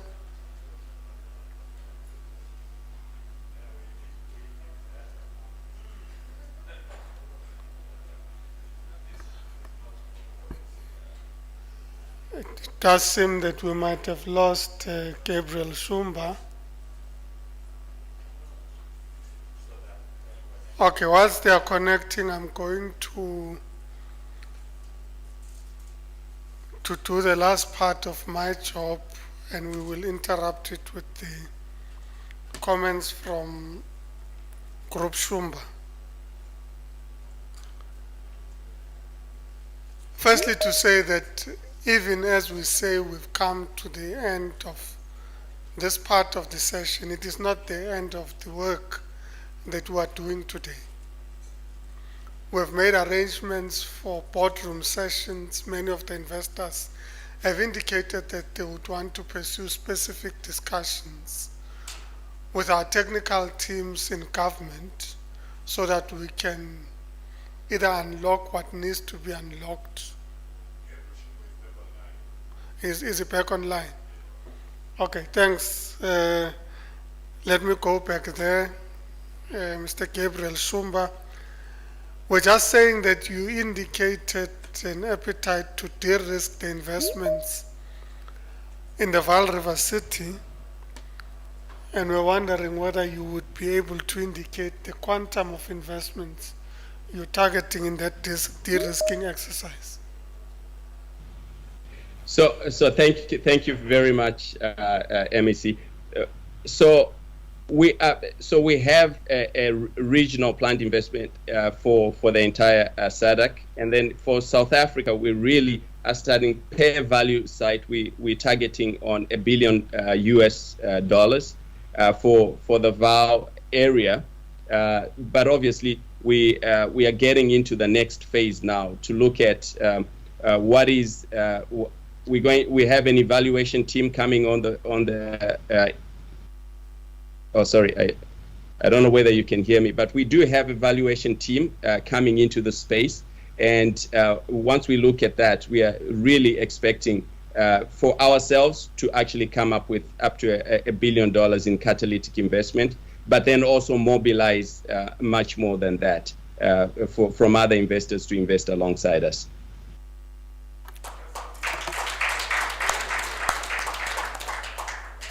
Thank you very much once again. I was saying, Excellencies and colleagues, that we've made arrangements for boardroom sessions for those investors who would want to have detailed discussions with our teams on various aspects of issues that they would wish to pursue with government today. So immediately after lunch, you're welcome to join the teams from the Gauteng Provincial Government, and working, of course, with national government officials and the municipalities for those boardroom sessions. The team would be available in the room right behind the reception for scheduling of those engagements immediately as we break for lunch. We have received commitments and appetite for investments, and saying appetite is not indicative of what actually the presenters have said, because many have already put a stake on the ground. They've had the initial investments estimated at 40 billion rand, creating 170,000 jobs. And of course, that does not include the de-risking commitment that has been made by Group Shumba. So if we have a disciplined and focused approach to implementation, we should in the medium term be able to get investments north of 40 billion rand, and indeed north of 170,000 jobs over the next few years in this district. There are, however, a number of issues that are critical in this regard. The first is a focus on infrastructure investment, because the planning work is underway. The master planning exercise is underway. The institutional mechanisms of establishing the SEZ are underway. But it is critical that we invest in the required and requisite infrastructure to enable these initiatives and ambitions to be realized. And I think in the presentation that was done by Infrastructure South Africa, there was an indication that there is a significant paradigm shift in government on how we look at infrastructure investment. And this paradigm shift indicates that in the first instance, infrastructure investment on its own should be seen as part of a portfolio of investments by both local and foreign direct investors. So we're not looking at infrastructure only from the supply side, from a government point of view, but see this on its own as an investment that could be made. And a lot of work has been done in designing infrastructure financing models and private sector participation models to enable these investments in infrastructure within the province and indeed nationally. But also taking into account the state of our economy, counter-cyclical investments remain critical, and infrastructure has historically been seen and has historically played a role as a counter-cyclical investments for a country to help spur on economic growth.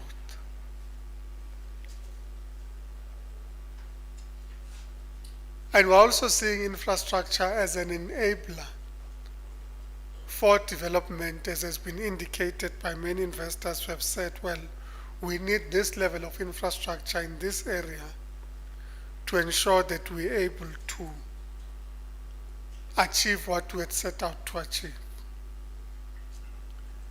So part of the detailed discussions we'd want to have with yourselves is looking at infrastructure within those contexts or framework.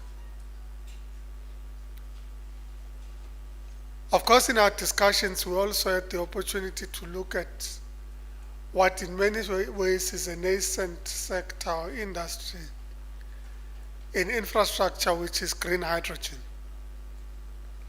And when we're talking green hydrogen, we're talking about both the export opportunities that are provided by green hydrogen, but also the industrial and reindustrialization contribution of green hydrogen to our industrial future as a country and in particular as a province. We're cognizant of the reality that our industrial future is equally dependent on the energy transition and our ability to produce greener industrial products from 2030 going forward, taking into account the European Union tariff structures that would be imposed on those industries that have not transformed into cleaner energy sources. So for us, it is not just about the intervention of green energy, indeed our contribution to greenhouse gas emission reductions, excuse me, but it is equally about securing our industrial future. So the presentations by both Sasol and Mitochondria, I think, take us some way in realizing that aspiration. And the Premier indicated that there are other additional initiatives in the province in this regard. Sticking to the theme of nascent industries, for us as a country, cannabis presents itself an the industrialization around cannabis presents itself as one of the nascent industries that we'll actively be pursuing, in particular in the Sedibeng district and of course the surrounding districts to Sedibeng. There's been extensive appetite that has been demonstrated by investors that seek to take advantage of the resource that the Vaal River itself is and the Vaal Dam, but also the infrastructure available in the district that is currently underutilized, and therefore a number of urban development initiatives, both green and brownfield initiatives, have been presented that provide us with the opportunity to drive massive reconstruction initiatives, and as I said, both green and brown field developments. So we've had presentations around the Aerotropolis, the Vaal River City. We've also had the presentation from Group Shumba. And indeed, we've had a presentation that looks specifically around matters of innovation and the opportunities that provides, particularly to historically black townships. And Sharpeville is emerging as an inspiring story about local initiatives that would enable extensive investments, particularly in innovation and development. not talking only about the future, but about the work that's currently being done.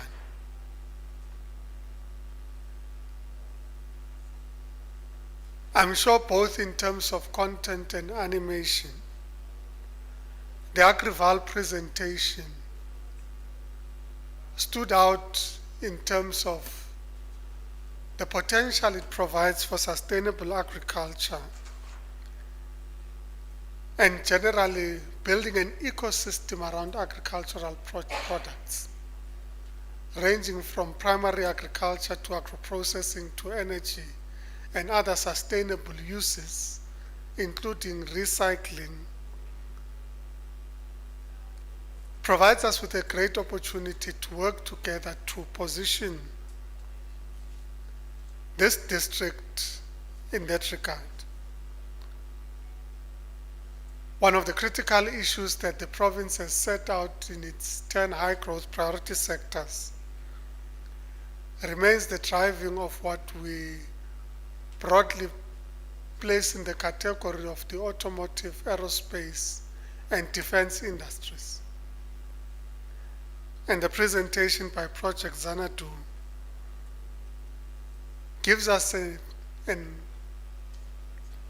clear opportunity of how we can expand the work that the country had established itself as a major role player in, but we have slacked over the past few years. Therefore, the project of ensuring that we're able to re-establish and reposition ourselves as a major player, particularly in aeronautics, defense and aerospace, remains critical. Premier, Deputy Minister, colleagues, ladies and gentlemen, as indicated,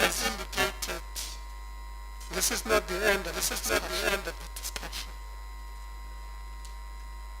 There are areas where we need to do consolidation. There are areas in which we need to reconcile the efforts of the private sector so that we have a consolidated view about where we go.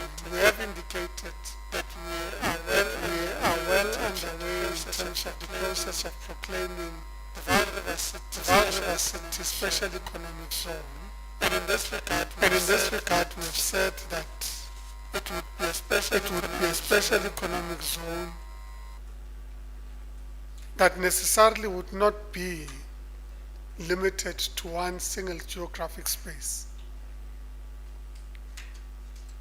but would take into account the unique position of this district and the opportunities it presents from a special economic development zone point of view.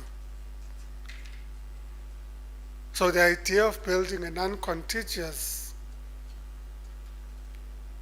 special economic zone would actually be anchored on the work that we're doing in this district. Can I therefore take this opportunity once again to thank all those who have participated, both in terms of the presentations done, but also those who have taken a keen interest in absorbing the information and identifying areas of investment opportunities in this district. Those include both local investors, representatives of foreign missions, the ambassadors, who have shown a keen interest in investing in Gauteng and partnering with the province of Gauteng. And on that note, I did say that there will be further working sessions, so the boardroom sessions will continue, but there'll also be an opportunity for a network session in terms of the river cruise. So we're seeing that as a network session. The only thing I've been told in this regard that I must announce as I step off the podium and invite us all to lunch in the dining or restaurant hall is to indicate that the boat cruise operates on